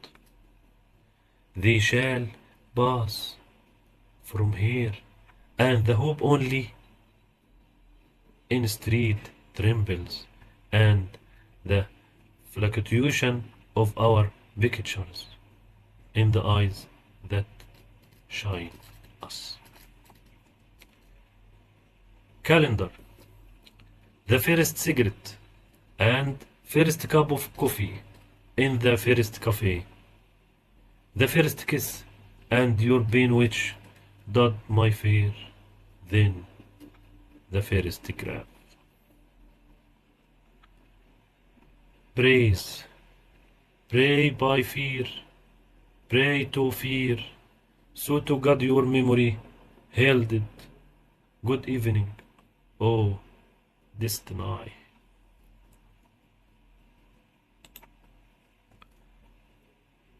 مرور الكرام. كلما زرت هذا المكان اعتدت أن أكتب نشيدا أو أنحت قدرا عليه نقوش تمتص ضحكات العابرين.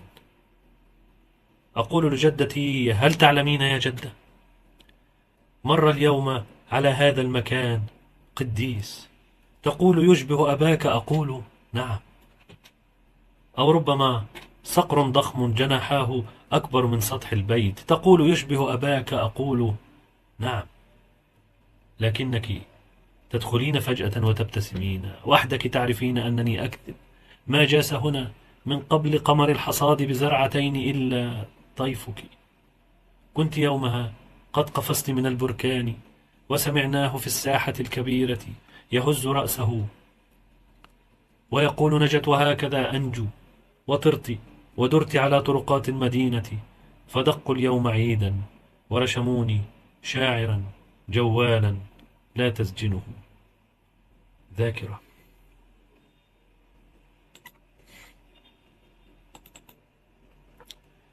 كأنها أختنا. لما حان أوان سيجارتي وضعتها في كوب مبلول، فابتسم دخانها الأخير. لم يختلف الأمر إذن. عندما كانت تدفن في صحراء المطفأة كان دخانها الأخير يبتسم أيضا. كأنها أرواحنا العجوز، كأنها أختنا الهاربة. عيوني تدور فلا ترى، لساني أسرع من غفران المسبحة، وموتك أسرع من ابتسامة على الدرج. النهر لم يعد يطلع من أكمام القديسين، حريق الغابة أسرع.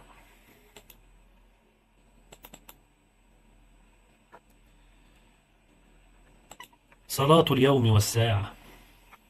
يا نظرتك المندهشة، يا نظرتك المندهشة أقبلي، لفيني في غيمة واطلقيني على الغابة، اجمعيني من رذاذ الحكاية ودقيني في لحمك. يا نظرتك اقبضي على قلبي واحضني قبري. ساعة أن ماتت الجدة تيبست نقوش القهوة، حتى أكلت الطير من الدائرة التي كالرأس، وماتت الضحكة في الدائرة التي كالفم. الحروف صارت مدببة تكاد تخدشك وتجرح خيالك في القلب. كومة أعضاء صحت اليوم بلا أشباح تسندها، والنمل حاصر المدينة. شكرا لكم.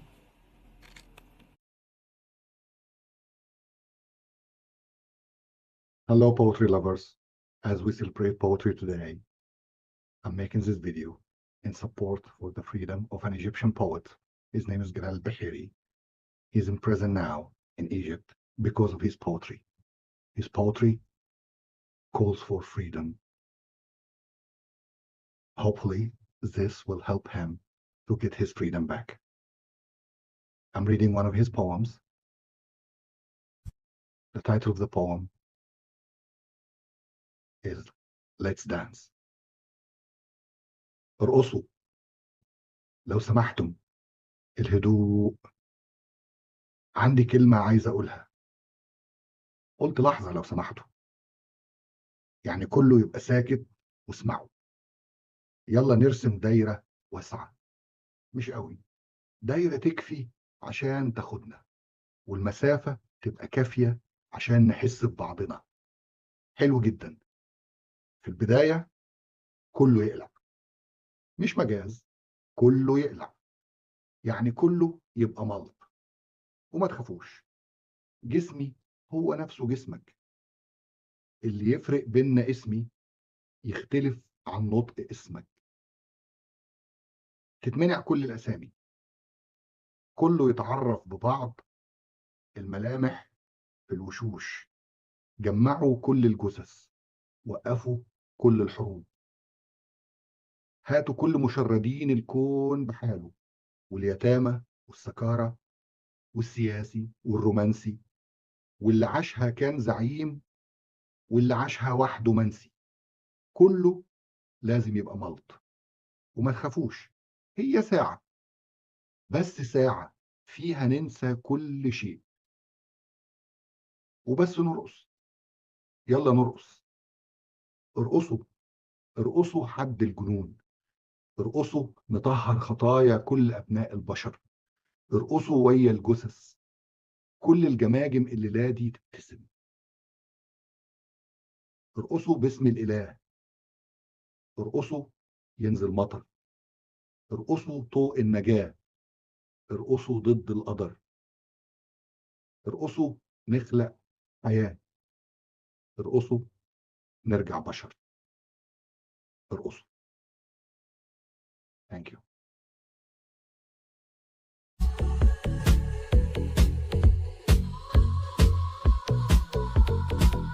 ينكرني صوتي وينكسر فيا، في سكوتي موتي والغنى غيا، وانا غني ليكي يا بلادي ازاي اذا شفت موتي لاجل اغنية. ولقيتني بنا في زمن الاهرام، وجري وفوالي عزوته في الكتف، قسطى حدادة وبوهيجي ولحام، جندي ومحارب في زمان الزحف، نحت بينفخ روح ازيز فرخان، عاشق بيوشم رسمها عالكف، فلاح بيرفع مظلمة الحكام، فلاح له هيبة زي هيبة ألف، غلبان وشارد فوق حزام وحزام، هتف بيهتف للوطن في ميدان. ولقيتني أخرس مال وجوفي كلام، وقتيل بيحرس ثورته من الخطف، والعشرة مني يا بلادي بكام، والجرح احنا ولا احنا النسف. This is Gael Bahiri, an Egyptian poet. If you're watching this video right now, it means that I was arrested on VIVO because of that song I wrote from my son, Balha. Don't forget me. I'm waiting for your support.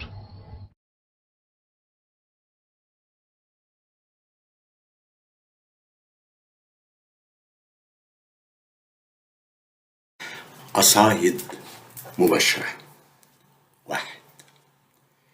نعلي من حجر يصبح سهام للصيد، رماح للحرب، يصبح شون للحب، بيوت سقوف حيطان للنقش والصور، تماثيل جسور ورش، فصول هرم عمدان، وبوابات حصول تفتح على الدفا في البرد أو في الحر.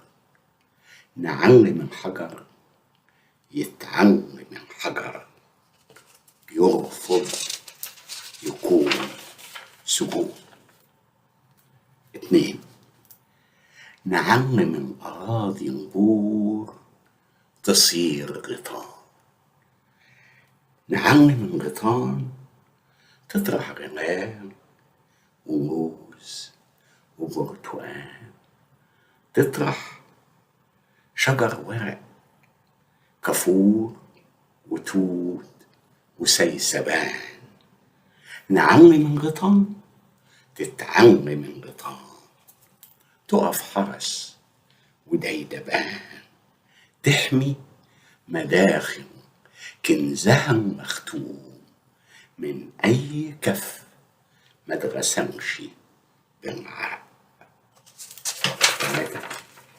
نعمي من مطر، تتلم قطراته الضعيفة جنب بعض، تفتت الحجر، تعلي راية الخضار، تفجر الأنهار، يبقى لها بيت وأرض، تسقي الأراضي والعطاشة لو يمدوا كفهم، تحمل مراكب الصيد وأشواق السفر. نعلم المطر يتعلم المطر، يعرف من الإنسان ويعلم الإنسان معنى اتحاد الضعف في ساعة الخطر، وإزاي بملايين النقط يتفجر الطوفان. 4. نعلم الصبيان تحب، نعلم البنات تخرج من الخفا، ترفع رمها عن بيوت رايات مهفهفة. نعلم الشبان في عز البرد يخلقوا الدفا. 5. نعلم الحجر، نعلم الشجر، نعلم الصبيان، نعلم المطر، نعلم الحياة، نعلم البشر. نعلم الحياة، تتعلم الحياة، تعرف تكون منها. سجن ترى، يناير 1975.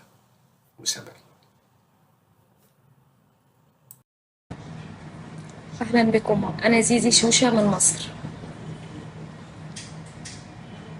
اسمح لي أيها العالم أن أقص أظافرك وأهذب شعرك.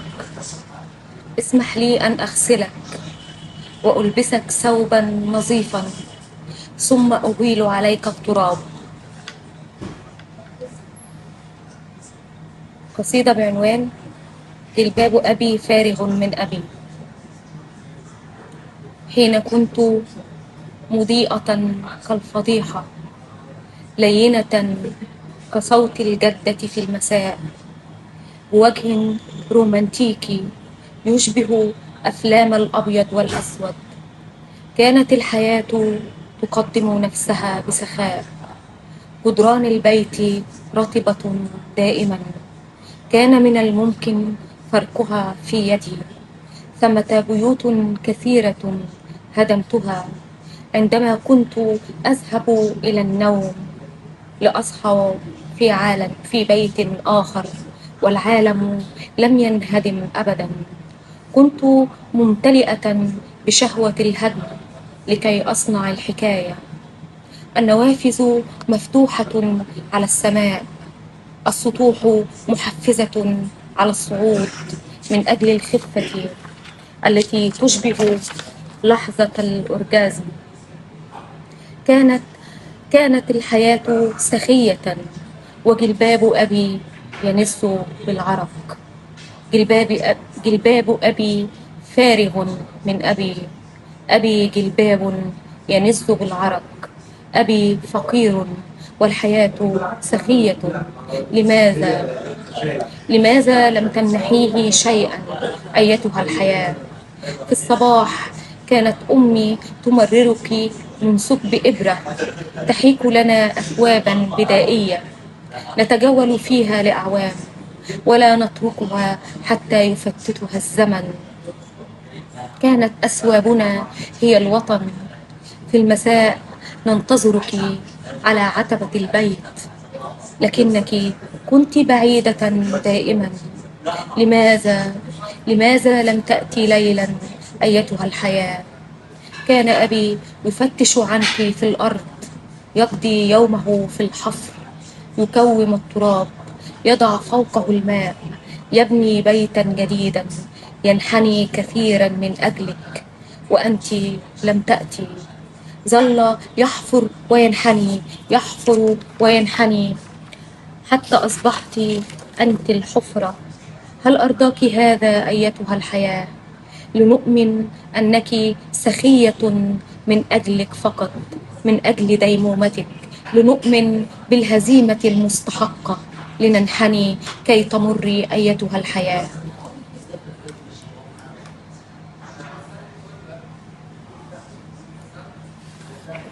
قصيدة إلى جان فالجين. 20 عاما وأنت تسدد فاتورة الجوع، وتدرب أسنانك على مضغ العدم. كنت تبتلع صوتك، تحني قامتك، تكسر الوهم الملفوف حول يديك، ثم تبري جسدك في حجر. هل كنت تحلم بأن تصير ضوءا يتسلل بهدوء إلى الغرف المعتمة، أم قسرة خبز في نافذة العالم؟ أنت الآن حر. أطلقوا سراحك لأن رغيفك الخشن لم يكن رصاصة يوما ما. الزمن لم يأخذ شيئا منك. اسحب صوتك، افرد قامتك تحت الشمس، ضم المدينة في قبضة يدك، ولا تنسى أنك لم تعد حرا.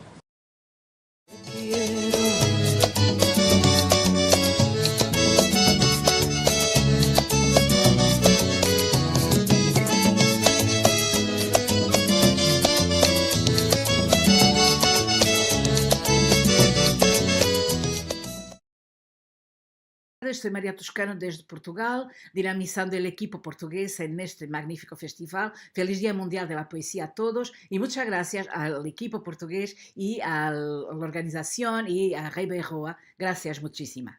Paso a leer mis poemas. Soneto daqueles e deste. O primeiro queria ter uma mulher rica, como a família prescrevia, e ele cedeu. Fizeram-se os esponsais e a rapariga, a um derrame cerebral, cedo cedeu. O segundo sonhava com uma camarada que ombreasse na luta lado a lado. Da rapariga que o interpelava e ele desejava, ficou-lhe a vontade de amar e ser amado. Um indagou se a luz dela era fortuna, para decidir se valia a pena fazer-lhe um verso. Outro convenceu-se de ser perseguido quando ela passeava seu cansaço à lua. Este mal lhe fala, mas dá-lhe o universo. E tudo que só a um amoroso amante é permitido. Segundo poema. O mar em fuga. Avançam as pessoas pelas areias, mortas de cansaços, penas, dores, destroços de vidas por cumprir, sonhos engavetados no bolor, medos de ser, nascer, renascer, corpos adiados, macerados, prostrados, avançam com as almas como podem, caminham pela mão de quem os cuida, transportam toalhas, sacos, expectativas, ânsias de recomeçar a partir do zero, como se o zero fosse uma cancela ou um marco ou a meta da pureza cobiçada, areias adentro avançam as pessoas. O mar salgado, sempre presente em seu mover, neste dia sentindo-se gasto de ondear, recolheu sua espuma, sal e as marés e decidiu abalar por uns tempos da costa. Ficaram as pessoas ali, paradas, na linha dos chapéus e das barracas, nessa extensão de areias, nesse dia em que a praia se transformou num deserto por causa do mar, em fuga da aridez ainda dessa humana condição. Terceiro poema. Abraço o dia que se abre livre em sua luz. Acolho o horizonte que me rodeia pleno de futuros. Aceito a extensa matéria bruta da condição humana. Resguardo a memória eterna do que fomos, somos.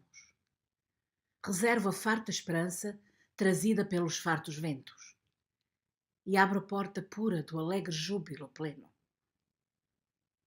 Todos os sinais de brilho reverberam pela tribo. Todo o gesto cintilante funda e anima a egrégora. Nenhuma chispa aleivosa ou infeliz tem lugar neste intacto mundo da contínua maravilha. Nenhuma mácula, nenhuma garra, nenhum rouco estertor tem palco, sítio, lugar onde se manifestar, pousar. Agracia o silêncio, o arrepio e as brancas palavras.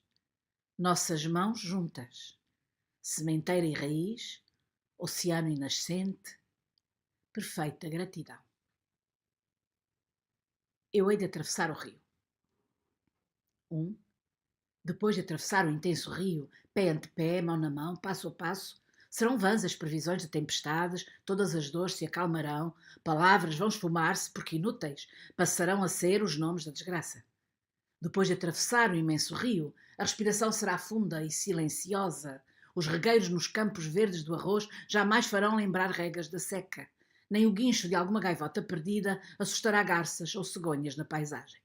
Os dias serão guiados pelas noites do nosso contentado sentimento. E as noites serão prolongadas pelas horas desse alumiado madrugar enlaçados. Todas as casas abandonadas por ali serão nossas, como os canaviais, as leiras, os lagares e os moinhos, com que a fartura se inscreve na realidade. Reservo-me um céu esplendente de azuis e claridades, um véu luminescente, moldura superior de nossos corpos, retábulo maior de nossos sonhos. Da maresia intrusiva nos ares, na brisa, reafirmo o empate soberano com o cheiro da terra molhada pelos anos. Nada me prive, nem proíbe esse luxo insuportável aos anémicos do fogo. Tudo em mim celebra, tudo confirma a enfim da intimidade deste laço depois de atravessar o rio dos teus braços. 2.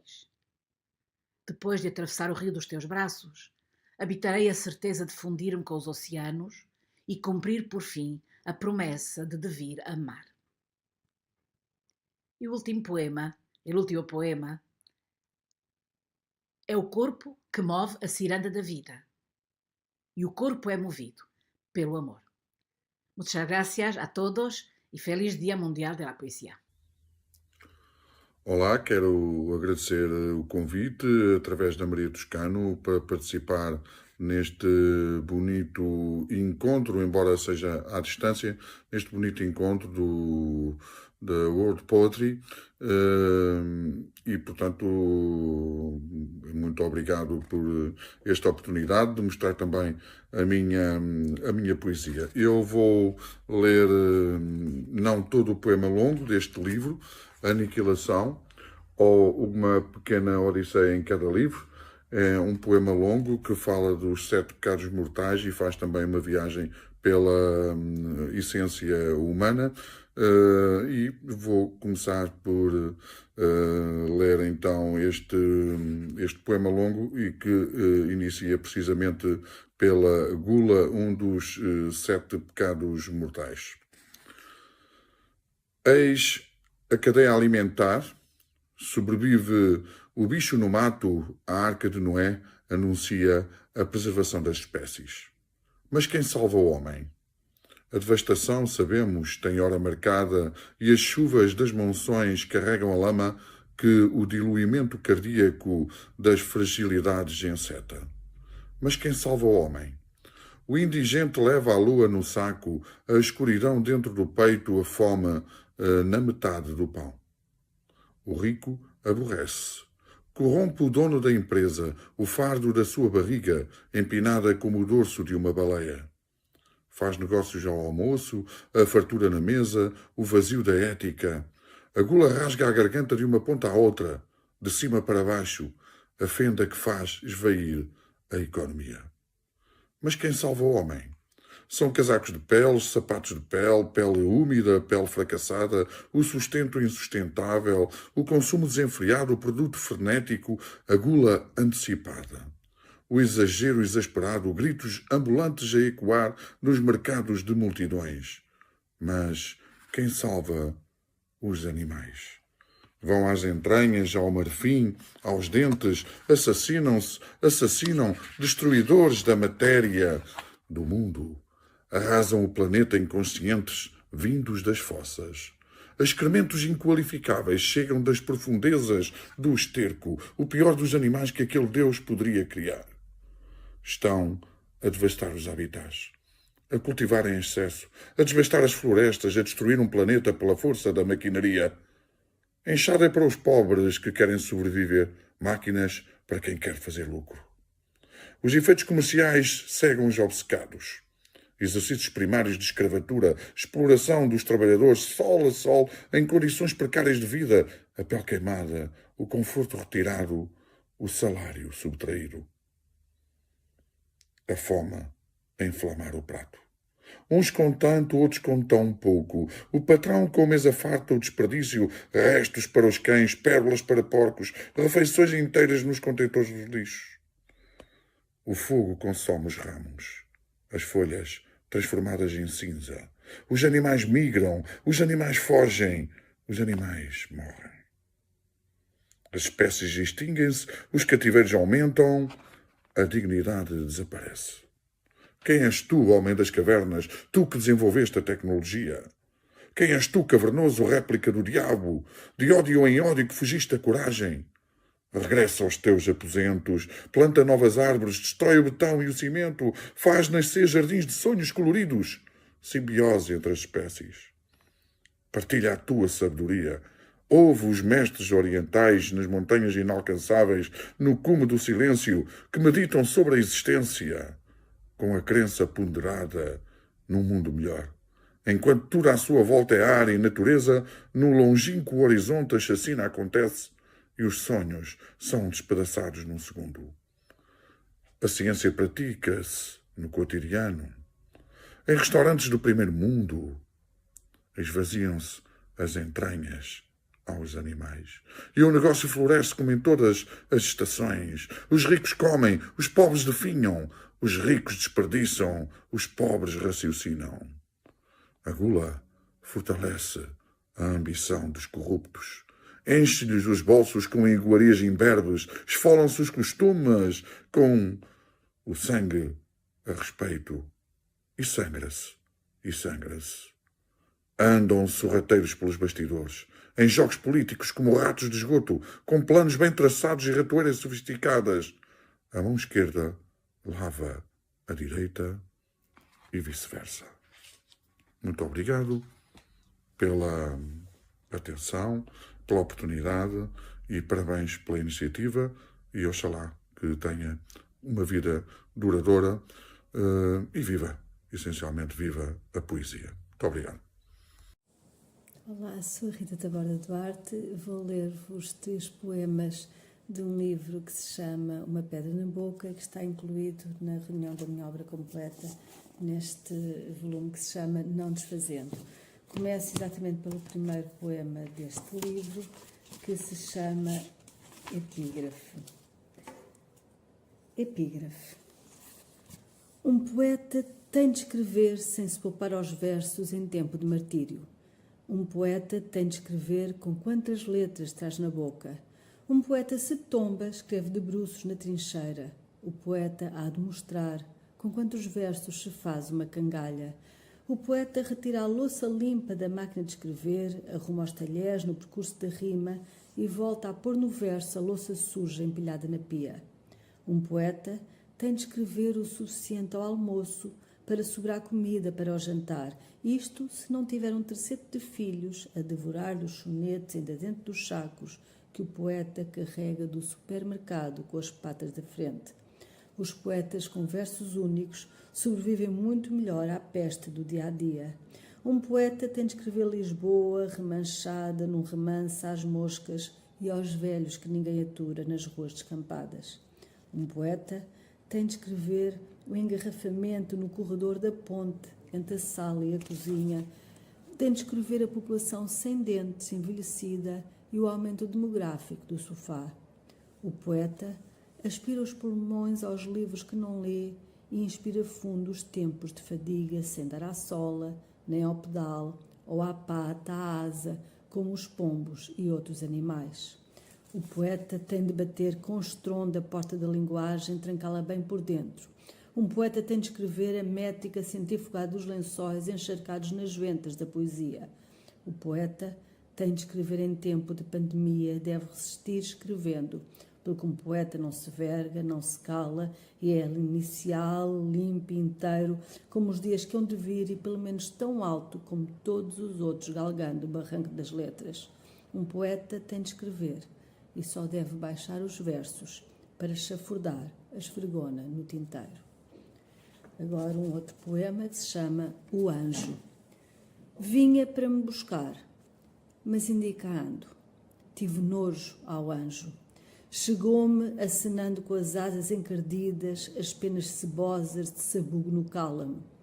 Nem se assemelhava sequer ao verdadeiro anjo negro da miserável história desta vida.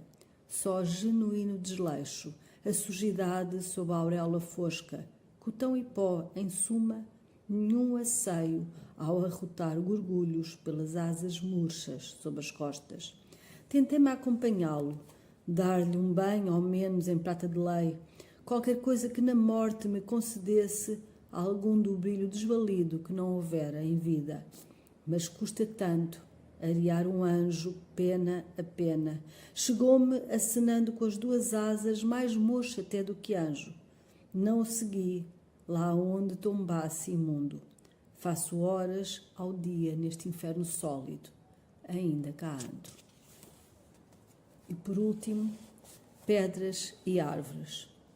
Pedras e árvores são seres da lentidão, mas se te esforçares, se te tiveres quieto, de olhos curados no chão, se esperares em silêncio como se o tempo fosse um animal mais lento ainda do que uma árvore ou uma pedra, pode ser. Pode ser que por uma curiosidade mansa te venham comer à mão as pedras ou as árvores como um cão ou um pombo destemido. No campo, nos caminhos ladeados de árvores, de pedras, não há silêncio nunca. O restolhar provocador do vento, os coelhos numa pressa de toca em toca, as asas do colibri como um enxame de varjeiras, o martelar contínuo do pica-pau a imitar um tosco coração fora dos troncos e o sol profiando com estrondo nas sombras da folhagem. Tudo é ruído a abafar o ritmo íntimo e débil, pulsando negro, quase apagando-se por dentro de uma pedra ou de uma árvore. Mas é esse compasso silente que me embala, teia de vida, quando cansada, encosto a cabeça numa pedra e me deito a morrer um pouco. Obrigada.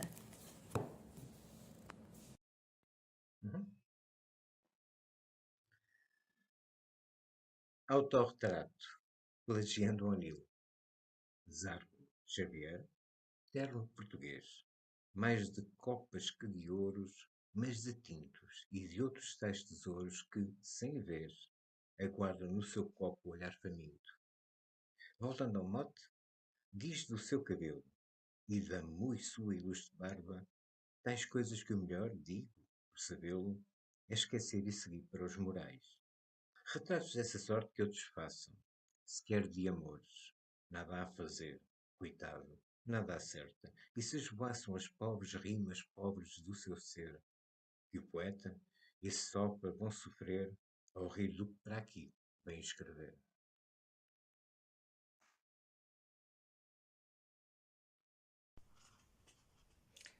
Sou Ana Marques Gastão, nasci em Lisboa, escritora, ensaísta. Vou ler o poema A Escada de Metal, a partir de um quadro de Kiefer, do livro Olho e a Mão, em coautoria com Sérgio Nazar Davi. Nem de dia era, nem de noite, e não se ouvindo tudo se ouvia. Ávidos de escutar não cavavam e a terra salvavam do musgo que atulhado se guarda na boca de tanto morrer. Da tempestade nem os vermes fugiam, porque a água limpa e o riso de olhos atentos acorda do inferno, não sem antes devassar campos purpúreos, de coração metálico, acautelavam o céu e lavavam, com a robustez dos mares a Deus louvavam, criando frutos, filhos, astros, que brilhando de forma grata anunciavam chuva depois de Lúcifer ter afastado o escuro escuro. Sem estronto próximo não há plenitude nem paz. Vá, mostra-me qual a tua felicidade, se tudo ter ou de tudo fenecer, se tudo dar e nada receber, como o ágil pássaro de mel que voa a pique, indicando o caminho, e do bico laço cria o nada na mente que não possui, cantando nada recebi. Não vês que sou? Vai, escava, cava e cava. Não vês que cavar é subir em solo virgem? Não é em verde árvore que ides buscar ouro. Seria preciso um carro alado e anjos não exaustos da nossa surdez para que Cronos não devorasse o mundo.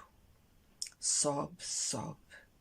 A escada deste serafim que tantos arcanjos, anjos oculta, sobe-a como a criança que se esgueira pelos ramos da árvore. Pés descalços e osso não ser de nenhum, de ninguém, ser livre. Ouve, ouve, o clarinete na mesma pedra poço. A escada é eixo, coluna vertebral. Pois ao pé de orvalho no travesseiro, não tropeces, não caias em demasiada sede ou dor excessiva. Semei amparo e pai de túnica pele. Sobe, sobe, sobe e cava, escava. Da madeira faz um ninho de onde nascem letras de sabão e estio, príncipes e princesas que sem reis são órfãos místicos e veem sobrar as rosas e os mitos, o desejo de se ser um misto de fogo e água em cruz de matéria aerífera, com degraus de osso e deserto em arco. Não desistas. As moedas de chumbo não são preço, mas degrau de anel para um novo mundo. Olha, olha, vê os alfabetos a descer e os abecedários estão a subir. Vê e vê, sobe e sobe, já não escavando, mas escrevendo. Olha o teu dedo, já ele próprio anti-arte da fuga e favo de mel. Movimento sem sangue no chão. Sabes? Sempre falta alguma coisa. Nem homem, nem mulher. Só tu, impetuosamente tu.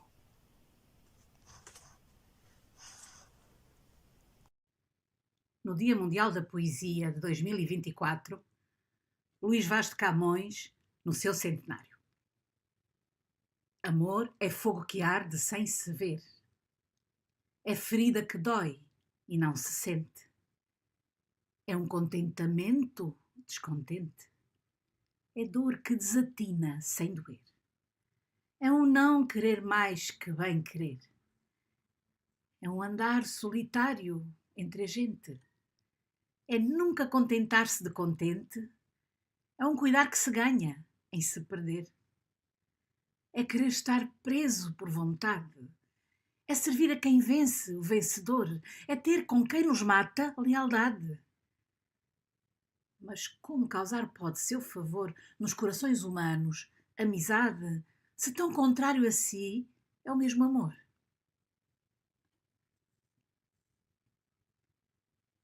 Transforma-se o amador na coisa amada por virtude do muito imaginar. Não tenho logo mais que desejar, pois em mim tenho a parte desejada. Se nela está a minha alma transformada, que mais deseja o corpo de alcançar? Em si somente pode descansar, pois consigo tal alma está ligada. Mas esta linda e pura semideia, que como o acidente em seu sujeito, assim como a alma minha se conforma, está no pensamento como ideia. E o vivo e puro amor de que sou feito, como matéria simples, busca a forma.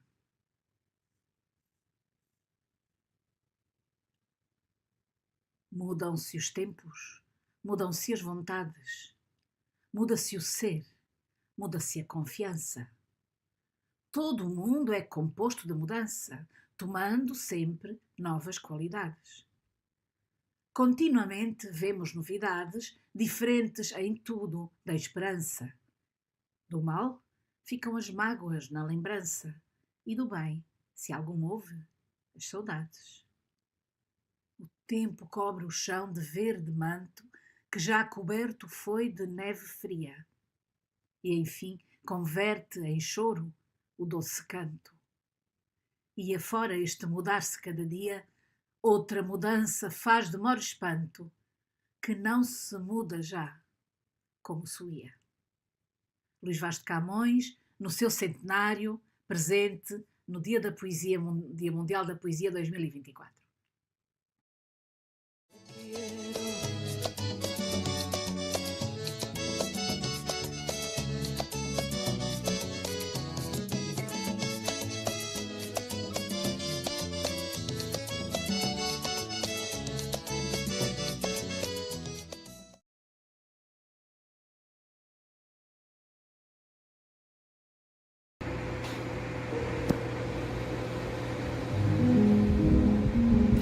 Olá, meu nome é Floriano Martins.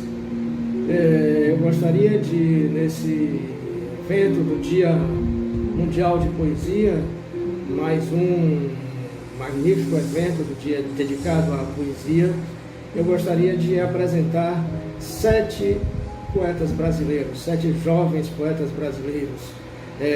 Por ordem, Elis Regina Zios, Bianca Monteiro Garcia, Tiago Mária Dalmas, Pamela Filippini, Matheus Domene Barreto e Demétrios Galvão. Na sequência, eles lerão seus poemas e também eles próprios tratarão de se apresentar a vocês. Para o momento, aproveito a oportunidade e leio 2 poemas meus. Nenhuma voz cabe no silêncio de outra.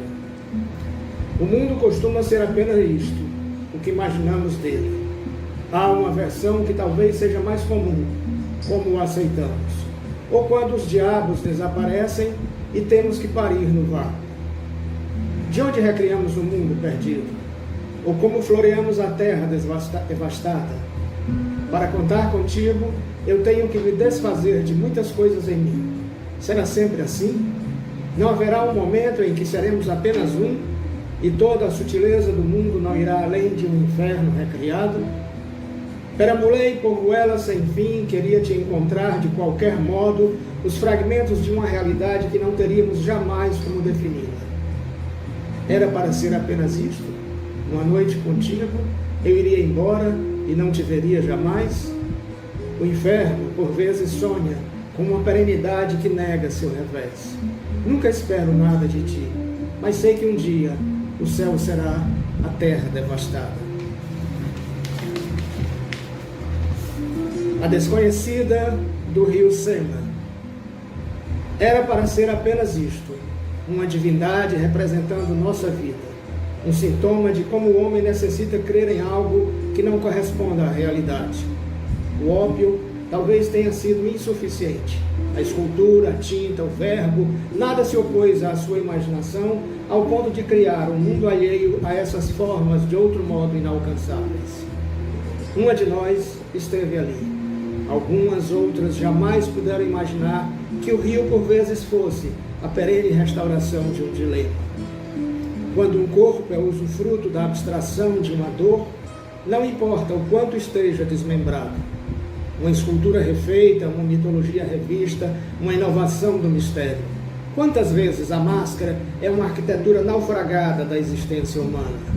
Seus lábios eram uma floresta de cogumelos e traços repletos de curvas. Já não recordo quantas vezes fiz de conta que era outras. A morte não tem o menor pudor quando a convertemos em arte.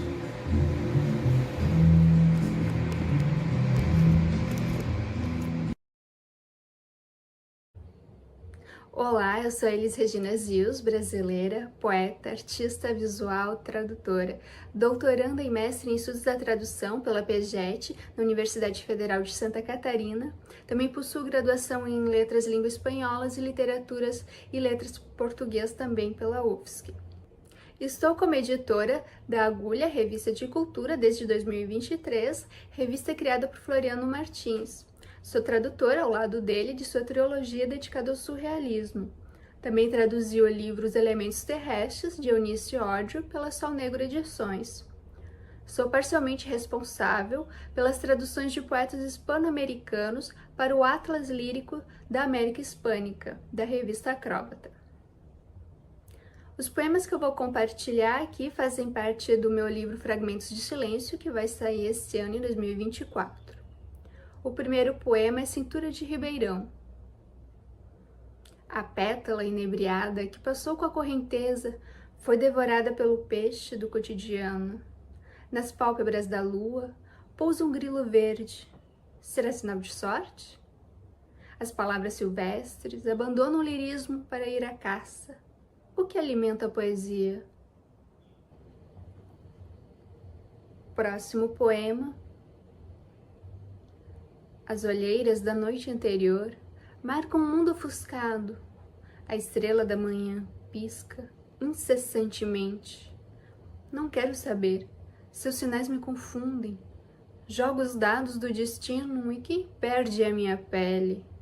Os óculos já não podem ver diante do bafo do leão do tempo que veio nos devorar. Talvez não sintas sua presença, seus passos sorrateiros sobre cada tecla. Ele se aproxima, está nos observando desde a esquina azul. Tão poucos passantes o percebem. Mas o que sabem os hipnotizados? Somente os dormidos podem ver. A claridade onírica é que ilumina o futuro pelos tijolos amarelos de Oz. Me seguirás?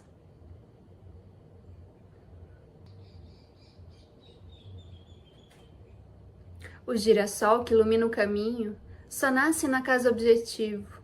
Viver no nirvana da imaginação, uma realidade outra. Cantarei para o vento e transgrediremos leves as masmorras do convencional.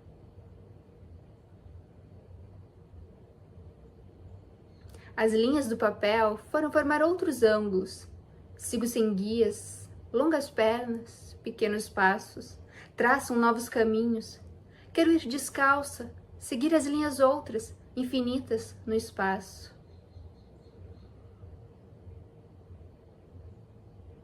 Uma dose de azul e tudo parece fazer sentido. O leve bater de asas semeia as palavras não ditas. A árvore desnuda em abril preserva minhas noites, na pradaria que nomeias, semear sonhos enferrujados. Plumas do horizonte que atravessamos pairam no ar. Olá, eu sou Bianca Monteiro Garcia, sou nascida e criada aqui no Rio de Janeiro, onde eu cursei letras e pós-graduação em literatura brasileira pela Universidade do Estado do Rio de Janeiro. Atualmente eu tenho uma editora, a Macabé Edições, que é uma editora que publica somente mulheres em diversos gêneros textuais. E lancei em maio de 2023 meu primeiro livro, que é de poesia, Breve Ato de Descascar Laranjas, em parceria de coedição, Macabé Edições e Editora Sete Letras, duas editoras cariocas. Agora eu vou ler alguns dos poemas do livro.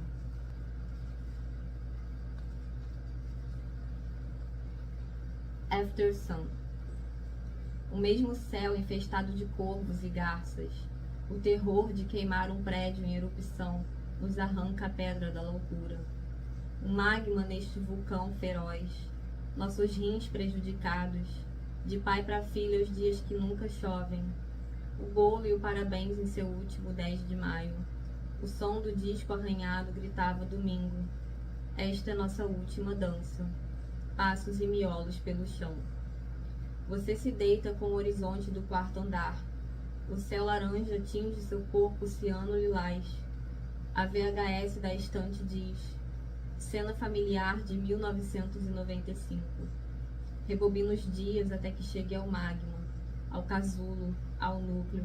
Rebobinar, rebobinar, um pai adormecido, um vulcão inativo. Dá replay. Quando a casa descasca.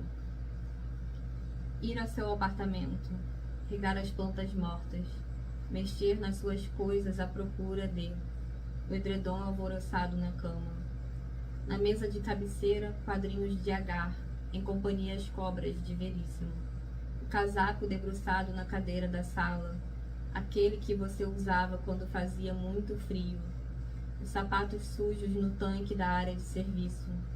Os comprimidos separados ao lado de um copo cheio d'água na mesa da cozinha. Tudo ali esperando suas mãos para mover de lugar. Dar um novo lugar a. As coisas se enganam o tempo inteiro. Não só as coisas. Eu que nesses dias nublados preciso anotar protocolos. Por favor, mencione o nome do sinistrado no campo abaixo. Mesmo que as coisas queiram, afinal as coisas sempre querem, você foi até a garagem e não volta. Não volta a procurar adorno ideal para as coisas. Não. Para que a queda tenha um colchão maciço e brusco, sobretudo maciço, recorda o seu caixão descendo a terra e a terra engolindo o seu caixão, e você dizendo: não se esqueça de levar as chaves quando for me visitar. Brechó online. Coloquei à venda suas camisas de banda, White Snake, Rush, Scorpions, AC/DC ainda com etiqueta, fotografias do Fluminense. Tive um enjoo do nada. Não consegui anunciar. Embrulhei tudo num saco plástico, encarei o armário. Parecia tão arrumado assim. Abri as portas em câmera lenta. Arremessei a sacola cheia, fechei rápido para não desmoronar no chão. Já faz 8 meses. O armário nunca esteve tão lotado, ao mesmo tempo tão inabitável. Hoje ensaio anunciá-las, talvez quando a noite cair, amanhã quem sabe, ou na próxima primavera. Esses são alguns dos poemas do breve ato de descascar laranjas. Vocês podem me acompanhar nas redes sociais, no Instagram. Meu Instagram é Bianca M. Garcia _ e o Instagram da editora é Macabea Edições. Agradeço muito por participar do Mundial da Poesia, um evento tão importante. Fico muito feliz por participar desse evento. Eu sou Tiago nasci em Teresina, no Piauí. Sou poeta de testes, músico em reabilitação labiríntica e banhista com discromatopsia. Publiquei os livros Cabeça de Sol em Cima do Trem, Remix, que também é um álbum, e Os Gatos Quando os Dias Passam. Vou ler agora um poema chamado A Casa Construída com Maíra. Nunca havíamos cogitado morar com gatos. Cinzas de anos tristes iludiam nossos olhos. No século XIII, o Papa Gregório IX associou felinos às bruxas, a Satã, abrindo fogo contra cultos pagãos. A fumaça das mortes ainda cega. Quanta gente enganada pela fuligem repete não gostar de gatos, sem ciência. Lembro daquele cara que ia em frente à porta empunhando uma faca e um saco de estopa. Caçava a gata que há pouco pariu na calçada. Qual força nos fez trazê-las para casa? E como chamar agora esses dias, se chegam sem voz, com pés preguiçosos? Dormindo sob a planta, o que as gatas sonham? A folha do imbé é um coração comprido. Outro poema. Compasso. Talvez, por amor à música, teria a gata uma pauta. Compor só os sons necessários. Ser a duração da pausa.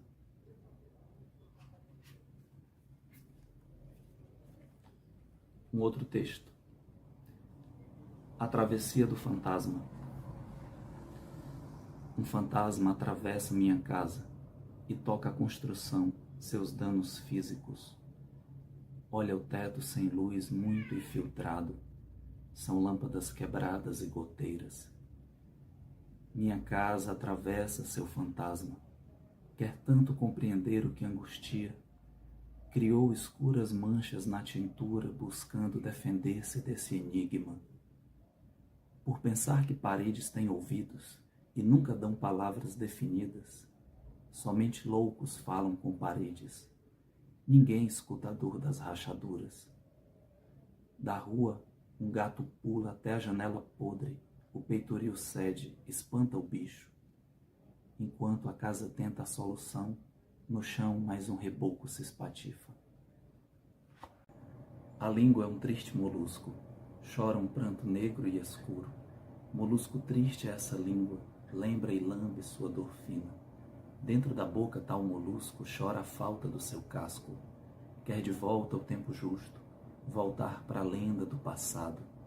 Lenda velha, antes da boca, tinha concha e casa, escudo e força, mas no mistério da matéria perdeu a parte mais eterna, se fez só língua e se desintegra.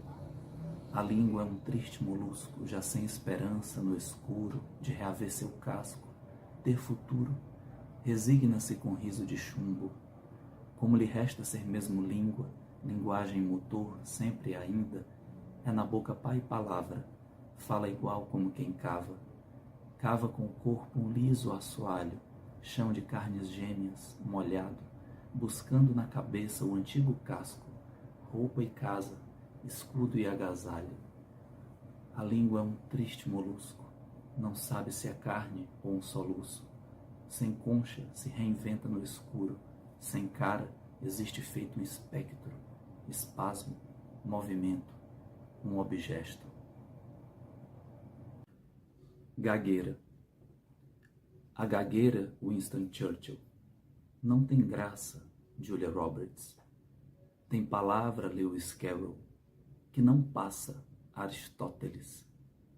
É um mistério, Charles Darwin, lá do cérebro, Anthony Hopkins, ou do peito, B.B. King. Sem remédio, Marilyn Monroe. Não fluência, George VI, é engenharia, Isaac Newton. E a driblá-la, Napoleão, eu aprendia, Virgílio. Interpretando Bruce Willis, sendo leve, Nelson Gonçalves.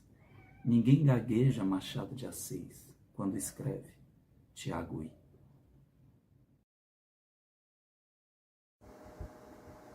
Olá, eu sou Maíra Dalmais, escritora e pesquisadora na área de literatura. Eu nasci no estado do Pará, mas hoje eu vivo no estado do Rio Grande do Norte, no Nordeste do Brasil. A poesia, para mim, é a forma de comunicação mais precisa. Então, agora eu vou ler um poema. A Imperatriz, em 3 atos. 1. As pernas abertas da Imperatriz recebem as boas novas. O crescimento da vagem preferida, o som das estrelas morrendo. Entre os cabelos dela, presa ao broche real, uma caneta qualquer, pronta para substituir o cetro e todos os símbolos indivisíveis. O índigo profundo é a sua cor. Seus fios não nascem da cabeça, mas das ordens sísmicas do fogo. As pernas abertas da Imperatriz apoiam em uma de suas fortes coxas o escudo. Gravado nele, a nanquim, a ave protetora de asas abertas, que aplana e cai no seu colo. Suas mãos descansam dedos longos, deixes de ordem intempestiva, atrofiados de tocar-se, entre vincos e farpas, sem alarme. Toda a taquara e o couro de anta vem de seu ventre, que por detrás daquele escudo ela o ampara. 2. A Imperatriz, com as pernas abertas, corta os cabelos e, com um gesto, cria asas de cetim. Eis o inseto que voa na tempestade, capaz de ser engolido por qualquer boca. O impulso de pousar é sacerdotal. Assiste muito viva a transformação da mariposa morta na parede em tinta índigo. E o resto dos seus cabelos, na cor da sua Vênus, inscreve-se e encerra o ciclo da vida do imperador. 3. O sorriso da imperatriz com as pernas abertas é mais cínico que a cabeça comprida de um fungo que lhe conta a minha história. Isso quer dizer que ela resolveu viver como um bicho querido, um cão que abre as pernas e lambe primeiro a comida, depois os próprios dedos, depois as suas unhas, depois os seus bigodes, depois todo o terreno, depois suas canetas, depois o cu de outros cães, depois o próprio cu, depois a morte, já engolida pela mão do homem.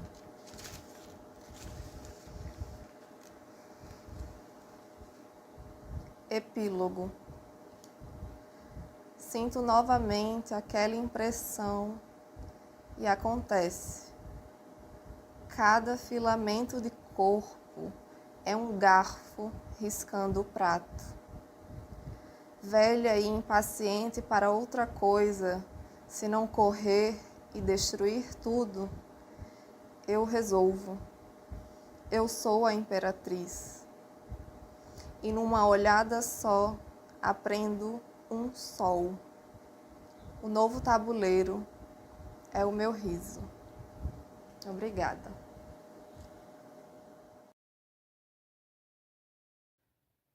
Olá, eu me chamo Pamela Filippini, sou poeta e escritora.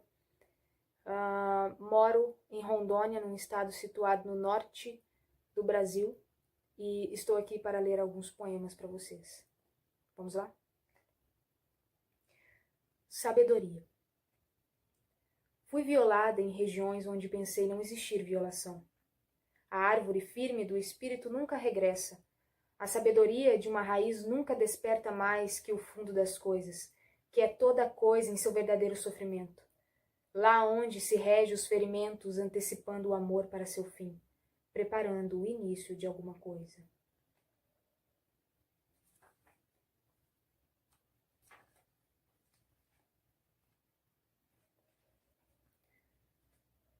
Sombra. A palavra que nunca existiu. Acalma-te. Este também foi o meu começo quando eu não era sombra. Tu, diante de tua urgência fecunda segundo tua própria noite, entendes a aparência da escuridão, que é um olhar para cima e amar o que o denuncia. Não é preciso mais explicar o Cruzeiro do Sul. Acalma-te. Acabaram-se as aprendizagens. Como dão importância à luz. Mas é preciso ainda a noite escura para conseguirmos enxergar as estrelas. É isto mesmo aprender. Olhar para o abismo e fingir-se de morto.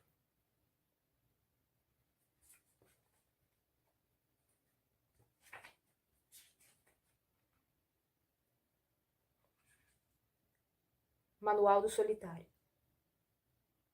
1. Ser em silêncio. 2. Morrer todos os dias para fazer a manutenção da angustiosa floresta dos transtornos. Viver tudo o que puder sofrendo e alegrando-se, não sendo de todo superficial, para manter intacto e saudável o cerne da escuridão que evoca e enobrece. 3. Sofrer a beleza como se cada detalhe fosse primeiro lume. 4. Ser a morte necessária. 5. Ser a vida necessária. E 6. Juntar ambos e fazer algo raro sem que saibam do fim, que cantará seu último nome.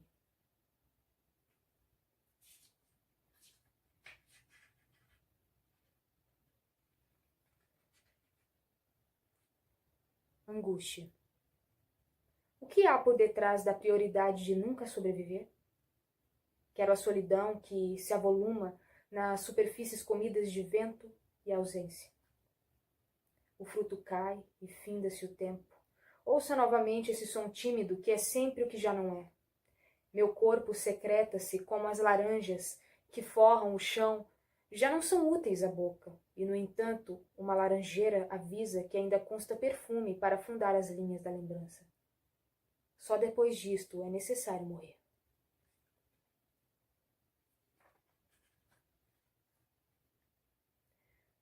Ser admirada, jamais amada. Ser admirada, jamais tocada, como um vaso de flores vazio ilustrando a pouca pertença. Ser lida, jamais beijada, como uma Ártemis, interessante e, no entanto, perigosa. Ser amiga, jamais pensada como matéria além amizade. Raiz nula, o fruto devorado em silêncio. Ser invariavelmente a mulher solitária que mora no aceno, no conselho, na sabedoria fundada no coração do exílio interior. Ser ainda mais admirada como se não existisse um corpo, como se não existisse braços e afeto, como se não existisse uma mulher real com costas sofridas e mãos prontas para amar. Como se a poesia fizesse dela uma igreja em chamas, na qual todas as pessoas já estão condenadas. Ela, o espécime feminino que não pode ser amado nem queimado. Ela, fadada à morte sem ao menos poder morrer. Ser admirada, jamais amada. Esta é toda a maldição.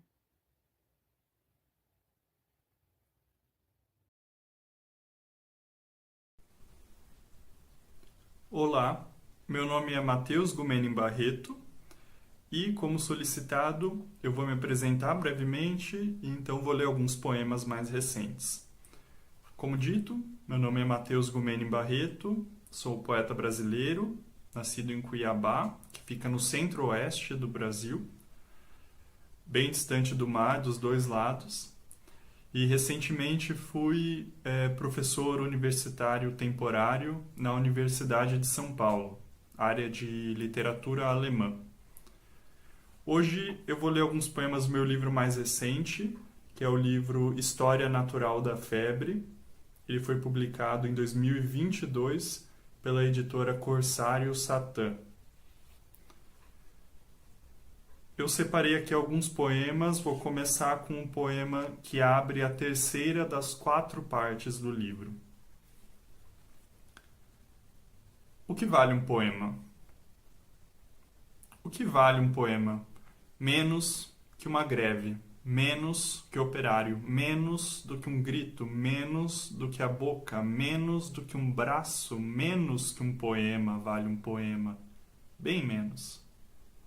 Mais vale um cão vivo e, quem sabe, uma república.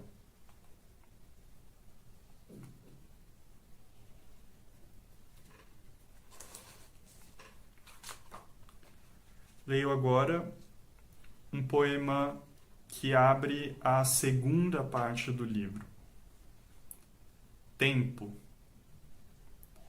Aquilo que possuo e me possui, e que, se cerco, ergue cercos outros em torno aos muros fracos, muros poucos que ergui.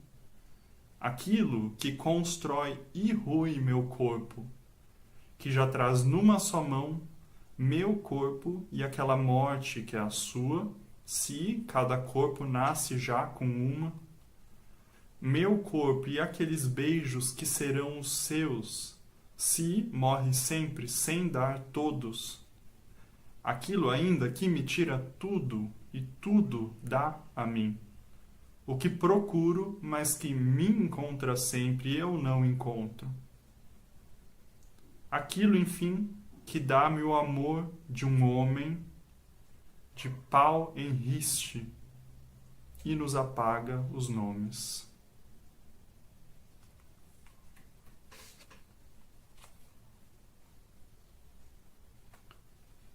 Passo para um poema da primeira parte do livro, com um título latino, Canis lupus familiaris.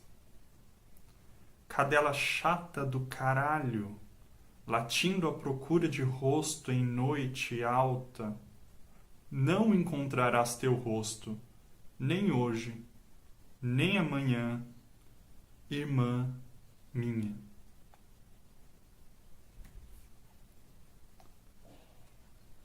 E finalizo com um poema da terceira parte,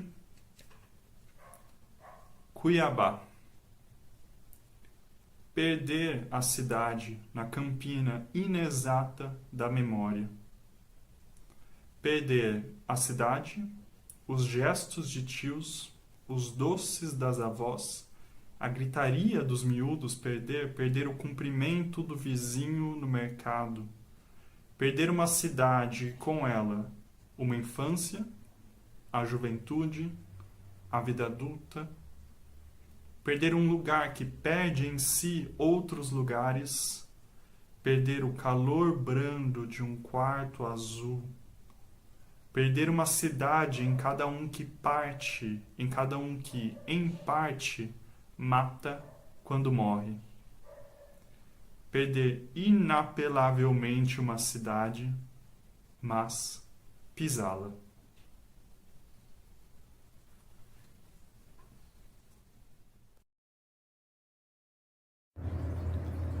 Me chamo Demetrios Galvão, sou professor, poeta e editor de Teresina, Piauí, Brasil, e agora farei a leitura de alguns poemas meus. A grandeza do rinoceronte.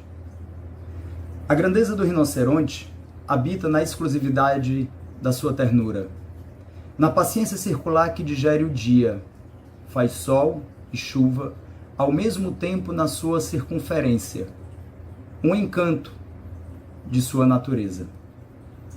A grandeza do rinoceronte está na missão que sustenta no olhar, conservar os ritmos internos e externos de sua própria materialidade, manter a vida florestal a salvo da civilização. A grandeza do rinoceronte passa por sua ecologia sobrenatural, pelo microcosmos invisível que leva nas costas, pela ética da caça e o limiar de sua extinção. O rinoceronte carrega na sua ancestralidade a linguagem da sobrevivência. Um café com os amigos. Os fantasmas de estimação me ajudam a escrever poemas. Ao meio-dia, alimento o corpo. À meia-noite, dou de beber o espírito. De imagem em imagem, repenso o labirinto por dentro e por fora, o eixo luminoso que viaja no espaço e visita a constelação de Capricórnio. Lamento a partida dos amigos. Imagino onde devem estar tomando um café. Vez outra, pegam na minha mão quando deslizo o lápis sobre o papel. No limiar do sonho, uma alegria gráfica brilha no escuro. Traçado de vida, no risco do grafite.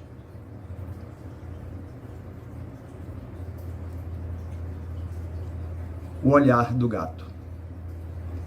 Longe dos jogos civilizados, a estrada desmaia num além. Nosso namoro em língua estrangeira foi o esconderijo para as fragilidades. A paisagem surda foi o abrigo. Escapamos das palavras mortíferas. O gato cinza enxergou nossos segredos na brisa do vento. Um pouco de cinema para a sensibilidade felina.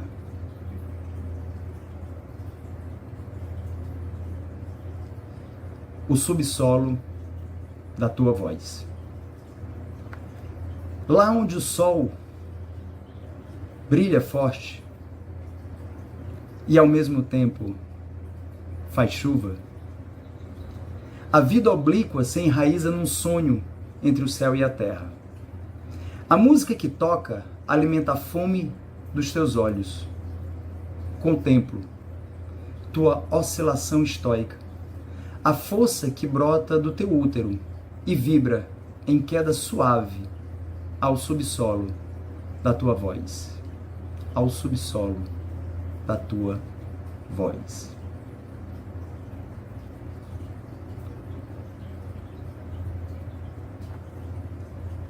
O escuro dos sentidos. Ver as palavras e não enxergar nada. Olhar o oco da grafia, tudo vazio, nem corpo, nem aura, nem fluido. Ouvir um som sem voz de palavra. um ar estático, mordaz, sem matéria que penetre os ouvidos. Andar no escuro dos sentidos, passo a passo sobre a falha tectônica. Morfologia difícil de percorrer. Foi o que disse um experiente pajé quando avisou sobre a queda do céu, sobre a queda do céu, sobre a queda do céu.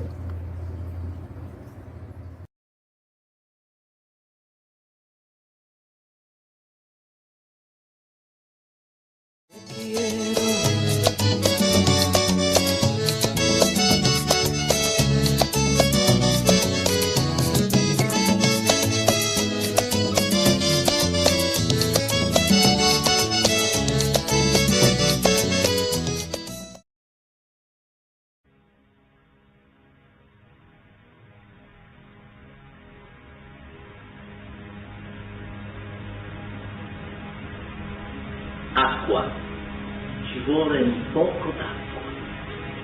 Ci vuole solo un poco d'acqua per dare vita a questa vita. Ma quanta acqua ci vuole per vestire questo nostro tempo? C'è un bambino nascosto dentro la pattumiera della scuola. C'è chi dice che è tuo figlio.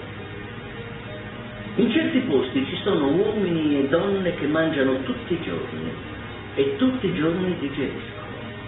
E ci sono persone che invece vivono in preda a un eterno presente, feroce, 220 volte come la picana, inesorabile come lo Ziccombì, imponente come un Moloch, devastante come il rogo sionista a Gaza. Per loro troviamo una poesia, una parola, un suono, un'immagine che parlando fa scorrere i sogni sul tappeto dei sogni. Ma la poesia è anche una scala che misura la distanza degli uomini dagli uomini. Ogni uomo ha imparato a marcare con la pancia il cerchio cieco del suo orizzonte, dove pianta i paletti di legno del diritto. Il diritto internazionale mostra la sua stortura lasciando il passo al corpo deforme della tortura e semina cimiteri inclinati sui precipizi di Nakba. Dalle Black Hills sgolano gli spiriti che guardano ancora oggi camminare per le valli i fantasmi degli indiani d'America, lavati e stirati con la candeggina di metanfetamine cotte nell'alcol, perché i loro visi biancassero pallidi davanti al furore delle strade ferrate che tracciavano solchi alle pulsioni sodomite dei generali. I generali non si curano dei particolari. Quegli spiriti dell'acqua ancora oggi, non morti ma sepolti, soffrono per lo stridente dolore che arriva con l'ombra delle nuvole, le nuvole che non sanno più piangere. Ci sono uomini blu di fronte a questi uomini rossi che tra un boccone e l'altro di carne curda e carne umana, carne irachena, ucraina, armena, palestinese e nera come un tramonto keniota, pulendosi gli angoli rossi della bocca con il calcio della pistola che usano come stuzzicadenti, ma dalla parte del cane che abbaia. Questi uomini blu come le loro auto blu, come le mostrine blu, come i loro occhi blu e le stelle blu, come il colore del loro sangue blu, questi uomini tutti uguali con il braccio teso di testosterone, blu come nero, nero come una mattanza, blu e nero come i rat che si chiamano tutti nello stesso modo, Slobodan, Netanyahu, troppo presi dalle pompe funebri e politiche dei Trump Putin, degli Orban Putin, Biden come Bin Laden e che indossa ancora oggi il Bin Laden di Kissinger boia cileno che asciuga il fiume all'obice della grande erezione del virile capitalismo e della neoliberalism economy. The show must go on to Seattle. The gas must go on to Gaza. Il cervello metallico centrifuga le carni vive dei bambini diventati troppo adulti, troppo presto, e degli adulti troppo adulti che non devono più tornare bambini. C'è gente che piange perché solo e soltanto a piangere è imparato. Ci sono corpi che piangono perché è dall'acqua degli occhi che sono nati e solo a quella fonte riescono a bere. Ci sono persone che piangono perché le lacrime sono le sole parole che gli sono rimaste. E a noi sardi ci hanno rubato l'acqua da quando la fasia ha conquistato l'isola delle nostre parole. Pochissime migliaia di miliardi per un aereo che sappia schizzare il sangue con estrema precisione, che non ce ne arrivi una goccia sul vestito. E invece ci sono ospedali invisibili per incommensurabili fiumi di milioni diventati secchi. Non diciamo cazzate, l'importante è che i soldi vengano spesi bene. Il capitalismo è la pena che ci siamo inflitti.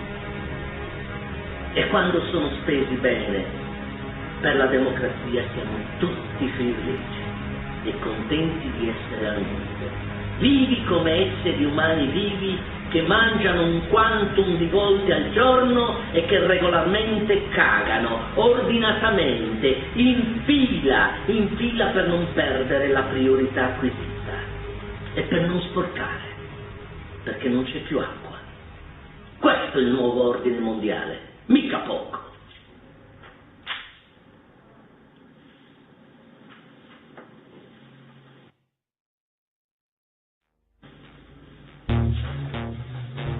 La strada si apre alla luce e alla riva, la strada si apre all'ombra che arriva, la strada si apre alla sponda e alla stiva, la strada si apre all'onda che arriva, la strada si apre alla notte cattiva e alla riga bianca del viaggio, la strada si apre alla calura estiva, si apre all'asfalto nero catrame sotto la stiva, la strada si apre benigna, si apre alla brace e alla terra legna, si apre al sole e ci segna, la strada si apre maligna, si apre sorda di sangue e lamento, si apre e ricorda nel vento, la strada si apre e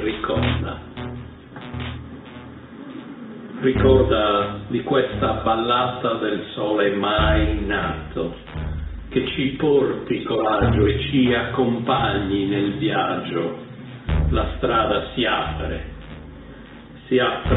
in questa vallata del sole salato. Il mio canto bambino è un canto malato. La strada si apre in questa vallata di sole salato. E il viaggio continua, lento, tormento. Il viaggio continua senza un momento per noi. Il viaggio continua senza riposo per noi, senza un pensiero per noi. Il viaggio continua per noi che andiamo a ritroso. Il viaggio si insinua senza un sorriso, dannato motivo, sentiero obbligato. Il viaggio continua, inciso sulla pietra, minato nel fango. Il viaggio continua in questa ballata del sole mai nato. Il viaggio continua il mio canto bambino, il mio canto malato. Il viaggio continua in questa vallata del sole salato.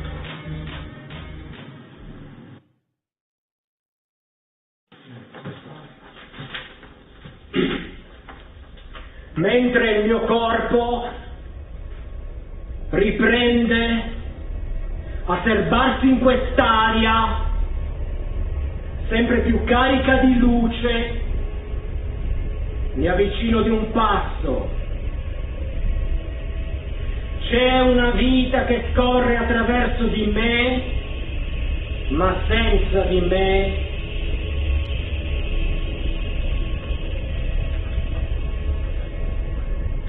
E sono incurabile, e sono come uno sputafuoco senza più paraffina, benzene, petrolio, senza che riesca più a dividere uno ad uno i capelli, il labbro disegnato, come si disegnano i tramonti, e tutto il corpo, mentre intorno l'aria che non respiro più mi fa invecchiare, corpo e aura, celato dal sereno soffio di un quotidiano sempre stato stretto.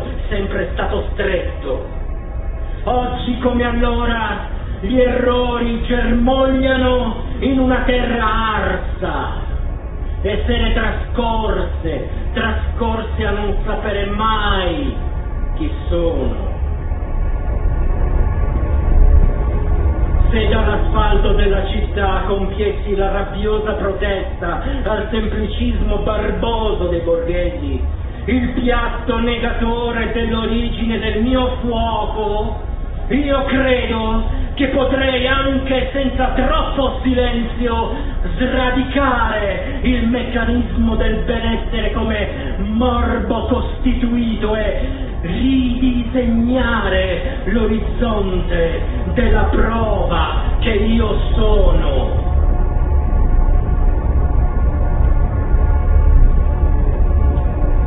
Direttamente dentro uno spazio cosmico o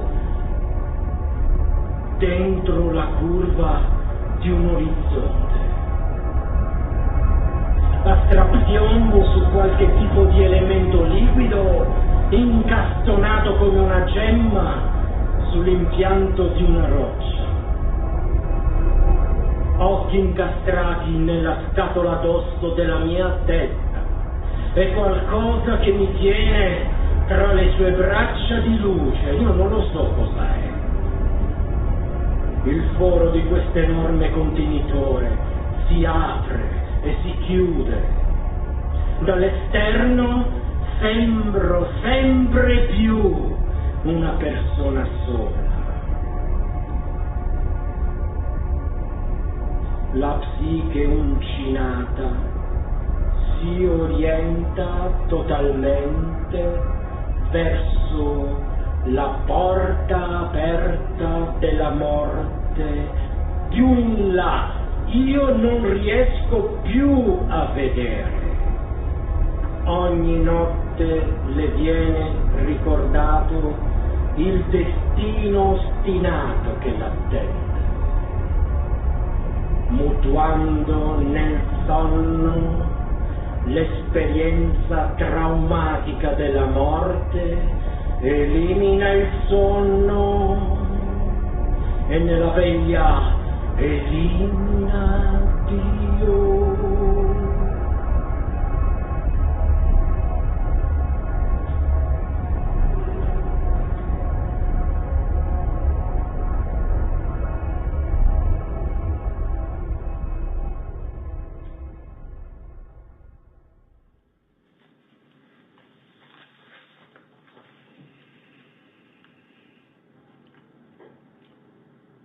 Ondeggia la pioggia scura sui rotami delle montagne. Scorrono rugginosi i fiumi lacrimanti, come il sospiro. Tace verdognolo il crepuscolo. Annega nell'uragano al canto sopranile del gabbiano. Squama il silenzio al grigio urlo muto delle nuvole scogliere. Starnazzano le vecchie barche sull'ondeggiare dei pontili. Dormono i lampioni spenti sotto il vecchio faro. La nave morta, la nave morta.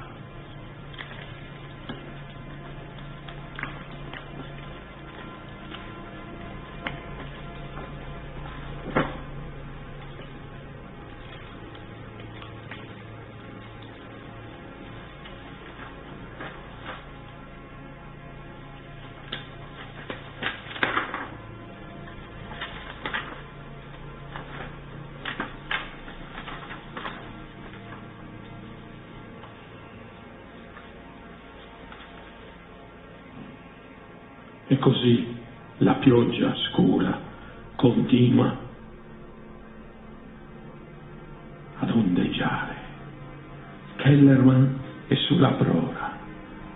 Non riesco più a scorgere l'alba delle sue rotte. È disperso nel baratro dei miei sogni. Ma so per certo che da qualche parte accarezza ancora l'ansimare delle mie burrascali occhiaie e il controvento delle mie lacrime. Vagare nelle strade alla ricerca di poesia perduta, lo slide, la pioggia, l'ansimare delle mie lacrime, la schiuma marina degli asfalti. È calato improvvisamente il vento. L'inutilità delle mie lacrime. Sono completamente disperso nei miei pensieri. Scricchiola il cassero dell'inutile. Sono quasi tutti lontani da me. Per molti di quello che un tempo era un grande equipaggio, sono diventato un ingombro, per altri un male incurabile. Per altri un male incurabile.